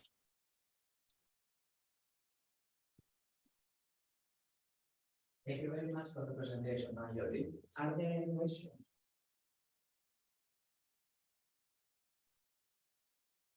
Okay, actually, I have one question. Okay, so you saw the different comparisons between your method and the other state of the art. Did you perform any complexity comparison, like in terms of training time or model parameters? So yeah, we had that in mind. That's why we used for the perceptual encoder a MobileNet V2 architecture, because we only wanted to predict like 50 expression parameters. So we felt like this was a pretty good backbone. Overall, compared to DECA, for example, we use an additional MobileNet V2. So there is some increased complexity there. But compared to IMOCA used the ResNet 50. So we have a much lower complexity compared to that. DAD, I don't remember what kind of backbone they use right now. So no, we did not do any complexity there. Thank you very much. Thank you. Thank you, Penelope.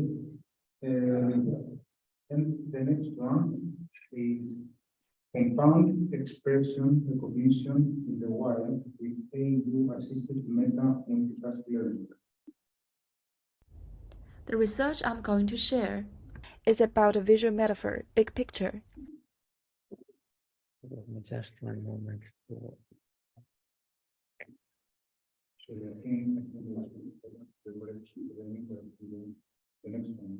No, it's this. Affective experience from the big picture. Yes, no. The authors, they have provided this video. That's it. Okay. If you see, it's the same authors, right?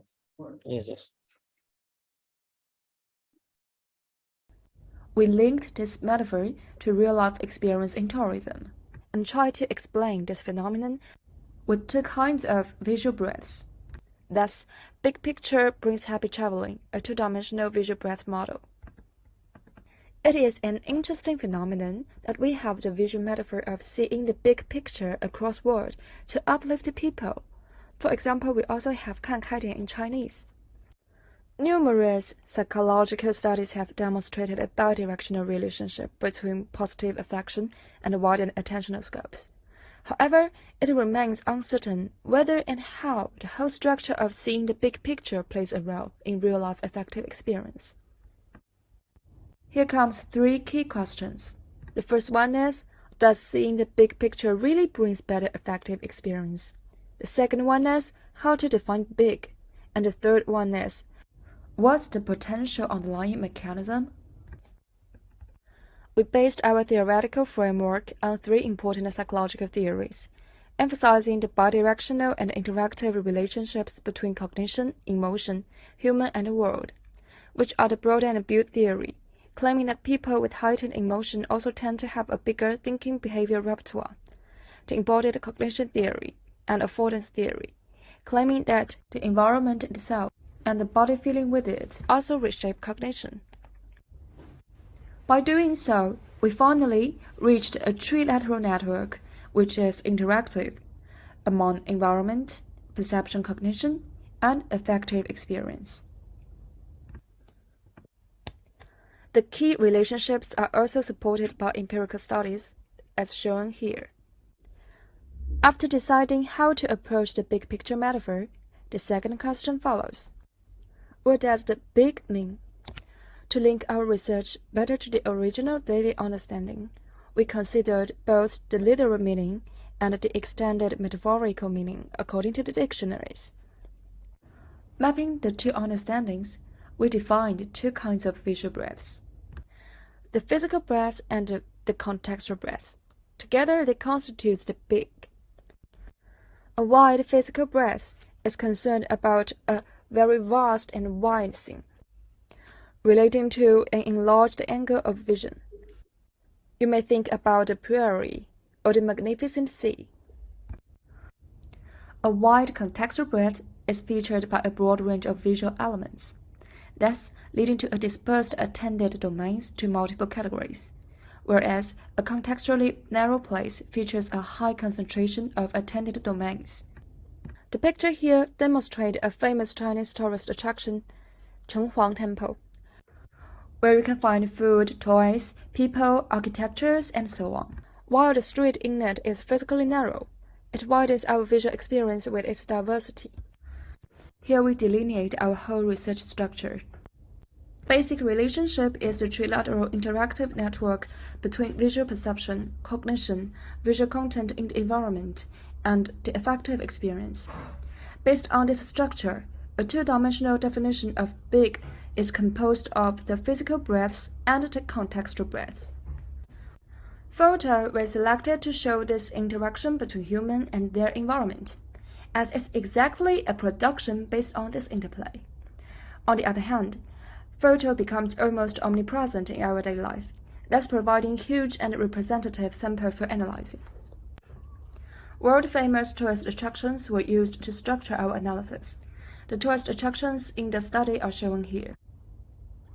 We collected photos based on their geographical tags, splitting every tourist attraction into 10 spots based on the distribution of the photos, and then matched them to their affective ratings. By now, we filled the full trilateral network. Neural networks were used to standardize our estimation of physical breaths and contextual breaths. For the physical breath part, deep neural networks directly assessed the view type of any photos, dichotomously categorizing them into narrow view or wide view. The contextual breadth was then calculated with the recognition using the sound attributes. In this regard, we first detected the first 5 visual domains shown in every photo. Second, we counted the frequency of each domain in every spot. For example, for spot number 1, we may have leaves captured in 100 photos, water in 70 photos, camping in 30 photos. This forms the distribution of the attributes in the spot. The attribute kurtosis was then calculated for each spot. to show whether the attended visual domains are concentrated or dispersed. On this page, we show two spots. The upper one showed a smaller cortices, thus having a flatter slope, indicating that people here are attending to different domains of visual elements, referring to a higher contextual breadth. The lower one, on the other hand, shows a steeper slope, referring to a lower contextual breadth. Our results indicate that both view type and attribute kurtosis significantly predicts the affective ratings of the tourism spots. That is to say, big picture do lift people's affective experience in tourism. In addition, it manifests at least in physical breadth and contextual breadth. On the other hand, we found that physical breadth and contextual breadth work interactively, or to say, in a compositional way, to lift the affective experience. When the physical breadth is low, for example, high contextual breadth shows better ability in making people feel good.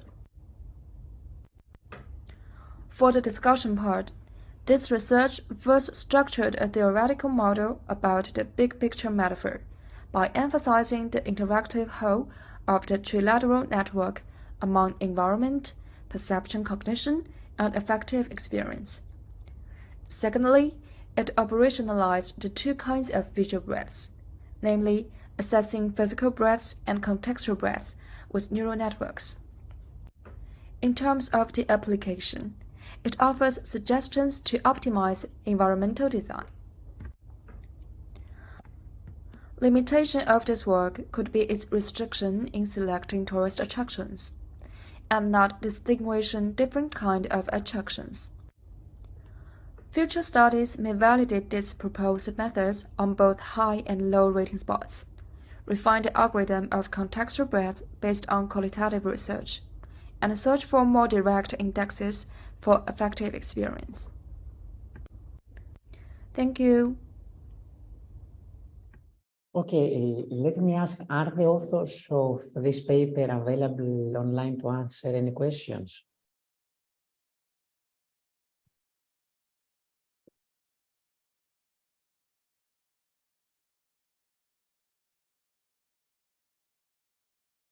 Okay, I don't see the authors available, so we can move on to the next one.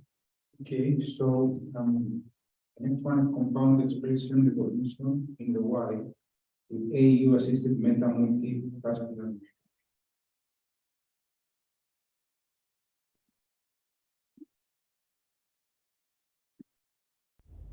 The research on Hello, everyone. It is a great honor to be here to share our work on compound emotions in the wild, including AU analysis and the multi-task learning. Firstly, I want to give you a short intro to our work. Here lists some streams of emotion recognition. Well, all our participants will focus on the in the wild one. Different people may focus on the different models. And just for the emotion classification, there are also some basic ones and the compound ones like happiness cry. Here we focus on the compound emotions in the wild and build a database called RAW-CE.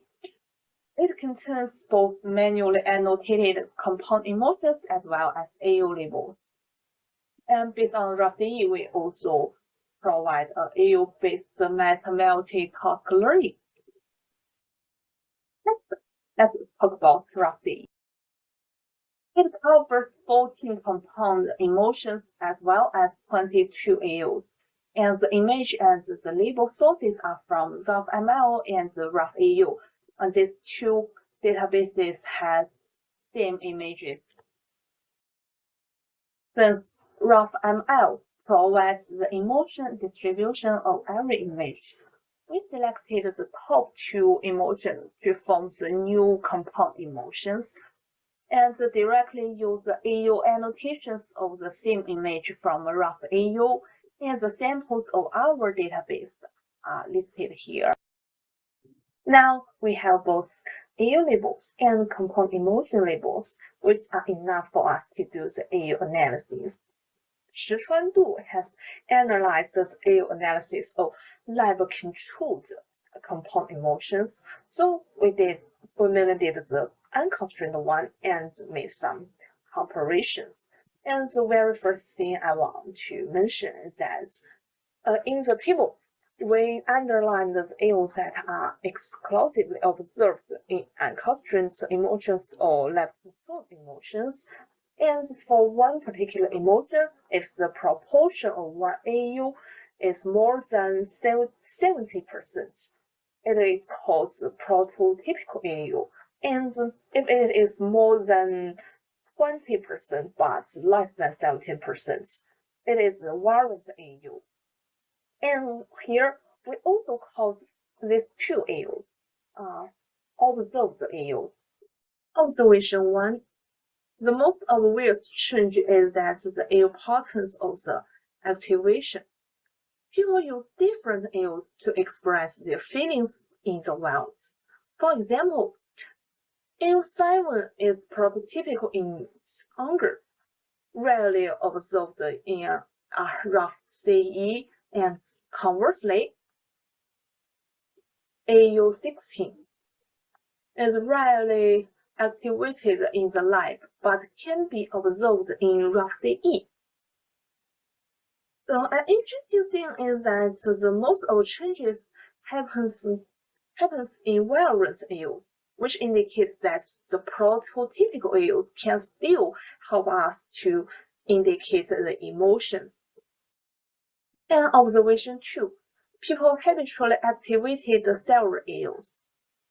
Another impressive thing is that people habitually use AU12, that's the lip contour, and the AU25, that is the lip spot, to express their feelings in the wild. We can easily find that the people may part their lips no matter what emotions they want to express. And generally, the frequencies of AUs activated by people in the wild are less than that in the lab, as the table shows. However, one exception is fearfully angry. Next, I will talk about our model, E cross entropy for emotion loss, and use BCE for AU loss. So the AU analysis gives a concrete number about the relationship between emotions and AUs. So we want our model to reflect this phenomenon. And so we reference the distribution matching rules. That is, for one FE predictions, we could calculate its empirical AU distribution and vice versa. And then we could use the cross entropy to align the distribution prediction and the empirical distribution. And finally, we plus that to get our alignment loss. So in this stage, we have our total loss that we want to minimize. The weights of the AU detection and the alignment are the adaptive weights we learned by our meta-analysis. Here is the question. So what is the meta-learning? Meta-learning is a learn-to-learn procedure. It predicts not just the results, but also the next parameters. Our network is divided into a basenet and a meta-net. The basenet is used to predict the facial expressions and the AUs, while the meta-net is used to predict the weights. And the stage 1 is the meta-train stage. In this stage, the theta parameters of the basenet will be explored. Attention is that we will not really update the work. We just to explore its update directions and use these directions to update the meta-nets in the second stage. So in the next stage, stage 2 meta-test stage, we use the exploration from the stage 1 and to really update the meta-nets. And finally, We use the updated MetaNet to really update our basenets. And both experiments and results. And here is the detail of our experiments. And these tables can show the priority of our method and our statistics. We also recorded the changes in the weights, so we could see that in the early stages, the two works weights are in a relatively small number. This may be because that in the early stage, alignments too earlier may be hinder our facial expression recognition, and after the FVR is fully trained, the alignment weights and the AO detection will be in a dominant status to provide the positive affection for our FER. And that's all for my share today. Thanks for your patience. Okay, that was the end of this talk. First of all, just to be sure, are the authors available online to answer any potential questions?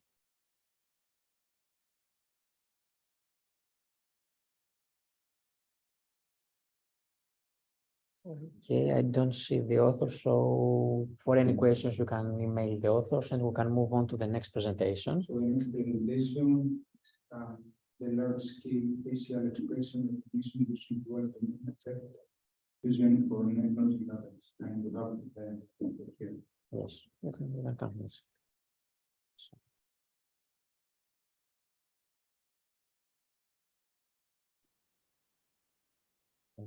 Yes, okay.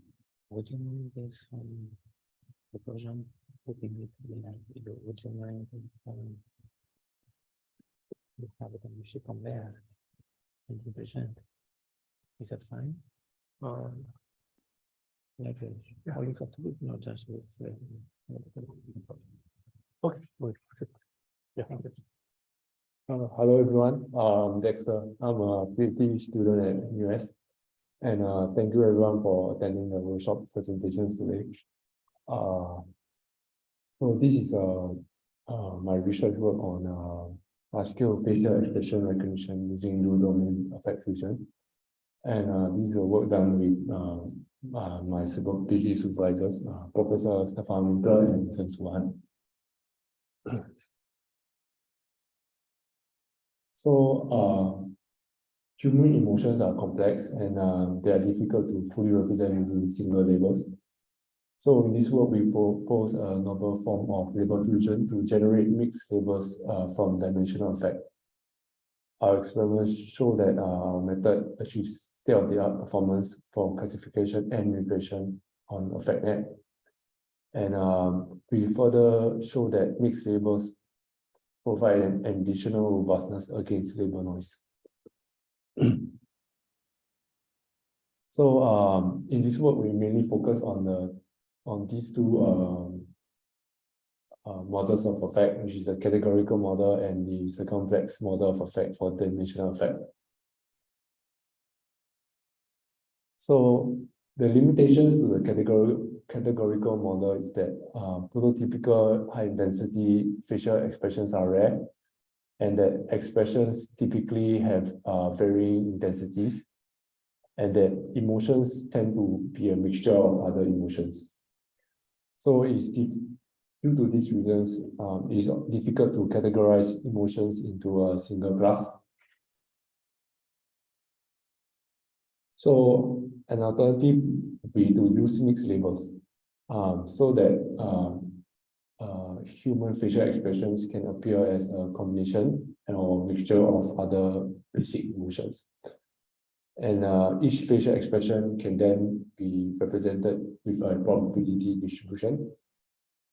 However, this would require well-trained annotators to ensure that each image is independently annotated. So, is there a better way apart from using annotators? So we propose that we directly extract mixed labels from the dimensional model. So in this work, we propose the first step will be to map the dimensional models into a categorical effect space. And then secondly, we will perform label fusion to combine the ground truth one hot labels with the newly generated mixed labels. So the first module will be the mixed label formulation, which performs a mapping of the VA scores into class likelihoods. And in our paper, we propose two different strategies to perform this mapping.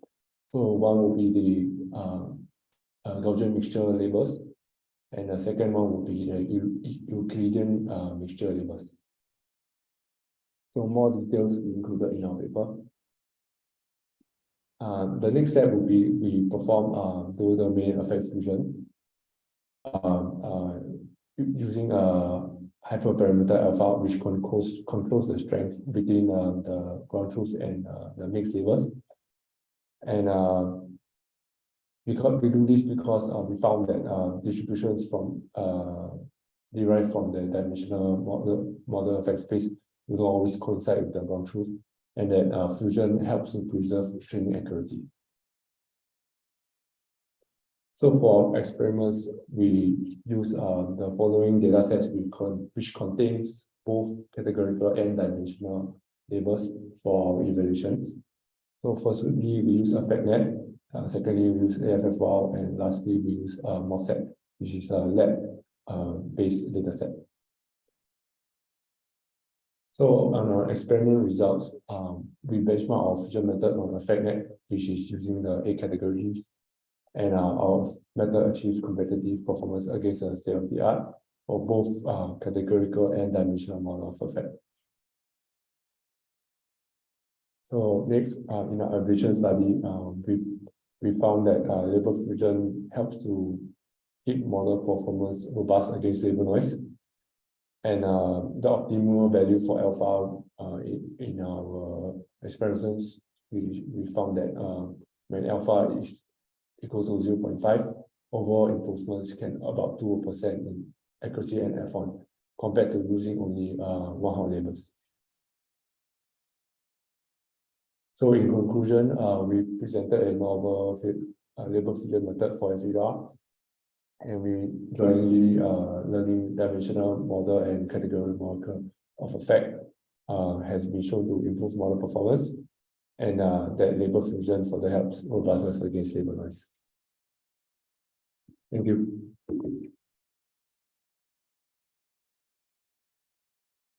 Thank you very much for the presentation. I have a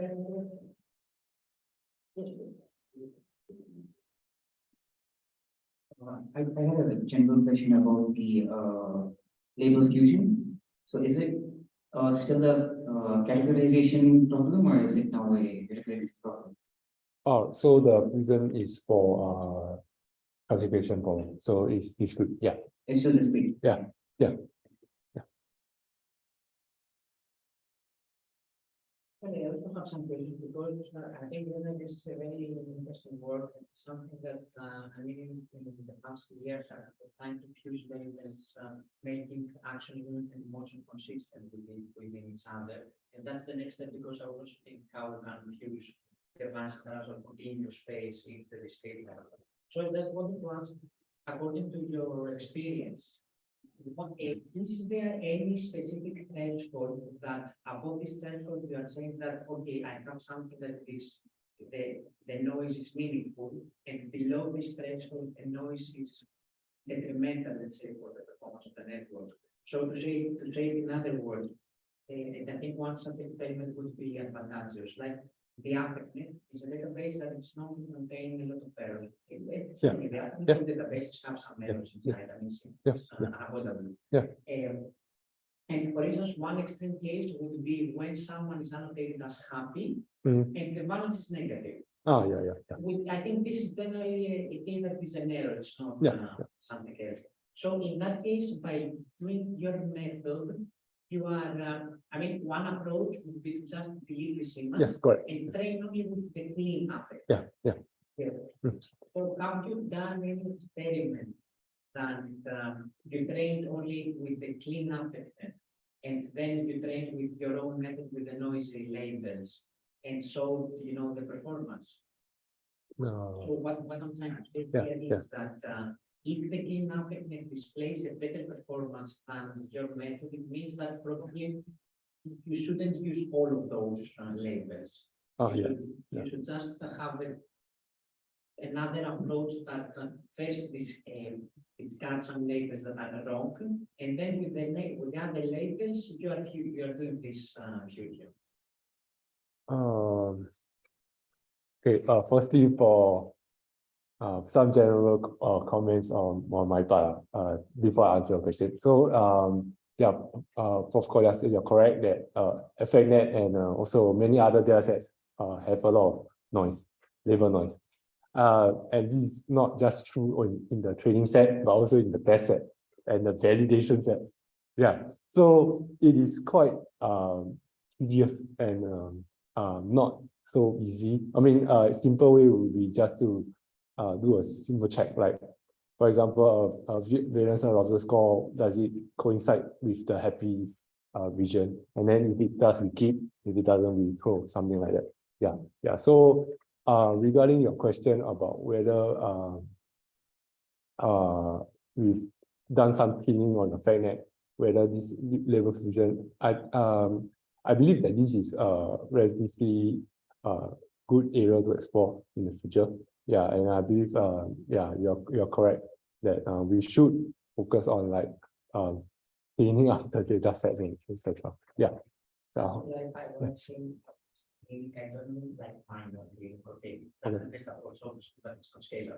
yeah, I'm not manual cleaning, like just do some simple evals and then we yeah.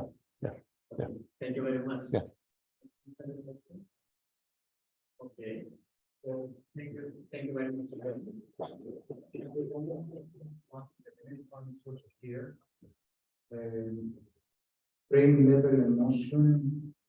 Brain level emotion level and dynamic factor expression recognition with emotion. So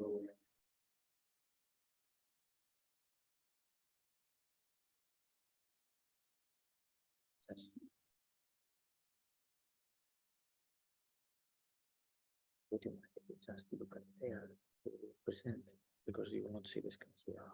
Okay.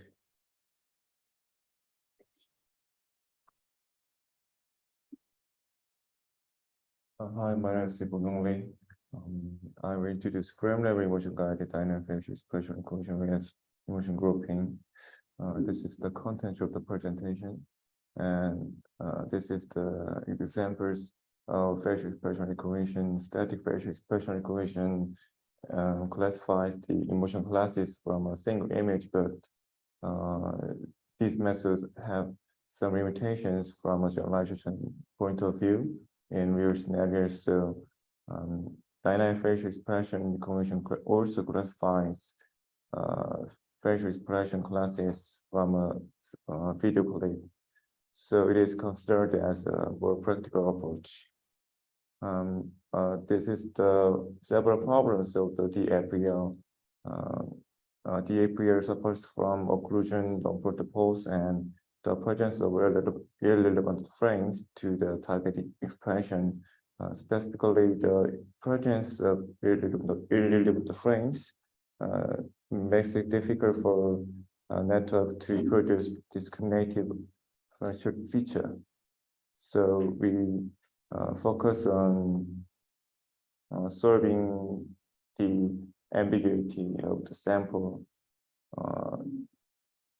We introduce affective level according to the method of the feature pyramid networks. Or fusion of the feature maps at low level and high level is important factor in detecting small object. If the concept of the small object is viewed from in a facial expression recognition, it is replaced with granularity of the emotion. So in example, positive, neutral, negative denotes low affective level, and happy, surprising, neutral, fear, sad, angry, disgust are denote high affective level. our network structure is our network structure consists of bottom-up and top-down branches. Bottom branch extract spatial temporal facial expression feature, and top-down branch extract the discriminative feature, and we employ another static facial expression recognition to obtain probabilities from a T facial input frames. So we employ cross-heterogeneous function with emotion grouping. We make overall prediction.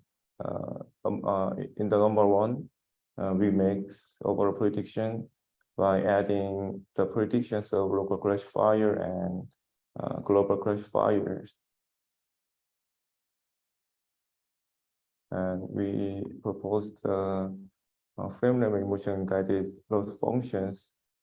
Now, the first is temporal affectivity extraction loss function. The loss of information related to the target emotion occurred due to transformers.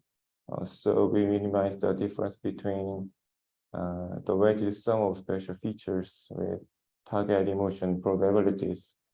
It is target emotion probabilities of the is extracted by static facial expression recursion model. And in general, cross-interval function does not solve ambiguous sample problem. So we propose a global affectivity extraction loss function. It is based on label distribution learning. So we make target distribution by averaging the total probabilities at each emotion classes. So we evaluate our model on 3 dynamic facial expression recursion data sets. And we use unweighted average recur and weighted average recur for 3 emotion and 7 emotions as a evaluation metrics.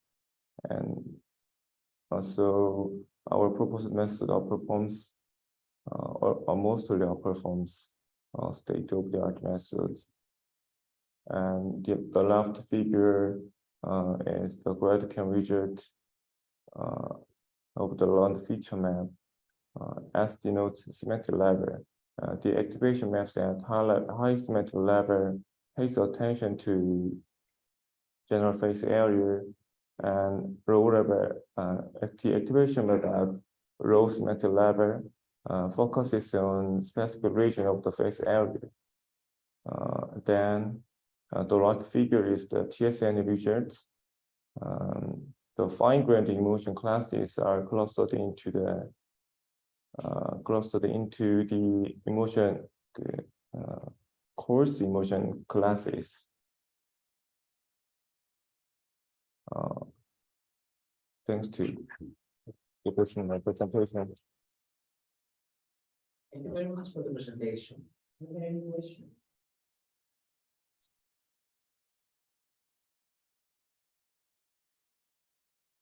Yeah, I have one question. I noticed that when you group the emotions into 3 different classes, yes, we saw it here.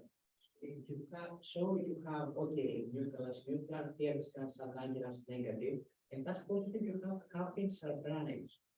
Generally, the surprise, at least in my estimation, is an emotion that could be positive but could also be negative. So my question is, why did you put it only in the positive category? And if you try to either include the negative one or compare if it's only on the positive or only on the negative, what's the performance also compared to the state of the art? In general, there are many emotion model in psychology.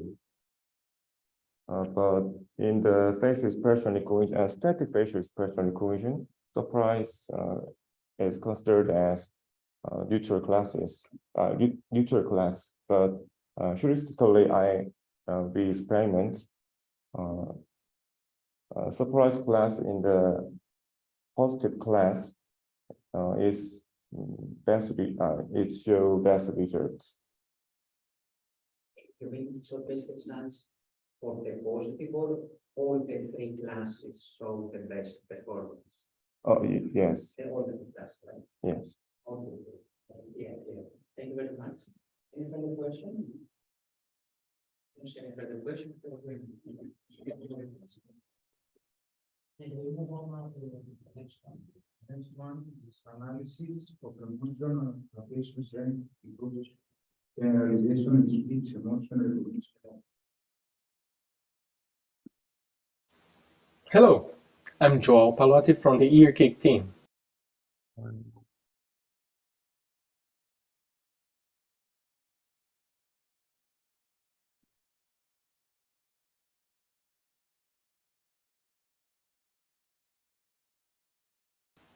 In this presentation today, you'll see how sometimes renotating data might be worth it, as better data can lead to better speech recognition models.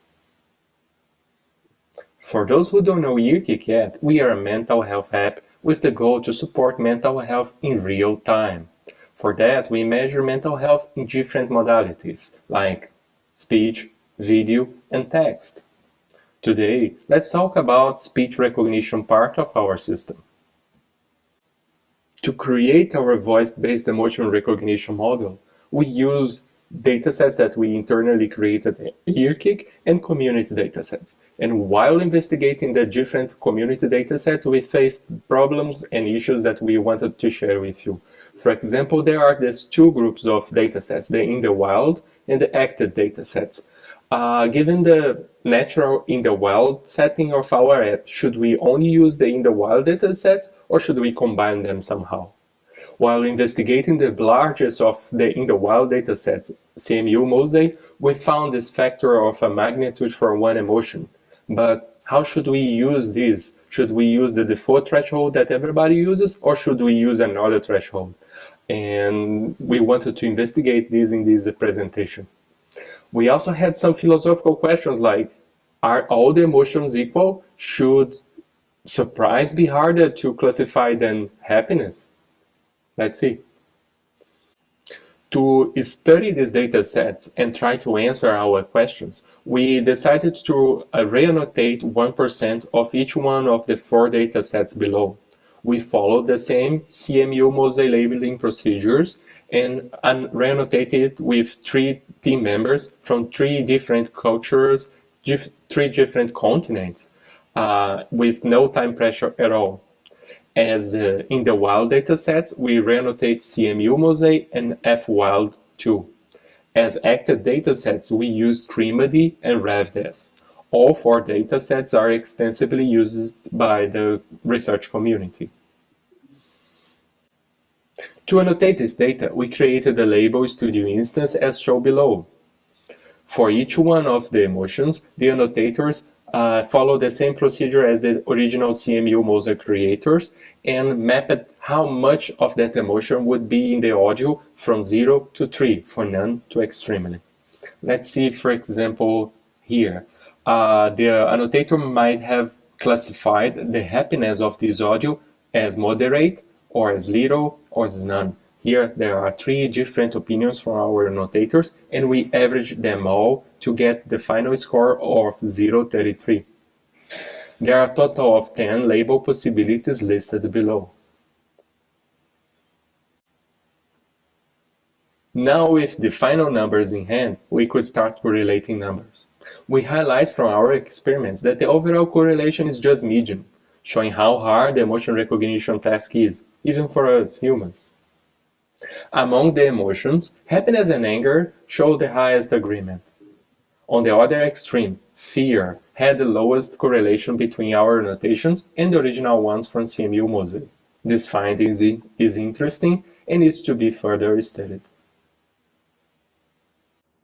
One of the experiments that we are most excited about is controlling the threshold for the binary classification and checking how much agreement each threshold will have. The peak of this main agreement is when the threshold is 0.23 and the kappa value is 0.30. This is shown in the dashed blue line below. What we are actually proposing is experimenting with this new threshold. In other words, what would happen? What would be the effect on the machine learning models if we move the threshold from greater than 0 to greater than 0.23? Before doing the actual machine learning experiments, we took advantage of this multi-label confusion matrix visualization below to see the difference between the original assessments and our new assessments. Here, we provide you with 3 different plots for the 3 different thresholds that we wanted to study.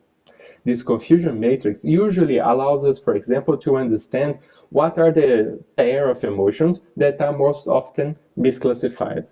But what we are really interested in today is to see the numbers in the diagonal lines.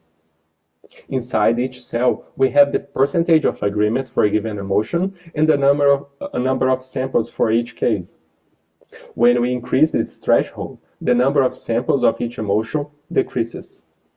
However, at the same time that we move to the right, the noise of the weakly classified instances decreases, and that's why the percentage in each cell increases. Finally, we ran machine learning experiments with these 3 different thresholds. For that, we used a state-of-the-art architecture based on pre-trained Herbert-based transformer models. We extracted features from the audio samples and classified them into some classes. It could be 0 to 6 emotional different states for each audio sample. In the top table, we show that increasing the threshold in the test set can make the task easier as we increase the agreement and only select the very easy ones to classify. This explains why the machine learning results improve. However, what we are more interested today is the results in the bottom table. Here we show that training a model with our proposed threshold provides huge gains when transferring learning from CMU mosaic datasets to other datasets. To recap, we saw today that emotion classification task is a challenge task, even for humans. We learned that not all emotions are equal. Some emotions have higher agreements than others. This disagreement can cause confusion to machine learning models, and our study showed that some of this noise can be eliminated by using a slightly higher threshold than the usual one. Due to the time limit, some topics from the paper were not presented today, and we invite you to read our full paper. Finally, there are some limitations in our work, including the fact that we re-annotating all the samples only listening to the audio, not using the video, not the transcribed text associated with each sample. That's it. Thank you very much for your attention and attending this talk. At EarKick, we have awesome projects and we are planning to have internship positions available soon. So please keep in touch and download our app. Thanks. Okay, so first of all, just to check, João, are you here for answering any queries? Yes, I'm here and Gaga is here as well in case in case there are questions. Okay, great. First of all, let me just mention that the ERKI company was a sponsor of our last year event in CVPR. And so, I mean, now let me thank them that we can, that you are here, not face to face, but at least, online. So, are there any questions for João? Yes, please, you can go. Even better, yes, sure. Hello. Hi, thank you for your presentation. I had a question regarding the confusion plots, where the number of images in each expression reduced. And then in the next couple of, in the next few slides, there are tables of the accuracy, and the accuracy improved. So I was just wondering whether the improvement in accuracy was explicitly only because of the threshold that you used, that 0.23, I think, or was it also because that the number of images classified reduced? Right. Thank you very much for your question. Yeah, so when we move the threshold, we are basically eliminating all the samples that are noisy somehow, right? So we leave out only the ones that are everybody agreed is a happy face or a happy audio, or everybody agrees that's not a happy audio. And that makes easier for the classify any machine learning method to learn the thresholds. And that's why when we increase the threshold, the overall accuracy goes up. And yeah, the question that we always had is, okay, now we have this new threshold, we could apply it for we have to apply it for the test set too, or not? Should we just leave the test set as everybody uses, like a bigger than 0? And we experimented in the paper, you can have a look later, with all these different scenarios. And we found that consistently the threshold that we identified was the best one. And that's where the most interesting part of the presentation was the second part, where we apply our models in another data set. And there we saw that there are gains for all the generalization of the models that you create with CMU Mosaic only. Regarding the confusion matrix, there what we have is, again, when we move the threshold higher, we get less and less errors, right, like mistakes, and that's why the numbers, they decrease. And if you look at the very last cell, this number increases a lot, which is the number of examples without any label that are classified as none, right, as none, not other label. Yeah, and over there in this slide, we had the extreme case of, you are too severe and you have a threshold that is too high, and the problem is that then you start to have not that many examples to train your classifier, and then the performance also deteriorates. I hope that answers the question. Yeah, thank you. Thank you. Any further questions? Okay, from my point, I have just one minor question. I'm not sure if you mentioned that in the video, but because generally in the research community, it's always beneficial if the labels are being open and made public. Are you intending to make for all those databases this relabeling? Do you intend to make this public? I'm sorry, Dimitri, is super low, the audio. Can you just... Okay, sure. Thank you. Now it's better, right? Much better, thank you. Yes. Okay, so what I'm saying is that because generally in the research it's beneficial if the labels are given publicly available. My question is, do you intend to this relabeling on those 4 databases? Do you intend to make them publicly available for research purposes? Yes, everything is publicly available. We have it on our GitHub. And I think that was the first experiment that we did with only 1%, and we got excited with the potential results. Gagam touched a little bit about it. In Agatha's talk, I think if we use GPT-4 or something like that, we could even, get many more labels for these data sets. And if we do it, we will surely also make them available. The only ones that we cannot make available are the ones for EarKick, but we are always working on the community data sets to give back to the research community our findings. Okay, got it. You answered my question. Thank you very much for everything. And I don't see any further questions, so we can move on to the next one. Thanks again. Thank you. Thank you very much. The next one is dynamic noise injection for facial expression. Where we said that. Wait, it should be... Yes, this one. You are correct, yes. Hello everyone, I'm Hong from South Korea. I'm a junior at Seoul National University of Science and Technology. I'm honored to share our work in the AVW workshop at CVPR 2023. Today, I'm going to present our work, dynamic noise injection for facial expression recognition in the wild.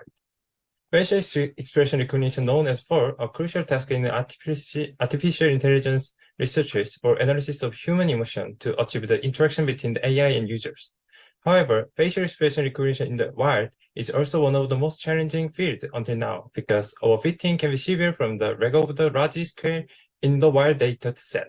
In addition, the most of research have not contemplated the utilization of form model in the practice, where there is a abrupt and irregularly arising content input compared to the image data from controlled condition. In order to solve the aforementioned problems, a variety of methods such as reducing the model complexity, ensemble, and regularization are suggested for the robustness to overfitting. Among the regularization technique, the noise injection is known to be effective for the preventing overfitting. However, there have been conventional researches on noise injection method for the real-world application. Therefore, we propose the method inserting the noise in the hidden layer during the train, but in the novel way in terms of discrete injection as noise, considering the practical application in forward domain. From now on, I'm going to propose two methods determining when the picture level noise is injected into the network.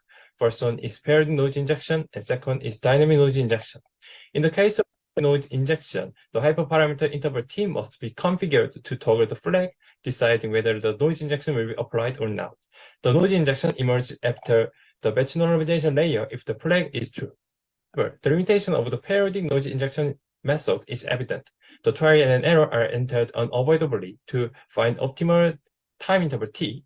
To deal with this issue, the dynamic noise injection is devised. Construct the dynamic noise algorithm. The innovative ReLU is necessary to automatically decide the condition for the toggling the flag. These are the description of clip ReLU and auto ReLU we also proposed in this work.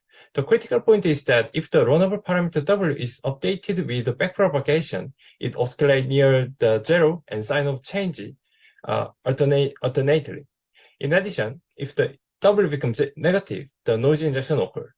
The sign change of W is present in the right side figure. This figure. It is shown that the change of sign is not static but the dynamic based on the backpropagation to reduce the loss. As for the experimental setting, the AffectNet dataset consists of 7 classes and ResNet 18 and F1 score for the metric are used. Now, as for the result, this is the result table describing the highest F1 score in the validation dataset.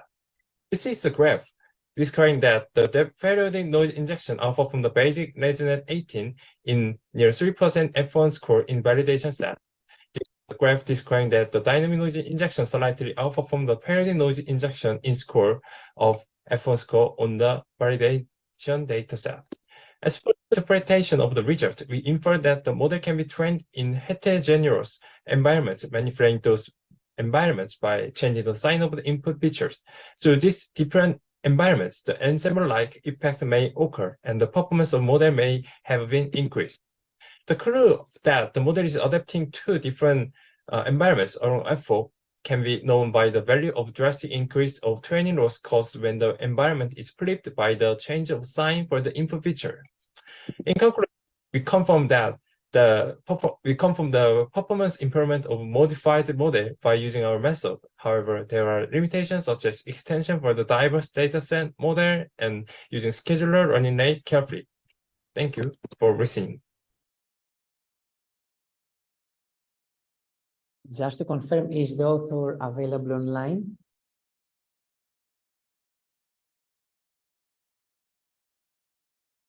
Okay, so we move on to the next one. The next one, relational edge node graph definition network for classification of micro integration.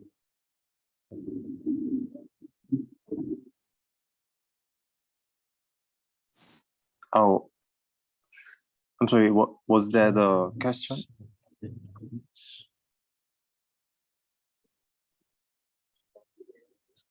Yes, I'll stop.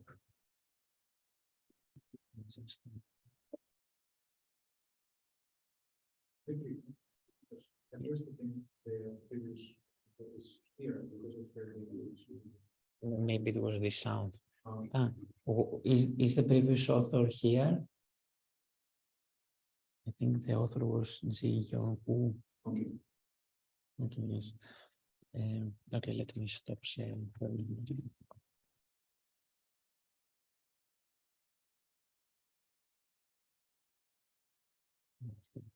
I think I'm not sharing.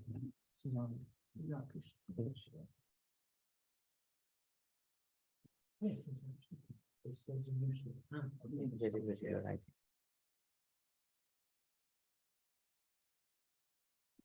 Yes. Okay. Yeah, I can share it.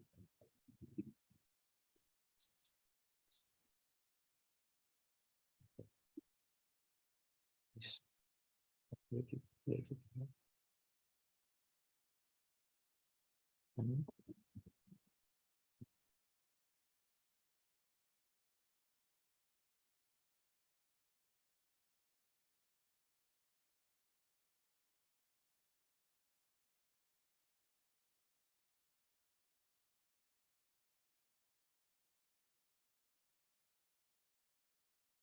All right.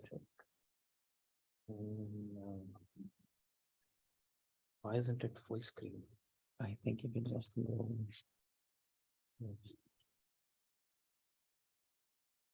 Or is it mine maybe?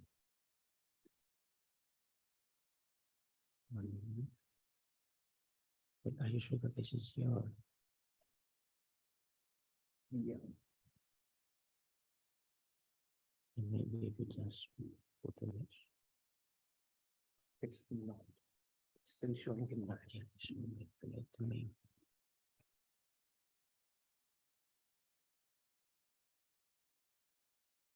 Yes, okay, it's my Mac through.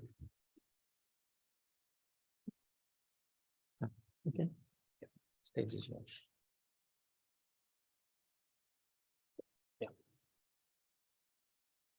Hello, everyone. Good afternoon. This is Ankit Jain Rakesh Kumar from University of California, Riverside. I'll be presenting our work on relational edge node graph attention network for classification of microexpressions. This is the overview of our talk. Microexpressions are subtle, spontaneous, and time frame of these expressions are like less than 0.5 seconds. And here are some of the examples of microexpressions: disgust, surprise, repression, happy, other, and negative. Over here, the first and third columns are without motion magnification, and the second and fourth column are with motion magnification. You can see the difference between the microexpression with before and after. So here are some of the related works in the field of microexpression classification using graph neural networks. And I'll not go into detail about these things right now. You can go into the paper. We have like a lot of papers related works. Okay, the contributions of our work. So we present an automatic landmark assisted two-stream graph relational edge node graph attention network with a self-attention graph pooling that incorporates both edge and node features. We enhance our approach by incorporating both local and global structural similarity edge features embeddings. This provides us with additional information about the relationship between the nodes and the structural characteristics of the graph. This enhancement helps us better understand and differentiate between different expressions because we have structural similarity and also the node features helping with that. We conducted thorough evaluation of our approach using two publicly available datasets, SMIC and CASMate2, for 3 and 5 categories of microexpressions. We conducted cross dataset evaluation to generalize our approach, irrespective of the age, gender, and all other things. Technical approach. So here we use both node features and the edge features. For the node features, we have the node location features that are the X and Y coordinates of the landmark points on the face, and optical flow patch features with a patch size of 10 cross 10 across each landmark point. And you can see in the image and the video for an expression how it changes the optical flow patch information. And for the edge features, we have both global structural similarity score and the local structural similarity score. For the global structural similarity score, we use the Jacquard's similarity index, which gives us the information about the globally how the edges are connected between the nodes. And local structural similarity score, we use the radial basis function. That because we are trying to get the local structural similarity score, we use the node features over here between the two nodes. The overall view of our technical approach. Given an input video, what we do is we extract the landmark points from the selected frames of the video. These landmark points are extracted and further assisted to calculate the node features and the edge features. Once we get these edge and node features, we give them to the graph structure consisting of 3 relational edge node features, edge node graph attention layers. And we concatenate those features and pass it through a self-attention graph pooling layer, which removes the irrelevant nodes and edges, which are not important. We selected top K. Based on the top K attention scores, we remove we select those and remove the rest of the nodes and edges. And these features are concatenated from both the 2 streams and pass through a fully connected layer and softmax layer for the further classification of facial microexpressions based on the different categories of expressions and be tailored to the specific data set. We have 2 data sets, CASMate2 and SMIC, and we categorize them into 3 classes and 5 classes. Here are some of the data distributions for CASMate2 and SMIC for different categories of expression: negative, surprise, and happy, and discussed, happy, surprise, repression, and other categories. We use leave-one subject out cross validation to make sure that our data is generalized for all the subjects, not just for like few of the subjects. So results for CASMate2 SMIC for 3 classes. The range of improvement in accuracy is by 1.37% to 44.53% for the CASMate2 dataset and 4.88% to 20.73% for SMIC dataset. And range of improvement in U of 1 score is 0.22 to 43.4% for CASMate2 dataset and 6.54 to 25% for SMIC dataset. And for CASMate2 5 classes, the range of improvement in terms of accuracy is 1.63 to 44.72%. And range of improvement for U of N score is 2.74% to 42%. We perform ablution study results to show the improvement and also the contributions of our approach. Once we incorporate both the node and edge features in our method, we see that there is an improvement of 1.37% in terms of accuracy and 6.1% in terms of SMIC dataset. Similarly, for CASMate2 5 classes of dataset, we see an improvement of approximately 2.9% when we, in terms of accuracy, when we use both node and edge features and relational edge node graph attention network, our network. We show also the cross dataset evaluation results to generalize our approach, irrespective of age, gender, and other things. Training on one dataset and testing on the other dataset. Accuracy is comparable to the state-of-the-art graph-based and also CNN-based approaches over here. Conclusion, we proposed an automatic landmark-assisted 2-stream relational edge node graph attention network that incorporates both node and edge features with the help of a triplet of frame structure so that we can extract both the spatial and temporal information, use the global and local structural similarity edge feature, embedding which provides additional information about the relationship between nodes and the edges and structural information of the graph. Evaluate in 2 datasets, CASMate2 and SMIC datasets.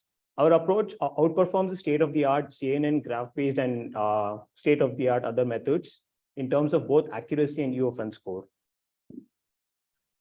Thank you. And any questions? Thank you very much for the presentation. Okay, actually, I have a couple of questions. Okay. So the first one is you were saying in the previous here. Okay. So you said that you conduct experiments across the universities irrespective of gender, race. Yeah. So you didn't did you consider doing some experiments specifically for the gender, for the age, for the race, and so on? No, because one of the dataset SMIC has only this two like lower age, like I see the mean average age of like 22 something. And yeah, and CASMate2 has around 25 to 30 around. So it's that I was talking about, irrespective of age. But we have another paper which we are submitting to journal right now, where we have seen where we are using a SAM dataset, which has an average age of like 35 to 40. Like I'm not exactly sure of it's in the mean average of like 35 to 40. That is what I meant over here. And we have our own data set which we have collected right now on micro expression, which has like multiple like longer age, like the mean age is not like 20 to 30 and higher. And also we have depth and all those, so that we are saying that our methods can be elaborated in depth and all other things. Yeah, that's great. I think you already work in progress. So. Yes. And the second question is, so the method that you described to us, which was, according to you, the most important component, the most important? I mean, you can be behind us in terms of novelty, or in terms of the component that gave the best performance boost. What I've seen is like incorporating both node and edge features in application study gave us the better results. And our relational edge node information, like how we connected the graphs and how we have designed the graph network, attention network, gave us the better results over here. Which is expected. Huh? Which is expected. Yeah. In a way, I mean, okay, you never know until you really test it, but that was the idea, right? So we have tested this with multiple, like with GCN, Graph Sage, and normal GAT network, then including our relational edge node GAT network gave us the better result. Okay. Did I answer your question? Oh, yes, totally. Yes, okay. I think I mean, I could ask something more, but let's keep it here because we have already done a lot of stuff. Okay. So again, thank you very much. And thank you. And moving on. I'll stop sharing it. And we move on to temporal consistency for test time adaptation. Yeah.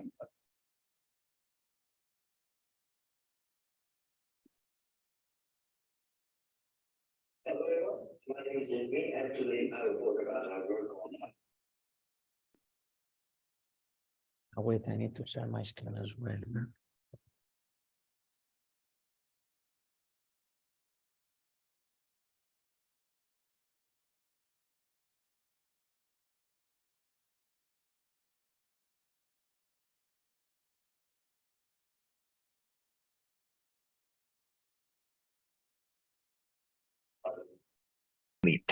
Temporal consistency for test time adaptation. Let's now go over our agenda for today. I'll start by briefly introducing our lab, talking a little bit about who we are. Then I will talk about our motivating observations that led us to this algorithm, and then continue with the definition and results of this work. I will then finalize with the possible applications and future directions that we are aiming to explore. So I'm a member of WALL Lab at Stanford University. We are an interdisciplinary lab that focuses on autism spectrum disorder. We approach this topic from many fronts, including genetics and telemedicine. In the literature of this disorder, it's been shown that analysis of facial expressions carry important information for both diagnosis and therapeutics. That's why in our group, we are trying to improve ourselves on this task. And in particular, we are interested in the lightweight models to enable users on edge devices.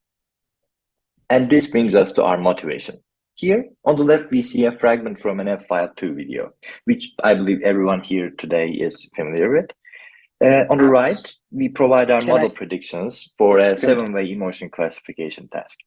The model under investigation is MobileNet, which uses a very lightweight model. The thing that bothers us in this example was the immense number of sudden prediction changes, the inconsistency among neighboring frames, even though there isn't much going on in the video. This led us asking the question, can we prevent this? Can we overcome inconsistencies? And this brings us to the algorithm. Let's say that we have consecutive frames to be processed.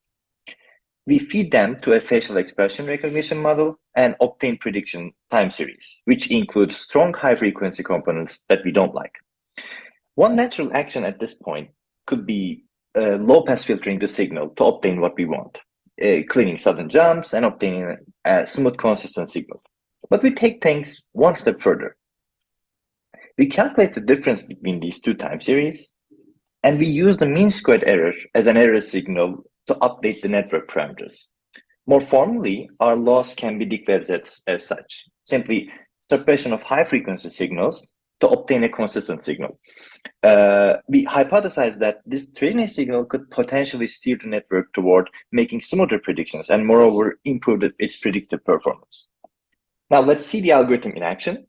So the top time series show the predictions before adaptation, and the bottom shows after. It's qualitatively clear that the network has much weaker high-frequency behavior, and it changes predictions much less. Let's have a look at another section of the video. The top image is again unnormalized predictions, whereas bottom shows the dominant prediction. We again see that network is much more stable in predictions, showing that the adaptation process is actually inducing the desired behavior. But how about the predictive performance? Our qualitative results on F-file2 validation set shows that we not only achieve the temporal smoothness in predictions, but we also improve performance. We compared our algorithm against another popular test time adaptation algorithm, and we were able to obtain improvements. And finally, let's have a look at possible applications and future directions. As long as we have some sort of a temporally correlated data, our model can enable use of lightweight models on edge devices, which may otherwise be insufficient.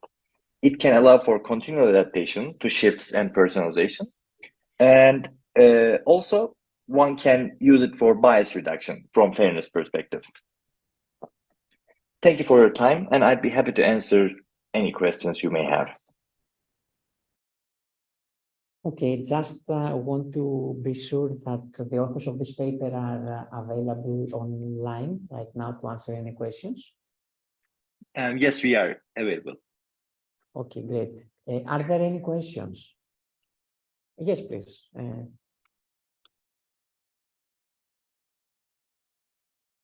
you hear me? Maybe you can come here, it's better, yes.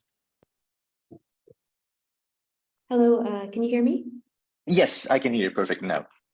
Thanks so much for your talk. It's very exciting to hear that you're getting this to work on these populations and towards this. So what is your I'm very interested in general. So working with the autism spectrum disorder population, what findings have you seen so far with respect to now that you have this method? Actually, this method has an indirect impact on autism spectrum disorder research. Okay. So we are utilizing facial expression analysis as a mean of extracting like phenotypical signals from patients, from targets, basically.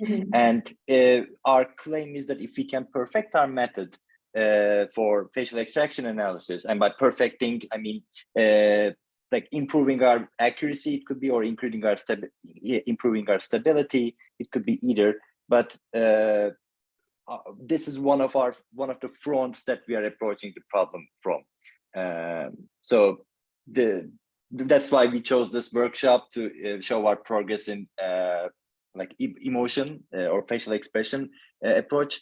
But like our lab has a holistic approach to this problem. So we don't have a single improvement on the emotion side.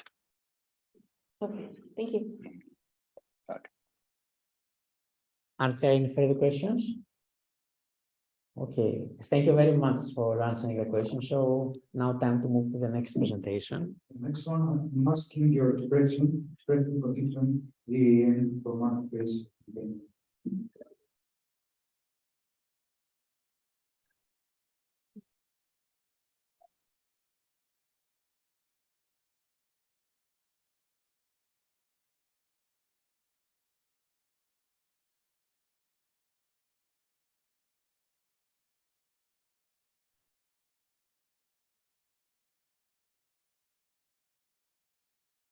Just find it because I have it there. Yeah. So just to show that. Yeah. Yes.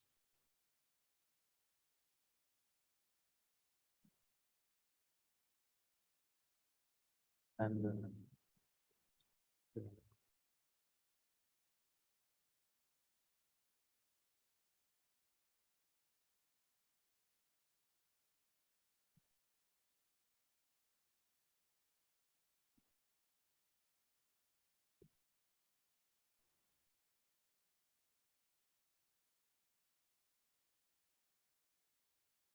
apologies for the sound.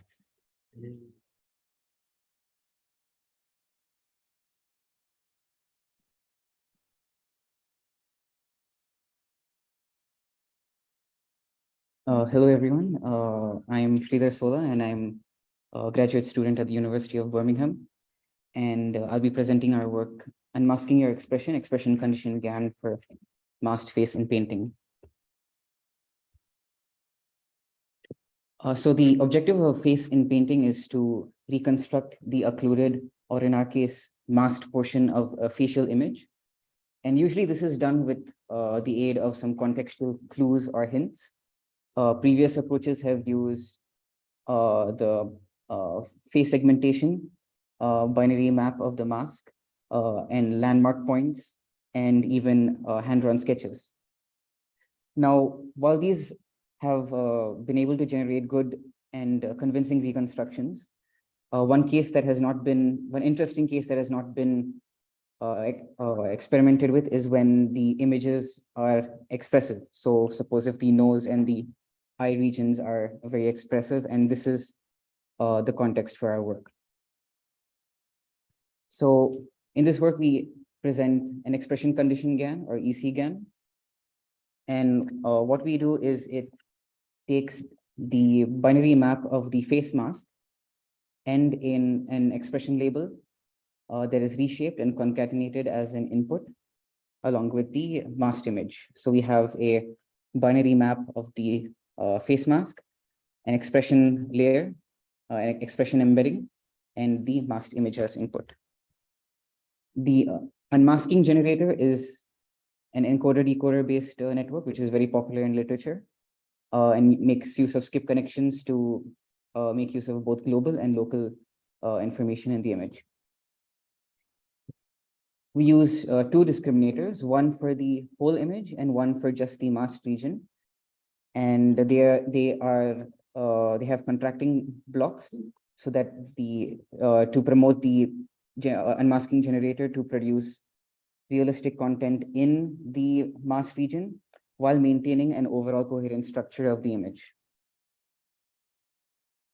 For training, we make use of discriminator and adversarial objectives for both the whole region and the masked region.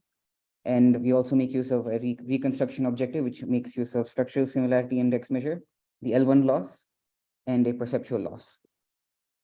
For the binary maps, we use Detectron 2, which is mask RCNN based method, which is pre-trained on face mask detection and segmentation. We use the popular, at least here, very popular RAFDB data set, which we've synthetically masked to have ground truth images and masked image pairs. We initialize the weights pre-trained on celeb A for the same task, that is masked face in painting. Now coming to the results, in this short presentation, I mainly present the results related to expression fidelity of our unmasked images. For reconstruction metrics, you can have a look at our paper. So when we have a look at the expressiveness that's present in the unmasked images, on the left, you have, we make use of Resonate 18 pre-trained on RAFDB dataset, and the 85.2% is on the RAFDB test set, the regular non-masked RAFDB test set.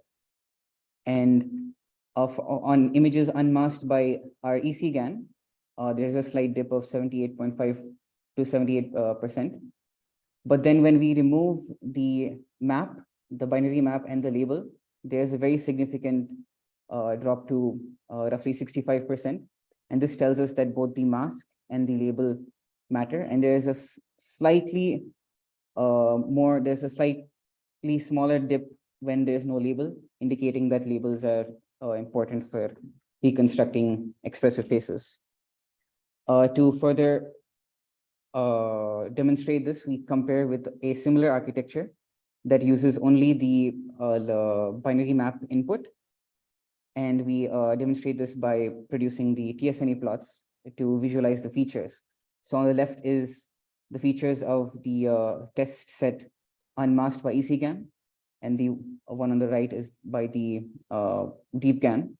And you can see that EC GAN is more expression separated, while the other one, when it comes to expressions other than happiness, it's very cluttered. Finally, you can have a look at the qualitative results. So the top is the ground truth, then you have the masked image, which is the input, and then you have the images unmasked by ECGAN compared to images unmasked by DeepGAN. And you can see, especially in the case of disgust, sadness, and fear, and surprise, especially surprise, disgust, and sadness, you can see the distinction in the expressiveness compared to DeepGAN and ECGAN.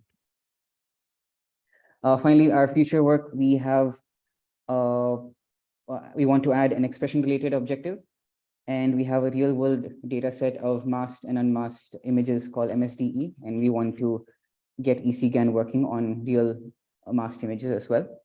Thank you. Thank you very much for the presentation. Are there any questions? Yeah, thank you so much for this very well. So I saw this before. So when you do this unmasking, you actually have a lot of expression you can choose. So like do you explicitly control which kind of expression you want to generate, or you just do the normal indenting? No, so yeah, so we've chosen 7. Oh, do you mean when we're testing? Yeah, you're testing, you don't know what's actual. Yeah, so right now for testing, what we've done is because for RAFDB, we know the expression for the test set. So we're using that. But future work is to not have any known label, and we should be able to give any label and it should be able to generate. So right now we're not there yet. It needs that known label, but our future work aims to use any label. The current work that's the hypothesis of the model. Yes. Any more questions? Yeah, actually, once can what the result will have estimated those over here. So my question, did you okay, here you are interested in did you also say we have a networks, have a state-of-the-art network? No. How I see this, that this should give a little more robustness to the result, if that makes sense. Okay.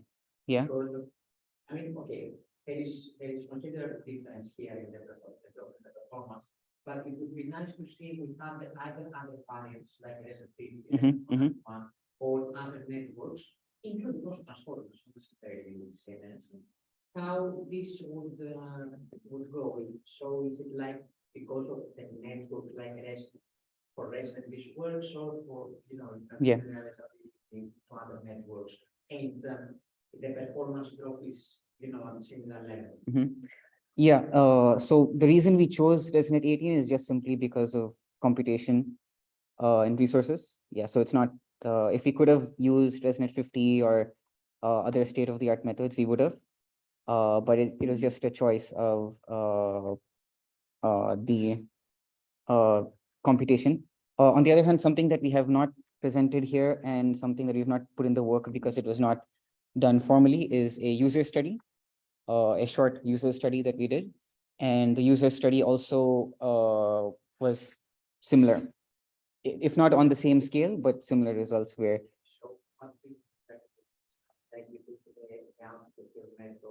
we took the output of these different methods. We took a very small sample of the same unmasked images and presented them to six. It was only 6 viewers, and it was only around 50 images. That's why we didn't present it in the work. But the drop in the expression rating that they gave was comparable. If not, it was not maybe this much, but it was comparable. One other question that's more for my curiosity. So in the end, you said that another data going to this. No, we already have this data set. It was presented last year at another conference, but we weren't able to release it immediately. But it has it's basically a masked student data set of expressions, MSDE.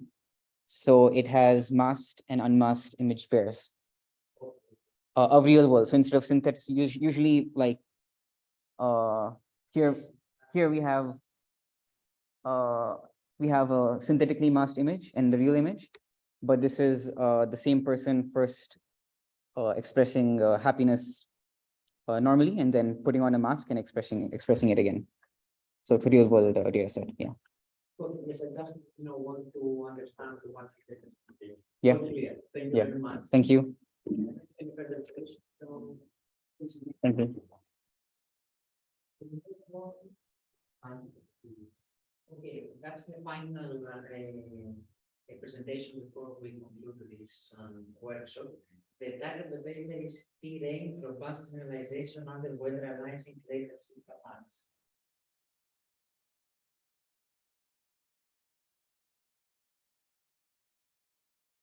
Do you want to use your own? So let's just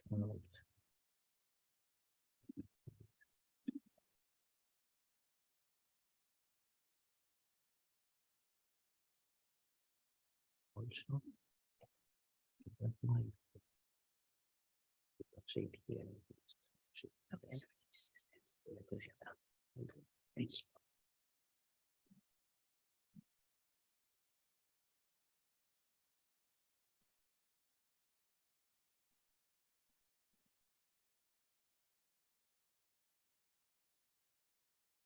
Thank you.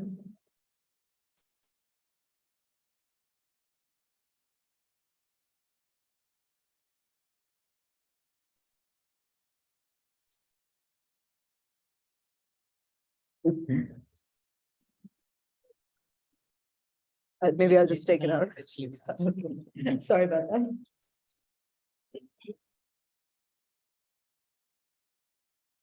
Hello, good afternoon.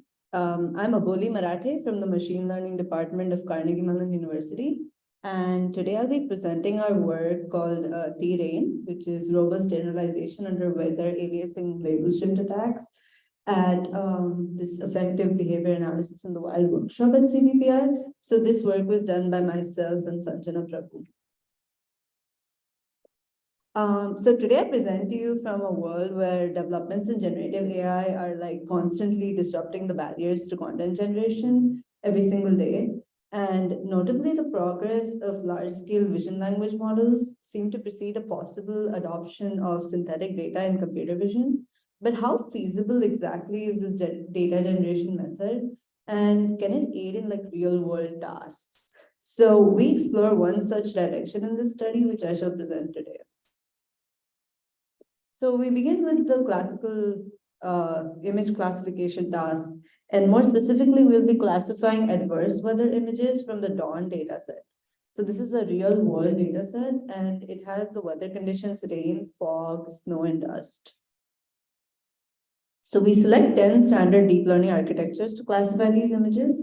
And to challenge the networks, what we do is we progressively reduce the training set size and first establish the baseline performance of the selected models. So as expected, the green bars with the lowest training data scope do have the worst performance commonly. And demonstrated here is the first baseline of the 10 selected models. So we do examine the F1 score over all weather categories to determine the strengths and the weaknesses of the individual models. So under these data set constraints, our algorithm attempts to augment the data with similar examples generated by large VLMs. So how is the similarity measured? We consider the cosine similarity between the source data classes and the target data synthetic prompts for mapping the images to classes. So we make sure to perform restricted augmentation to avoid overpowering the original data set in a size quality trade-off. So finally, I reached the focus of our study, which was testing the model generalization under label shift attacks. So we simulate label shift settings by modifying the target label distribution in favor of different weather conditions as seen over here. So here is a complete set of experiments before and after applying T-Rain. So as a visible in the figure, the T-Rain algorithm is able to improve generalization from even strong learners like VGG16 to weak learners like the EfficientNet, and it outperforms the performance on limited data after augmentation. So the average improvement across all 5 shifts was 2.1, -0.8, 4.4, 1.9, and 2.7% respectively. And we also examined the parallel task of pedestrian detection on the same data set to understand whether the properties of synthesized objects and the weather conditions have some real world connections. So we do find that detectors do work well in real snow, and they actually work worse on synthetic snow. So correspondingly, T-rain also improved generalization on snow shifts, which was a very interesting find. So the symptom-real gap may provide some plausible explanations for these interesting observations. However, we are still in search of better explanations and larger studies in future work. So we shall conclude with some promising performance boosts as seen over here from the T-rain algorithm and discuss many open research questions stemming from the outcome of this study. Thank you so much for viewing my presentation, and I'd like to take any questions. Thank you very much for your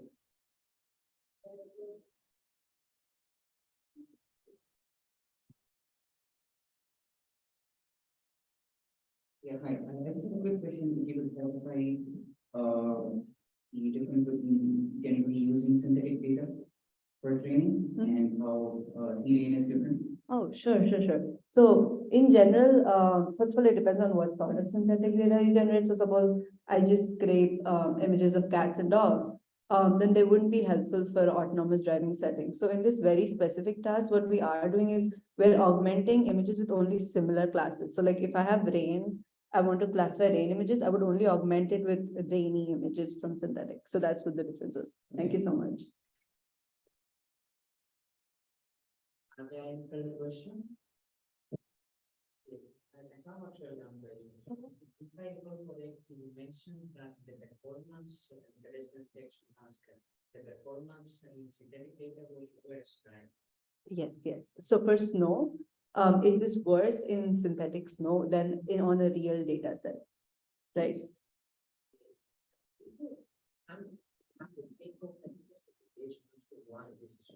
Absolutely. So actually the authors of that synthetic data set itself mentioned that people generated by the model which they used were actually one of the worst generated classes. So if we consider that a detector which even knows how to recognize people very well would probably do really bad on synthetic data because the people itself are poorly generated.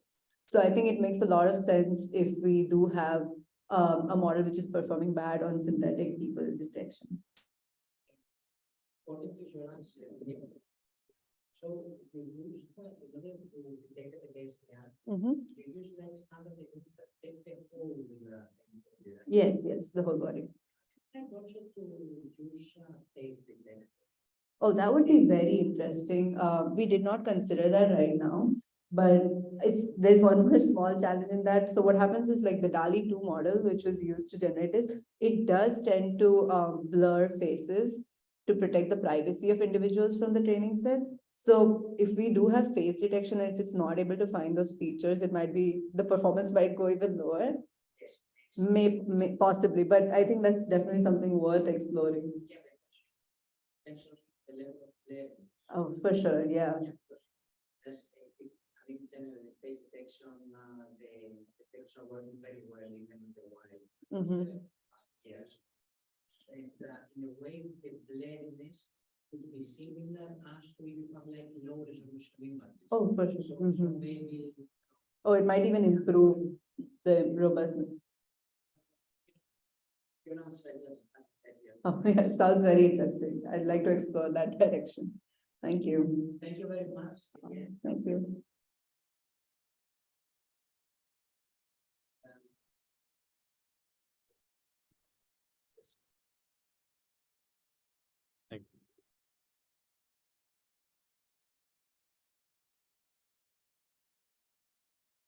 Okay, and with that, okay, actually, like this.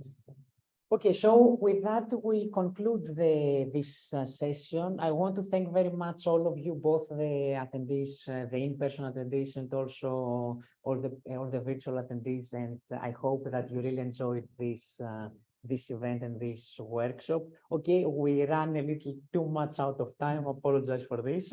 But I think that generally it was a very interesting event and very fruitful. We covered a big spectrum in the affective computing field, and I think that's the most important aspect of this workshop that we have been doing this for the last 3 years, 4 years now. I don't have anything further to say. I just want to thank you again, all of you, and hope you enjoyed it, and hope to see you again in the next event that we will do. I will keep you posted. I don't know if you have any final remarks or something that you would like to discuss. If not, enjoy for the in-person attendees, enjoy your stay in Vancouver and the whole CVPR. Thank you very much again. Thank you. Thanks, everyone.